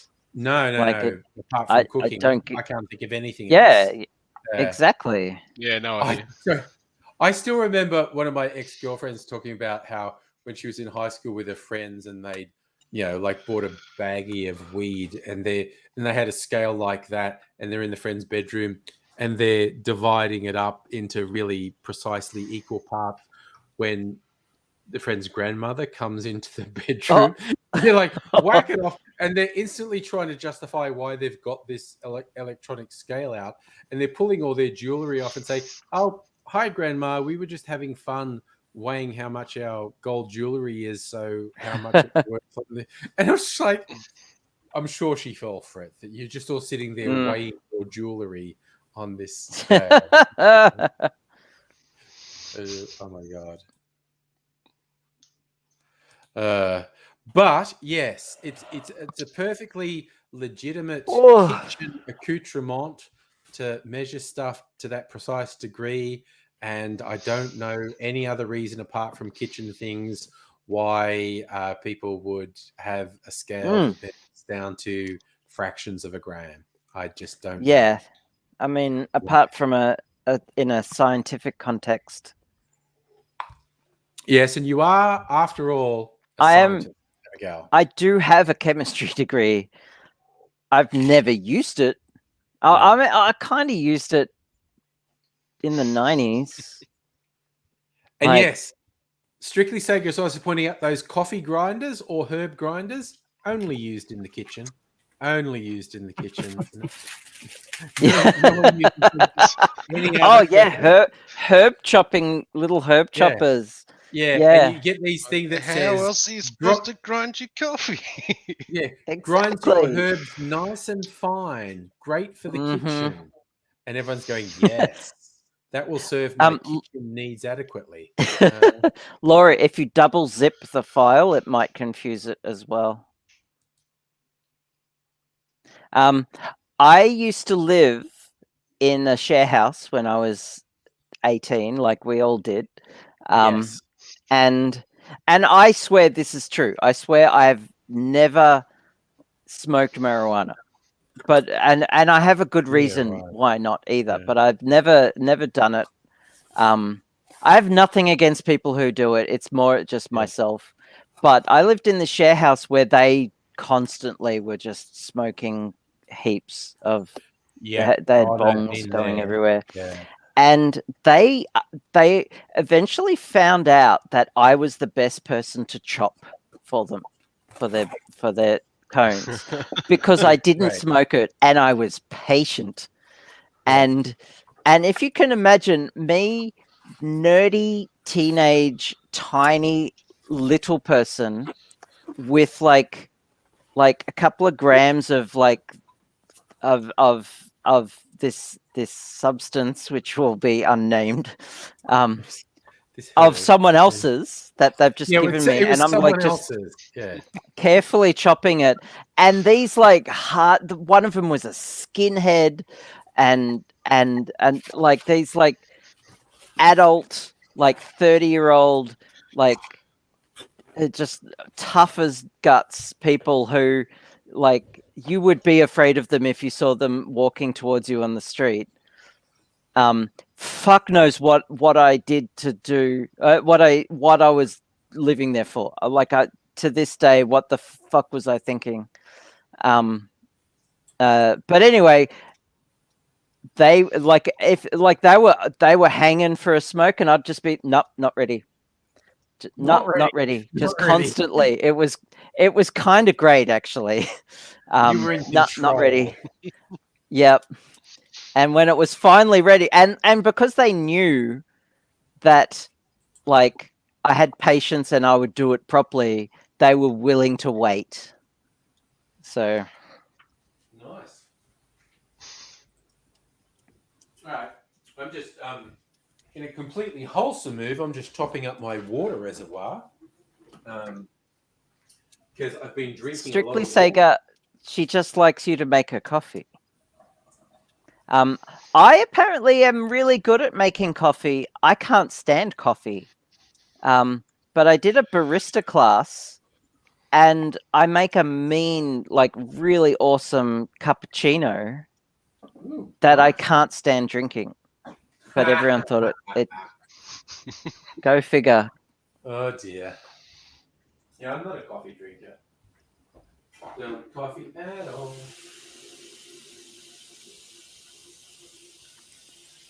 All right. I mean, We need more extroverts to carry Yeah, because okay, I'm back.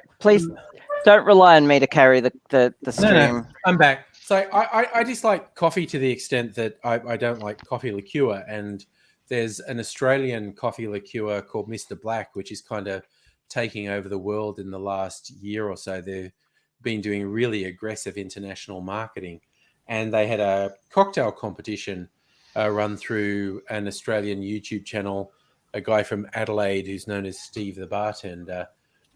And I just don't like coffee. I don't like coffee flavor at all. But I got some Mr. Black, and I actually managed to make cocktail. This is the second year they run the competition. Last year, by milk clarifying a cocktail, I made something that I found palatable. But this year, I was a bit more adventurous with things I blended it up with. And I made cocktails that I actively liked. And I just dislike coffee quite a bit. And I made a couple of cocktails. And even I was impressed. It's like, wow, I actually like that. And I don't like coffee. So, you know, it's you never know what you can do in the end. So... And I didn't get anywhere in the competition. There was like 800 entries, and I was not one of the final 10. So, boo-hoo, sad, poor me. What was the competition for? It was a competition to create an original cocktail using Mr. Black coffee liqueur. How many entries did you make for that? I made like 4. Okay. This is the empty bottle. Look, there's some sort of occulty pagan stuff going on at Mr. Black, because this is the empty bottle that has this weird symbology, which I'm completely on board for, by the way. I'm like a fan of their clearly pagan occulty shit going on. But I don't know what that painting on the bottle means, but I'm on board with it. Question for you. Yes. One of the slang terms we've got for I was drunk was bladdered. I was bladdered. Bladdered, yeah. Never heard that before. Okay, I was going to say, has that translated to Australian? Not really, but I would guess that's because beverages used to be kept in receptacles that were made from animal bladders. And even after they stopped using actual bladders, where they were using these leather pouches, they were still referred to as bladders because the original containers were actually made from animal bladders. So that's why you would say you were bladdered, because you drank an entire bladder of... Not sure that is the way the term comes from the UK, because I have a feeling it is my bladder is full. Look, possibly. The derivative of, idiom is very hard to trace. But I think in terms of alcohol consumption, because the stuff used to be served in bladders, that's where I would bet it comes from. But it could be either, or it could just maybe you look it up and it's like some Germanic word that sounds like bladdered that means drunks, because with the English language, ridiculous bullshit goes on the whole time. Like, oh yeah, no, we actually hybridized a French, a German, and a Spanish word and made up a completely new word that doesn't follow the grammatical or pronunciation structure of any of the other languages or the rest of the English language, but we've decided for this one word that works. And you go, yeah, cool. Why the fuck do I speak this language? It makes no sense. That's like, by the way, I disappeared off for a few minutes before. The reason was because I had a parcel delivered, and my parcel contained 4 of these wagons. And I've got another 3 coming from a different place, but I've now bought 18 of them. So wow, the full train that I want. Unfortunately, they are a little bit shit in one element. So they've got like a knuckle coupler on them, miniature little coupler, and sort of springs open. There's a little tiny spring there. Unfortunately, the little tiny spring seems to fall off them very easily. Yeah. So I have replaced springs. So what I've decided to do is when I do the train up, because I like to have all the numbers separately, all the numbers separate, proper individual numbers as the real thing has. So when I get the decals to replace the numbers, I'm going to put them on, do the extra work, do some weathering because they're stone wagons, so they get like dust all over them. So I'm going to weather them down, and when I've got them, the way I want them, I'm going to get a blob of super glue on each end of the spring to stop it falling off. Okay.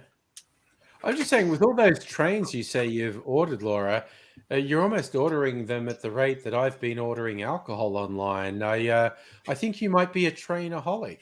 Yeah. Say that. I mean, I've spent £4,700 this year on trains.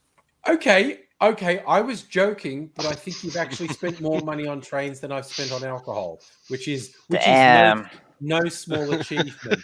That's not a small achievement. It is my primary interest. I think it was an opinion column in The Onion once that said, "I'm like a chocoholic, but for booze," and it's just like it's like the person had never heard of a term for someone who consumes lots of booze. But my friend can't stop eating chocolate, and they call themselves a chocoholic. I'm like that, but it's booze in my case. Oh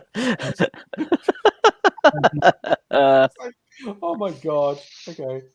So I've got 4 arrived today because that's the last 4 they had at the shop. And I'm fortunate because the shop that I get them from, they're LGBT, which is cool. Nice. And what's kind of nifty about it is that they will put stuff aside for me. Yeah. So normally it's like, we've got stuff in, you need to buy it now. And if you buy it 3 months from now, it may not exist anymore. So you'll be shit out of luck. They will hold the stuff for me and I can buy it over 3 months for 3 full trains of something like that. Yeah. So, I've ordered like far, far, far too much. And it's going to take me a year to pay for it all. Yeah. But the only problem with buying small amounts, like 4 of them, so I've got 4 of, that's the size of the box, and that's the box for 4 of them. But it's also it's just full of ghost turds. So okay. I hate those things. We get some of them now. They're actually water soluble. They dissolve completely in water because they're not plastic. They're made of some sort of organic material. Sorry, you were going to say something. No, I was just going to say I've never heard them referred to as ghost turds, and that is fantastic. It is a good name for them. Box Dude, full of ghost turd. in the chat, Rabbit Game Fan saying if you're like a chocoholic but from alcohol, you'd be an alcoholic. I don't know that word. But I What? know I know Al- I don't know. I know chocoholics. Al? I think I'm just a chocoholic, but for booze. I don't that word you're saying is not familiar to me. I've never had medical people say it to me, and Yeah, well, alcoholics go to I've ne- meetings.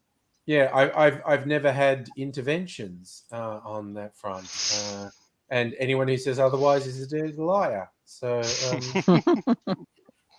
I always thought ghost turd meant something completely different.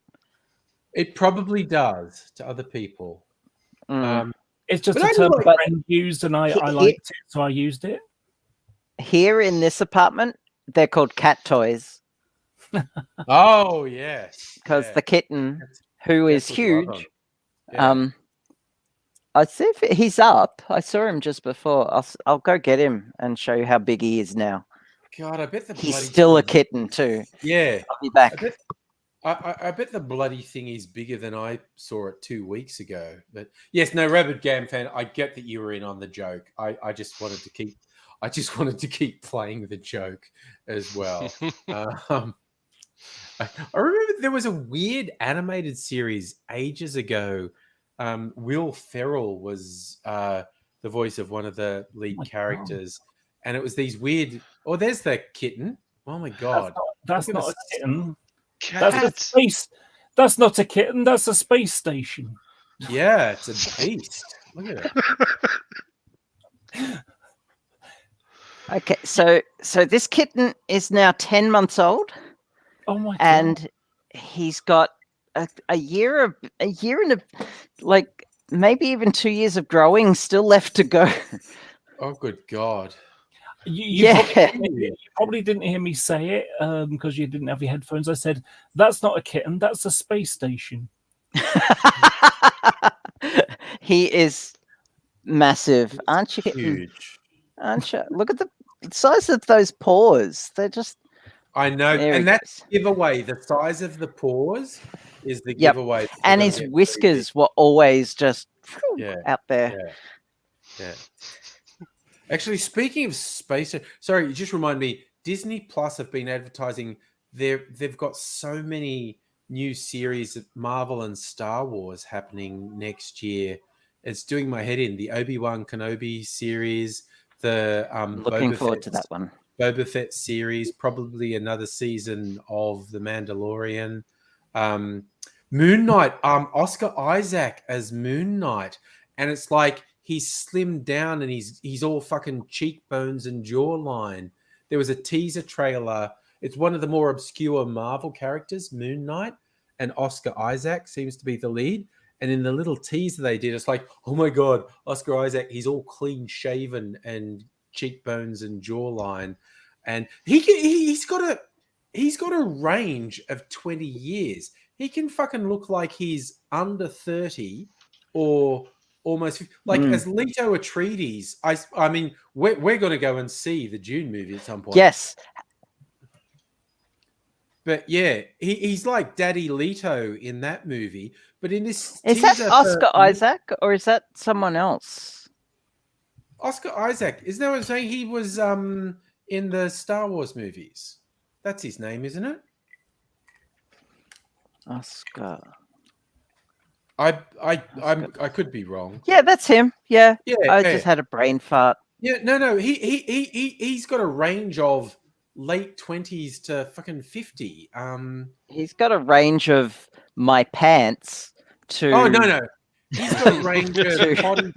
He's a range of hottie to daddy. He's that's Yeah. his range. Speaking as a purely lesbian woman, my God. Like, oh yeah, no. hello. Speaking as a purely heterosexual man, oh my god. Okay. Mhm. Yeah. It's no, he's something. And I was blown away when I saw this teaser for Moon Knight. I was going, oh, he's all clean shaven and it's just cheekbones and jawline, and oh my god, I thought he had me Wow. at Daddy Leto when I saw all the stuff of him with that salt and pepper beard, and it's just like, oh my god, okay, cool. Yeah, he's keeping busy basically. But yeah, Disney has been advertising a shit ton of stuff. Like She-Hulk is coming next year, and Nice. Moon Knight. Is that going to be because She-Hulk is actually like the same character in Daredevil? You know Yeah, she's a lawyer. the lawyer chick. Yeah. Yeah, no, she's a lawyer. That she's supposed to be She-Hulk. Yeah. I don't know if it's the same actor, but She-Hulk is a Or the same lawyer in that. series. And Mark Ruffalo as Hulk has at least a cameo in She-Hulk, Cool. explaining Nice. to her how she's become She-Hulk. Funnily enough, that Yeah, okay. Mark Ruffalo was in that film I was talking about earlier with DuPont and poisoning, a chemical company thing. Oh yeah, he was a lawyer, wasn't he? Yeah, that's right. Yeah. I've watched Squid Game this week, which was very good. If you haven't seen Yes. it already. Depressing Bit as Blake. fuck. Yeah. Depressing as fuck. Like that second episode had the huge twist I did not see coming, and then just spiraled into the central depressing message of it. Modern capitalism is so brutal. People under the thumb of it would actually risk their life for the chance of getting out of the rat race. Like, life is so fucked under modern capitalism. A decent chunk of the population would actually risk near certain death just for the chance of getting out of the horror that they live under on a day-to-day basis. That was so depressing and real. I think the worst part for me was, so I don't want to spoil it for anybody who hasn't seen it, but there's one game where they've got to have a team of 10 or whatever it was. Yeah. And then a few after, it's like a team of 2. The marble game. Yes, and they kind of team up thinking, Yeah, that right, episode can just fuck right off. off. Yeah. The two most fucked episodes was episode 2, where it just grinds in how bad modern life is, and the marble game episode. Those were without doubt the two most fucked episodes. And it was just like, oh my God, so depressing. And you've got like a handful of characters. Everybody else is superfluous. They're basically red shirt, original Star Trek. Or just antagonists or side characters or There's like 4 to 6 characters who matter, and everyone's wearing a red shirt. The rest of the marble episode gets really fucking intense. And depressing. So depressing. Yeah. On so many levels. Yeah, it's just I watched it over 3 evenings. Oh, it took me slightly longer. It took me about 2 weeks to watch it all. But geez, it's a really good show. It's incredibly well done. So fucking depressing. The other thing that I like about it, I was expecting, because I'm always the kind of person that does 2 things at once. I'll be doing some 3D modeling or playing Elite or whatever, and I'll have a video playing on the other side. I've gone through 3 seasons of the original 1985, The Equalizer. Got one more season to go. But I've done that while I'm, doing 3D modeling or, like I say, playing a video game or, whatever. But I was expecting Squid Game, because it's a Korean thing, I'm going to have to sit there and watch a bunch of subtitles for hours and hours. 9 episodes of it. And fortunately, it's English dubbed, which is nice. Yeah. I watched it in Korean with the subtitles. And apparently a lot of people argued the subtitles were actually quite inaccurate. And that would have counted for the English dub too. But yeah, either works, I think. Yeah, it is interesting how the English dub of it when you read it and what the words came out of their mouths didn't say, because of course they weren't speaking English. But you know, the dubbing sound that we hear in English, obviously it doesn't quite fit the same, and there's little nuances of difference that do kind of throw it and make it a bit more cultural, you know, as in Korean culture rather than English culture. And you know, one of the differences that we get in I'm guessing your culture is exactly the same as ours, that when old people get old, we stick them in the home because we don't want to have to look after them. Rather than, you know, like just around the corner, a couple of places, it's, you know, got a lot of Muslim people, and they have like three generations living under the same roof. You know, and that's normal because they look after their elderly. And it's one of the reasons why COVID's hit them hard, because, you know, not only because they tend to be poorer because ethnic minorities are treated like shit, and you know, so but they live in smaller homes, and they live multi generation together, so it's been easier for it to jump from one person to another, you know. We have the same thing here.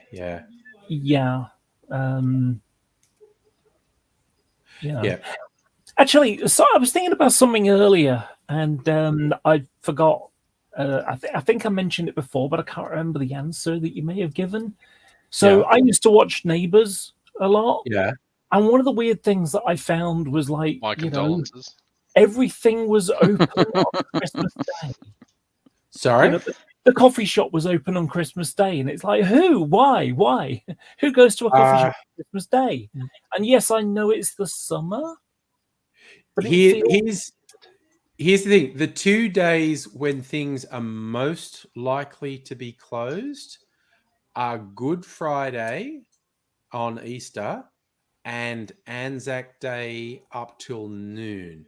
There are more things open on Christmas Day than there are on Good Friday or Anzac Day up till noon, which continues to be a weird thing to me. Most places are closed on Christmas, but you will find cafes and stuff run by non-Christian people, basically. Oh yeah, I can understand that. Will be open on Christmas Day.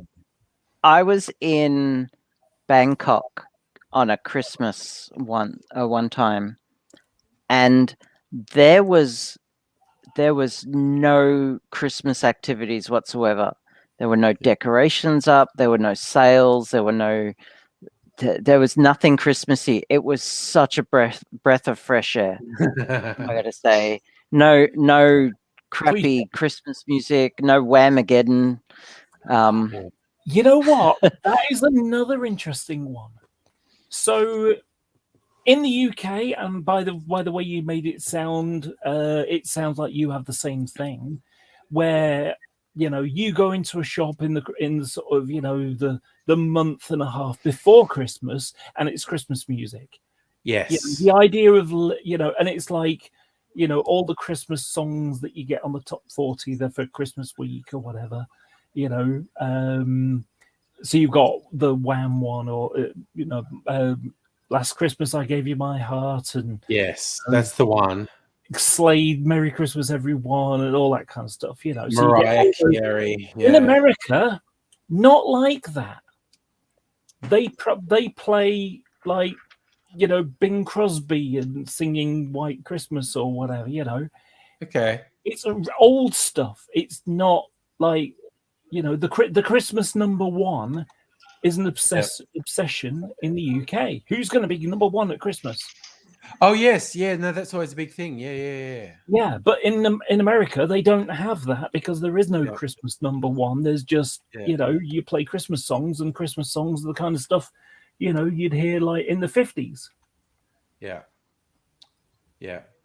Or slight cultural differences can be quite weird.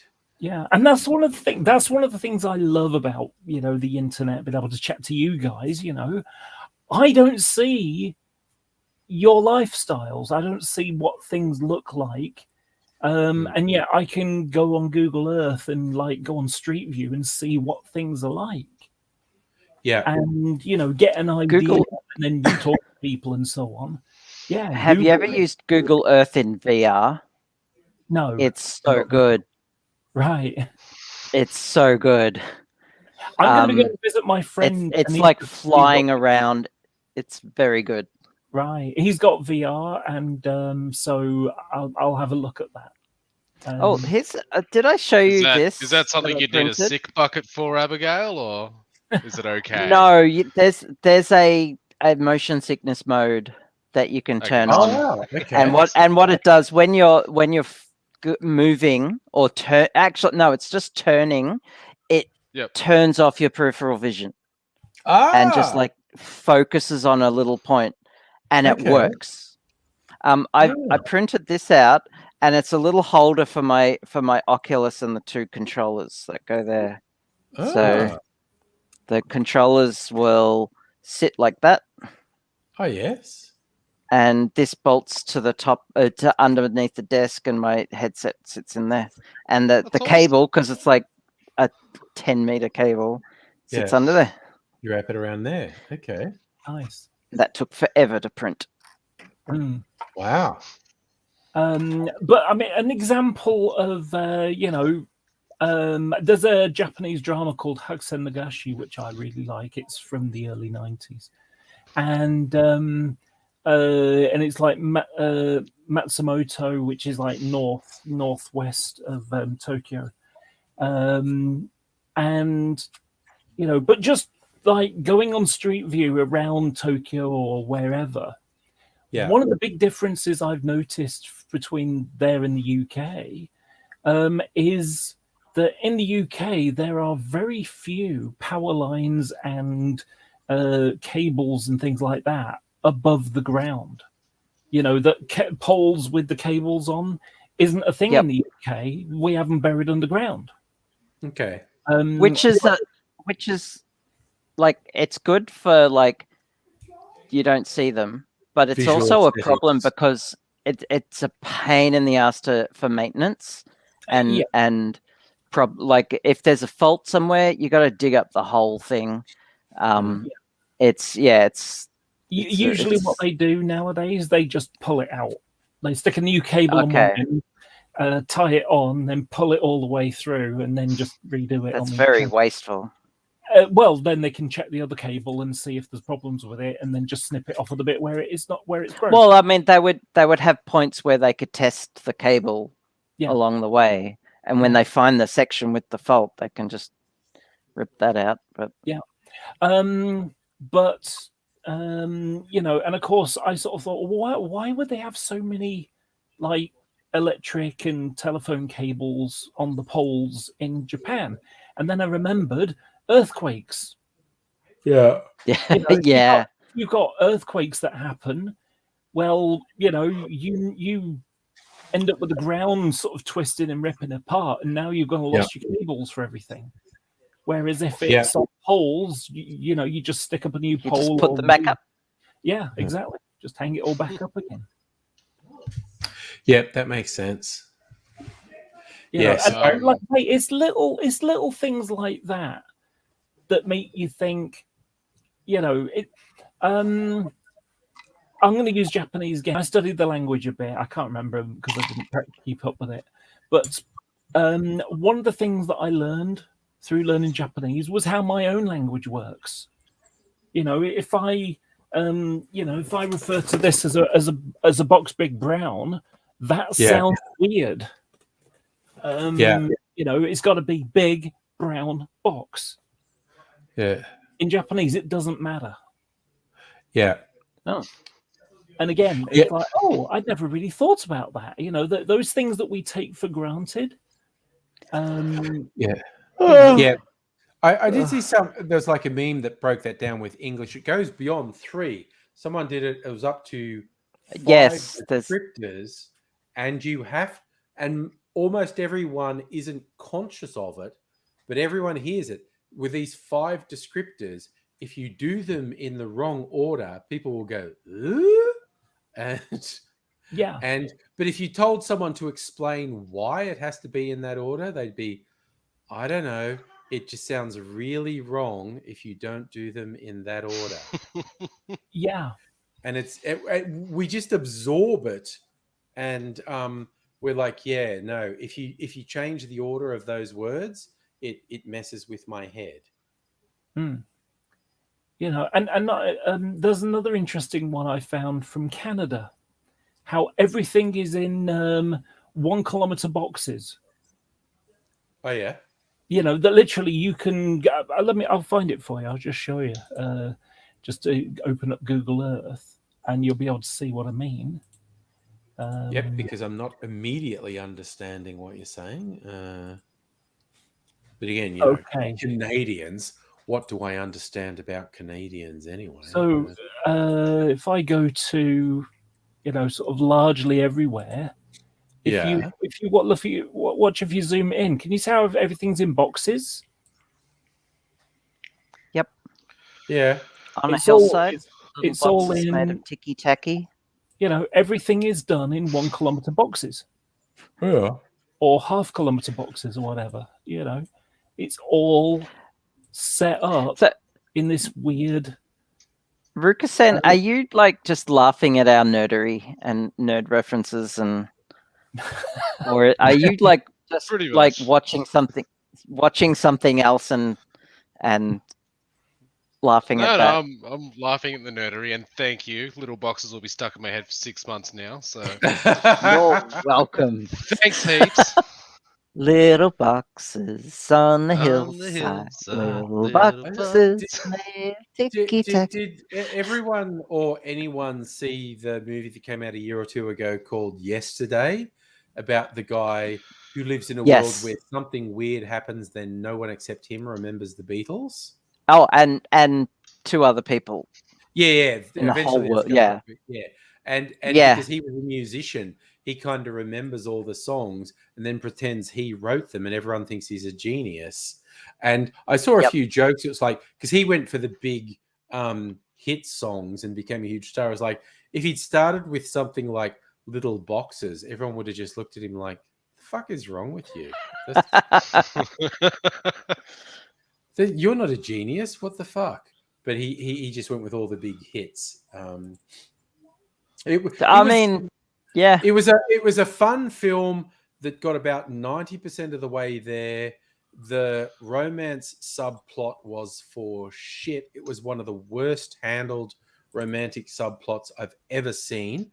And the resolution of the movie didn't quite get there, but it was I enjoyed it because 90%. But it's a couple of years on. I'm slightly spoilery. The romantic subplot is this guy, when he becomes the greatest pop star in the world, because he's writing all the Beatles songs by himself, his girlfriend can't be with him anymore because she says he's like... Well, she's not even his girlfriend. No, she was never actually a his love girlfriend. interest. Yeah. But she's like, and we know Little Boxes wasn't the Beatles. We were just using that as an example. Little Boxes did record a version of the Beatles. Sorry, the Beatles did record. Little Boxes recorded a version of the Beatles. Go home angry. You're drunk. Luckily, I'm at home. But yeah, no, the love interest thing was so handled. She's like, she puts him on the spot, and she basically says, you have to choose between being the biggest pop star in the world or me, to which I would just say, get fucked. That is the most shithouse emotional manipulation I've ever heard in my life. Who the fuck are you? That was cast as she was good and pure, and he had to choose good and pure. And I was like, fuck off. That was the grossest emotional manipulation. And it was just so badly written. So for me, a movie that got 90% of the way there, that had the love interest bit done so badly, really let me down. But it's an entertaining diversion. If you it's a cute song, if you like the Beatles, then yeah, it's a cute movie. Yeah. I also haven't heard the Beatles do a cover of Little Boxes. Am I just completely wrong? Who did Little Boxes? I don't know. was sure Elvis Paul McCartney. Costello did one, I think. All right, now Um, I'm on the fucking internet. I'm just looking it up. You have the internet. Years back, wasn't there? About 5 years or so ago. Sorry, I'm sure it's there was from a like Little Boxes the cover 60s. about 5 years ago. Song by Malvina Reynolds. Okay. Yeah, in the 60s. Pete Seeger. Christ, I don't know why. No, it's the Pete Seeger version I'm thinking of. I don't know why the fuck I thought Pete Seeger was the Beatles. Who sang Little yeah, Boxes first? Yeah. You know, Pete Seeger, the usually ignored sixth Beatle. Yeah, no. Fuck, yeah, no. I have no idea why I thought Pete Seeger was the fucking Beatles, but I'm an idiot. Is the short answer is the reason I had that misconception is I'm an idiot. So yeah.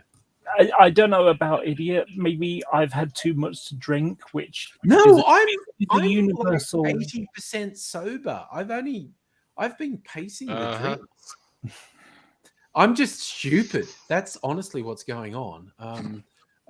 I'll strictly say I do agree. The bit where the lead in Yesterday meets John Lennon, that was a very good scene, and because it was what's his name, Robert Carlyle, and he's such a great actor, and he plays John Lennon who had never been in the Beatles, which is very interesting. And of course, because he didn't get shot in 1980 because he was never in the Beatles, and so he was an old man and was still alive. It was a very good scene. Laura, you clearly want to say something. Yeah. Movie quote for you. Okay, Yeah. Here it comes. So Here it comes. All you need is love. John Lennon shot in the back. Very sad. Oh, Yeah, that's okay. From Independence Day. Yes. Yes. Like Jewish humor, I love it, but it's fucking hell, Jewish humor. Yeah. Oh, was that fucking Jeff Goldblum's dad? Was it? Yep. Yeah. When he was okay. on Air Force One. Oh, or Yeah. was it Yeah. before that? Yeah. Yeah. It was Jeff Goldblum's dad who did it, definitely. I think Yeah. it was The most Jewish person that ever Jewished. Yeah. Super Jew. Mega Jew. Make no mistake, I love the Jewish people, but fucking hell, come on. Yeah, no, that's. But one of the live streams, I found a website. You can almost smell that the was just- schmear. Yeah, I found a website of really nihilistic Jewish jokes, and Yep. they were weird. Some were hilarious, and some were bleak. It was like, and probably the bleakest one was the in the Polish Jewish community, where the news had broken that a girl had been murdered in the Jewish quarter, and the media had run with the story that it was a Catholic girl who'd been murdered in the Jewish quarter. And so they were all worried about there being another pogrom, and they were all freaking out. And the rabbi called a meeting of the community, and he said, my friends, I have wonderful news. It's just been confirmed. The girl who was murdered was Jewish. Wow. And it was so. It was just like, oh my god! And everyone sighed with relief. And everyone sighed with relief because there wasn't going to be a pogrom, and it was just like, oh my fucking Jesus. god! That's like the epitome of the Jewish experience. Oh. Here's a question. Here's a question for you. Yeah. Is Gru Jewish? Sorry, who? Is What? who? Gru, as in Despicable Me? Because his mum. I had not watched it. He has a lot of the characteristics of a stereotypical sort of comedy Jewish character, like Eastern European, if not Jewish, definitely Eastern European. It's just the way his mum never seems to be. He's not being good, not good He's enough. not good enough. There is a lot of Jewish mother humor in that. There definitely is. Gru is at the very least Eastern European, and in terms of American humor from Eastern European migrants, a lot of that is Jewish humor. Yes. Okay, I just have had this most wonderful thought. Okay, just something you could slip into, maybe Despicable Me 4 or whatever. Yeah. Which would be him. Oh, crikey. Just sort of, I did not hit her. I did not. Oh, hi, Mark. I just imagine Gru saying that. The room, The room stuff. Yeah. You I could throw see that in there and that would get Maybe is vampire.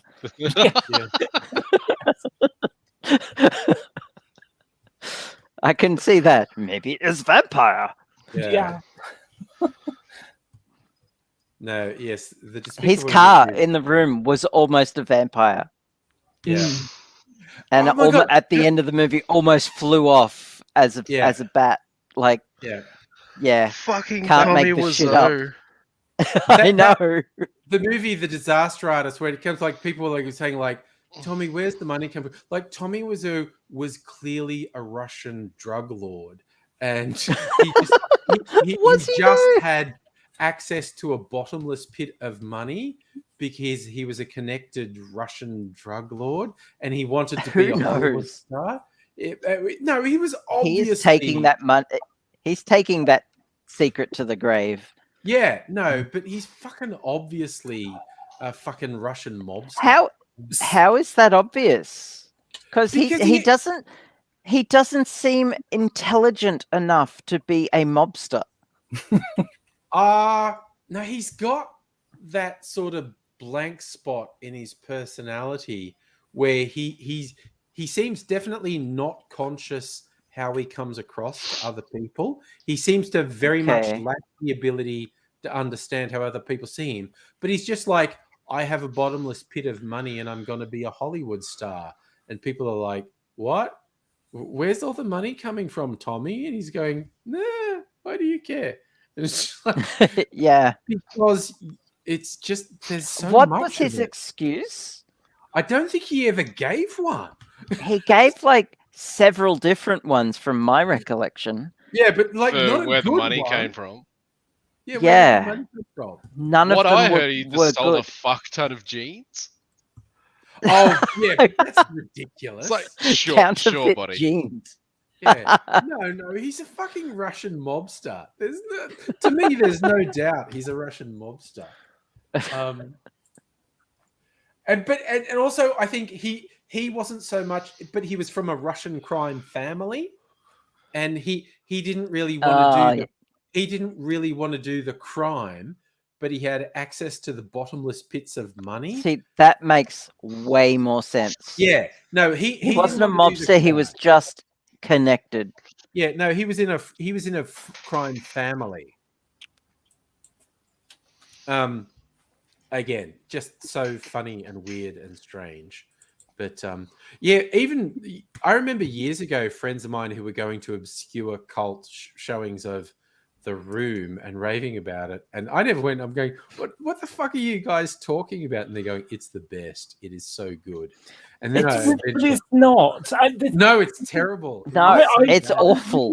It's so I bad. really struggled with the logic. My friend is like, you need to watch this because it's bad. And it's like, why would you want to watch a bad movie? I don't understand this. But I want to watch good movies, not bad movies. I get it for the memes, but why would you watch it for the logic? There is no logic. Yeah. Like, it's the type of movie you have to watch with friends while, like, having a few drinks or other things. Big pile of pills or something. I don't know. Do you know what? I wonder. Oh gosh, I'm going to be awful here. He's such a. Oh, My If brain if is you going- don't want to, don't do it. No. It's basically if AD made a movie. Oh, no.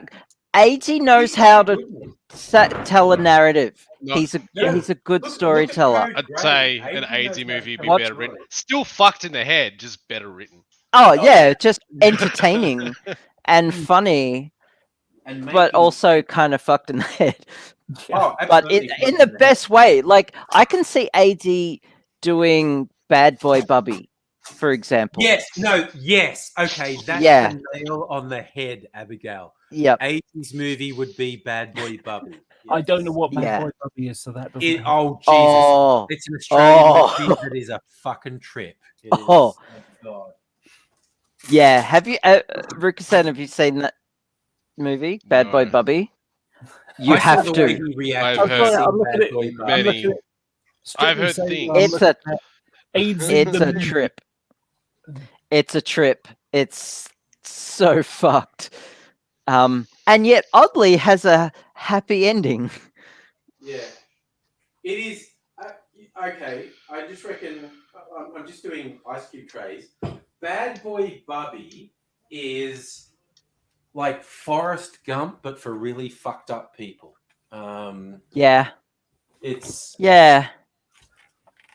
Bubby is a simple-minded character who's trying to make his way through the world, and he's And just at the center of everyone's- fucked up things, and it's not his fault. It's never his fault. Yep. Yeah. From word go, it's fucked up. But It is you got to watch it. Like So it's Forrest Gump by way of Requiem for a Dream. Gotcha. I haven't seen that. I gotta see that. Requiem for a Dream. I've never seen it. I don't know No, what I've it's never fully watched Requiem for a Dream, and I have to watch it at some point. I've seen bits of it. I've never sat and watched the whole movie. I need to do it at some point. That's a real sort of fucked up, drugged up people movie. Oh, is it? Oh, okay. Yeah. Oh, Oh. Strictly Sega reckons Requiem for a Dream is Diet Bad Boy Bubby. Well, why watch Diet when I've got like Yeah. Bad Boy Bubby original? Yeah. No. It's just so funny. Like Laura, when you said you never said, we can't find a way to describe it because you'd have to actually explain every Yeah. single. Either If you- don't say anything or explain every single scene in the movie. Is this an Australian? Yeah. thing? It's an Australian is. movie. If I have it on my computer, the only way to watch it is to just sit down and watch it. Yeah. I think I've And got. if you want to hit me up on Discord, we'll do a private viewing of it. It's pretty fucked up though. It's I think I've got it on disc. not going to spoil I'm sure. anything. It's so hard to explain. It's like you virtually have to explain every scene. So you might as well just watch the movie. So it's just Yep. But yes, it is a fucked up version of Forrest Gump in some ways. But Bubby doesn't interact with world events, but it's similar in that, you know, the way Forrest Gump is an innocent moving through the world. Bubby is an innocent moving through the world, but his world is just fucked up. It's so fucked up. It's just weird. And that actor did so few things afterwards. A friend of mine used to joke like, yeah, no, that's a career-killing role. You play Bubby, and people, anytime you show up for a screening, people go, you were Bubby. Get the fuck out. You're not. No. If you show up in my movie, all people are going to go, oh, that's Bubby in this movie. And it's like, no. But he was in some stuff years later. Like he was... yeah, I think it was Rake. He was in series 1 or 2 of Rake. He was some diabolical character that Cleaver Green was defending. It's just... I never watched it. Rake is a weird history. It's like I really enjoy it, but it's apparently inspired by a guy in the Sydney legal circles who was just a piece of shit, like no redeeming features. And the character Cleaver Green in Rake, he's a lawyer, but he's a degenerate and a drug addict. And it's one of those things like if you meet a guy who says, "Oh yeah, I love Rake, Cleaver Green's my hero," like that's a bad person. It's like when same vein as Rick from Rick and Morty, and yes, anyone who okay. says like Rick's my hero or Tyler Durden's my hero or whatever, you just go, yeah, you missed the point, motherfucker. So I've just looked up. I've looked up the guy who played Bubby, Nicholas Yeah. Hope. Yeah, His IMDb profile, and he has not stopped working since. yeah, but It nothing did high not- profile. He did. Where are we? Blue Healers, GP. Yeah, lots of TV, Um, lots of TV. Yeah, fair Australian enough. TV, yeah, it's just, but he didn't do any notable films after that. He did some Farscape. Oh, that's not surprising. You hardly have to put any makeup on him to make him look like a weird fucking alien. He did Scooby Doo. Of He course was he Old did. Man Smithers. Of course he was. Jesus. I actually did a Scooby Doo meme because we had a Tory politician called Chris Grayling who just had a whole series of fucking things up. And Yeah. so it was, let's see who you are kind of thing. And it's Chris Grayling.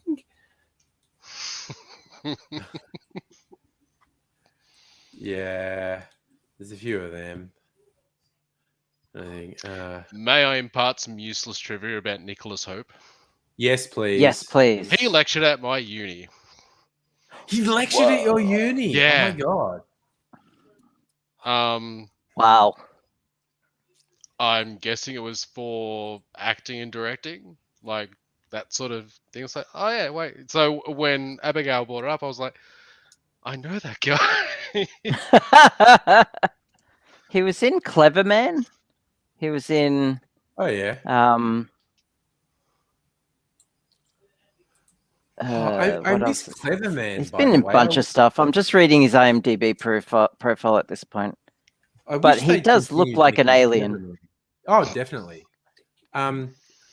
For those who don't know, Clever Man was a show I think was done co-production between HBO and ABC Australia, and it was based on some Aboriginal legends, and so it was like a sci-fi thing that incorporated some Aboriginal dreaming stories, and they only made 2 seasons of it, and I really miss it because they certainly didn't resolve the story.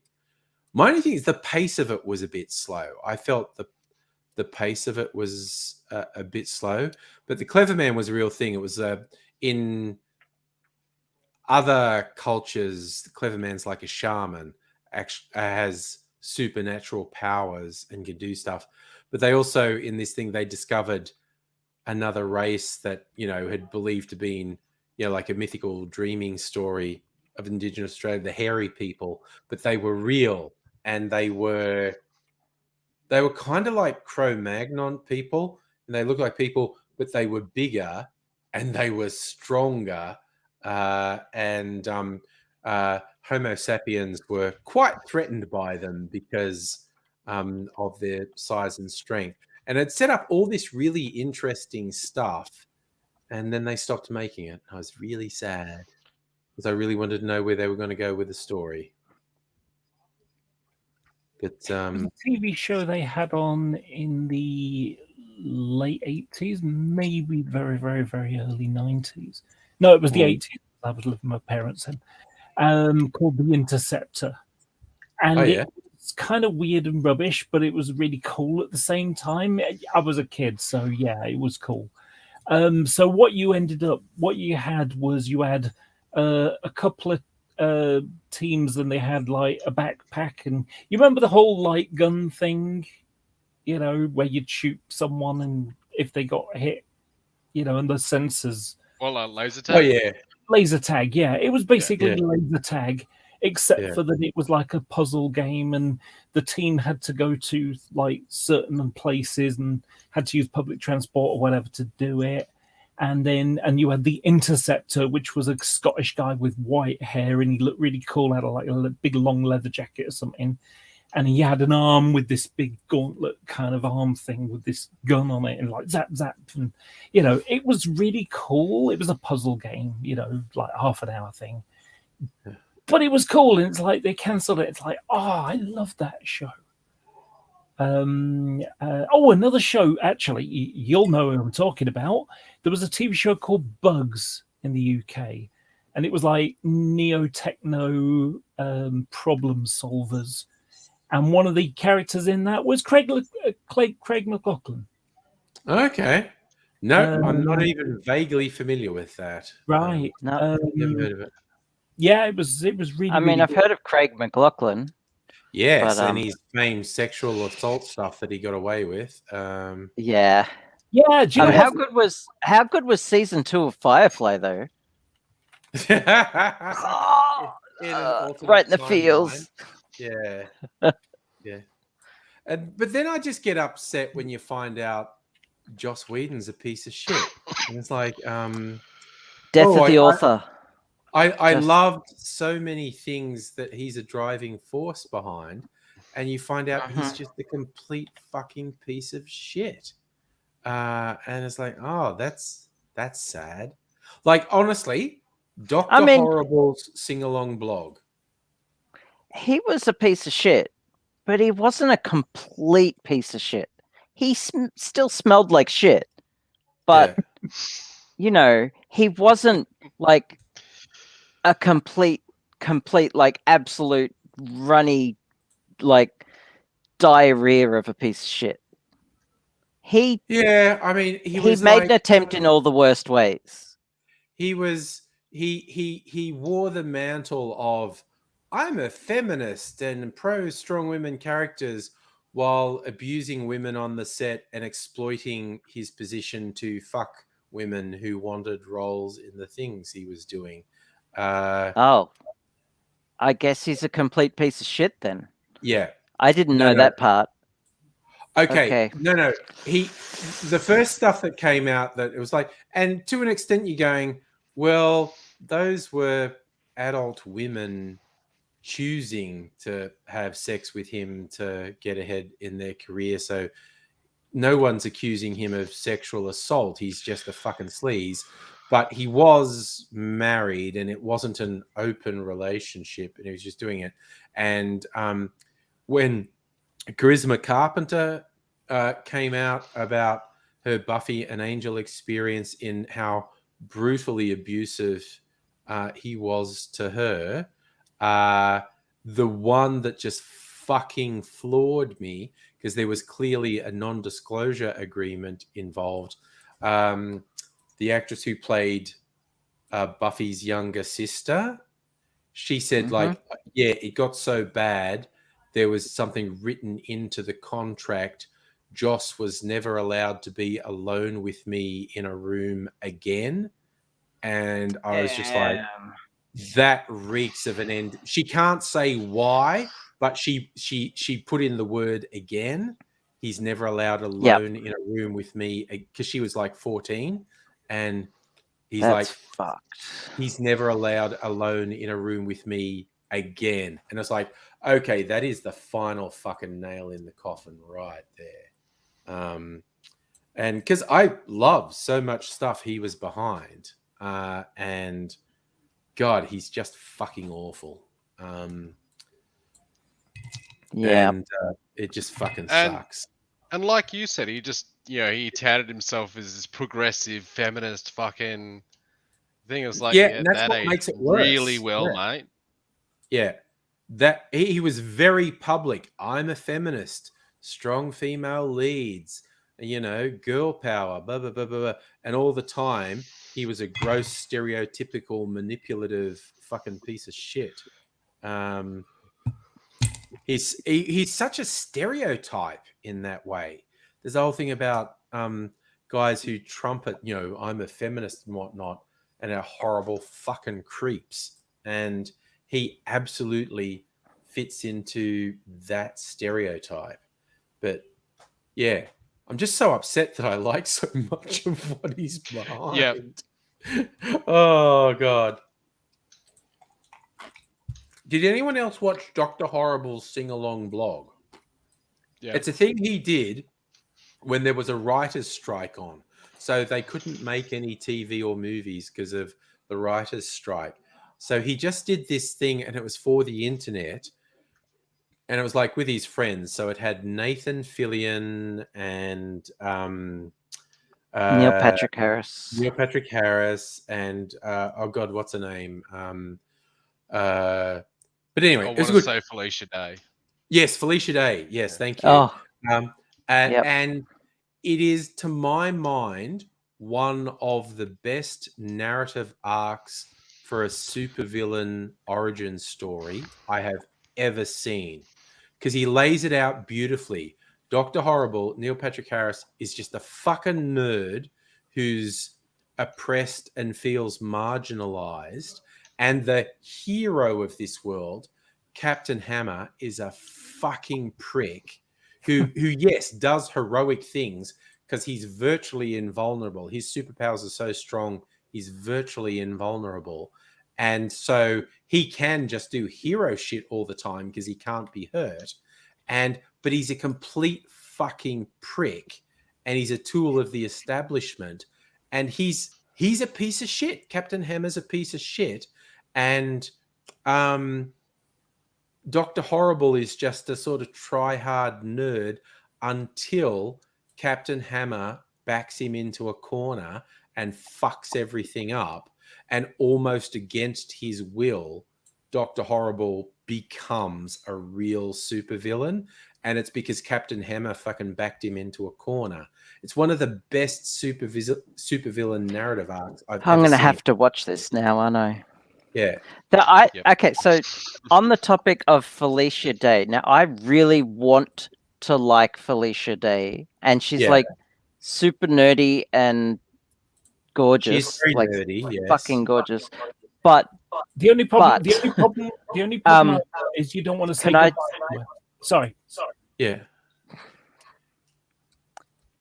in the Guild, the show Yes. she did, the Guild, Yes. she had the trope of the trans woman sex worker, and anytime I see that, I'm just like, oh, can I just have nice things, please? Yeah. I didn't watch all of the Guilds, so I don't It was remember. later on in one of the latest seasons, but Yeah. it just puts a bad taste in my mouth when I see that shit. Yeah, and it's often people putting something that's so far outside their experience into a story, they just kind of blunder. Yeah, I do want to say, Strictly Sega, who knows Dr. Horrible sing-along blog, obviously, the songs in Dr. Horrible sing-along blog are exceptional. Like, it is a musical. There's a lot of spoken word stuff, but it's a Okay. musical. The songs in Dr. Horrible sing-along blog are exceptional. They're very good. And I'm not a musical person, but they're very good songs. And yeah, again, I just highlight that as another reason Joss Whedon's very frustrating, because he's behind stuff that I really enjoy, and he makes it really hard to enjoy it. Someone brought up, at least he's not J.K. Rowling. And it's like, yeah, but she's only done one thing, and I'm not that invested in that, so I don't. Although there was the funny thing, there's like, 20th anniversary special with the key cast members, but J.K. Rowling won't be there. She Yeah, ain't because there. all the key cast members said, we're not showing up if she's there, okay? Because we are not going to implicitly endorse her fuckery. We've gone on the record as fuck that shit. And if she's there, we are at the very least implicitly endorsing all the shit she's been doing for the last couple of years. And we are just not on board with that. And it's funny that a lot of the media is gleefully reporting, "Oh, the stars of Harry Potter are in the 20th anniversary, but J.K. Rowling won't be there." And because none of them are publicly saying, because we flat out fucking refuse to appear if she's there, but it's blindingly obvious they flat out refused to be there for anything she was part of. Is everyone still here? Or is everyone gone home? Are you going to bed now? Okay. Ugh, all the 20-somethings fucking light one, gone to bed at 1:30. Fucking soft. Yeah. I know, right?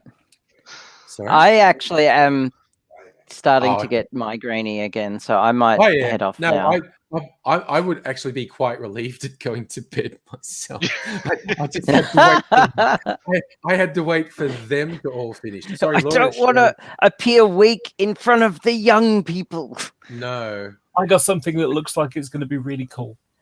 80 the movie. The movie. Nice. Oh, Speaking of stuff that's almost certainly going to be in poor taste. You talk.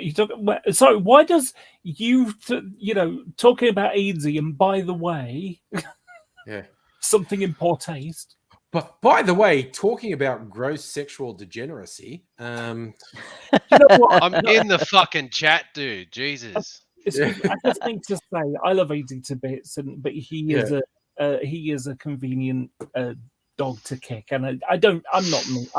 oh no, he loves it. He loves it when we say stuff like that about him. He loves it. If I didn't think he could take it, I wouldn't say it, and I wouldn't say of course it. not. I mean, honestly, the autistic guy who's had chronic health problems for 20 years and has died 6 times and is all kinds of fucked. I mean, yeah, you're not going to pick on him unless he actually enjoys it. yeah. But he enjoys it. He enjoys it. So Live long and prosper, everyone. yeah, no, I think we're wrapping it up. Rugersan, it was so awesome to see you, man. Likewise. Thank you for not just seeing my name and going, yeah, no, block. Appreciate it. Because we've actually hung out in real life a couple times. Also, you have a picture in your profile, like your little icon there, don't you? Do I? I don't know. What's your channel? Does he? I don't know. I don't know what we're saying now. Yeah, you do. What? You have an avatar, basically, a little image as part of your On profile StreamYard? on Or YouTube. Type something in the chat and I'll know what Abigail's talking about. Hang on. No. Yeah. Hang on. I'll type something. I'm getting there. Type something. You're not just Hold on. I did it. Yay! Yes. You have an image, not just like default letter. Yeah. All right. Okay. It's good. Which is usual because fuckhead will usually it won't put that much effort into his next account. Yeah, no, he has occasionally tried to make himself look like one of the regulars. Just the dumb Brooks, and you've missed it. There's this weird fucker who's fucking obsessed with me. It's actually embarrassing. It's like really fucking weird. But he will occasionally. I'm in the fucking chat room, mate. I know, mate. No, but he's this guy has literally made dozens of accounts just to fucking. It's really fucking sad. And occasionally he's gone to the trouble of making one that looks like one of the regulars, but he's so fucking stupid that he always writes the same. His voice in comments is really obvious and clear, and it's just like, no, dude, you're sad. I'm actually blocking you for your own good because you need to fuck off and get a life, because what you're doing now is just embarrassing. But anyway, c'est la vie. I think I don't get it. Who has the time? I don't fucking know, man. I do not know. It's a sexual thing. there's something. Okay. Yes. Okay. It's a sexual obsession. Probably, yeah. It's a very sexual obsession. But beyond that, who knows? There's a thing called How- hate watching. I'll see you tomorrow for tech support. Yeah. Just message me when you're awake and stuff, and Cool. so I know when you're coming over. 10 minutes, Abigail, if you don't mind. Sure. Oh, All right. okay, sure. So I'm just ending the stream now.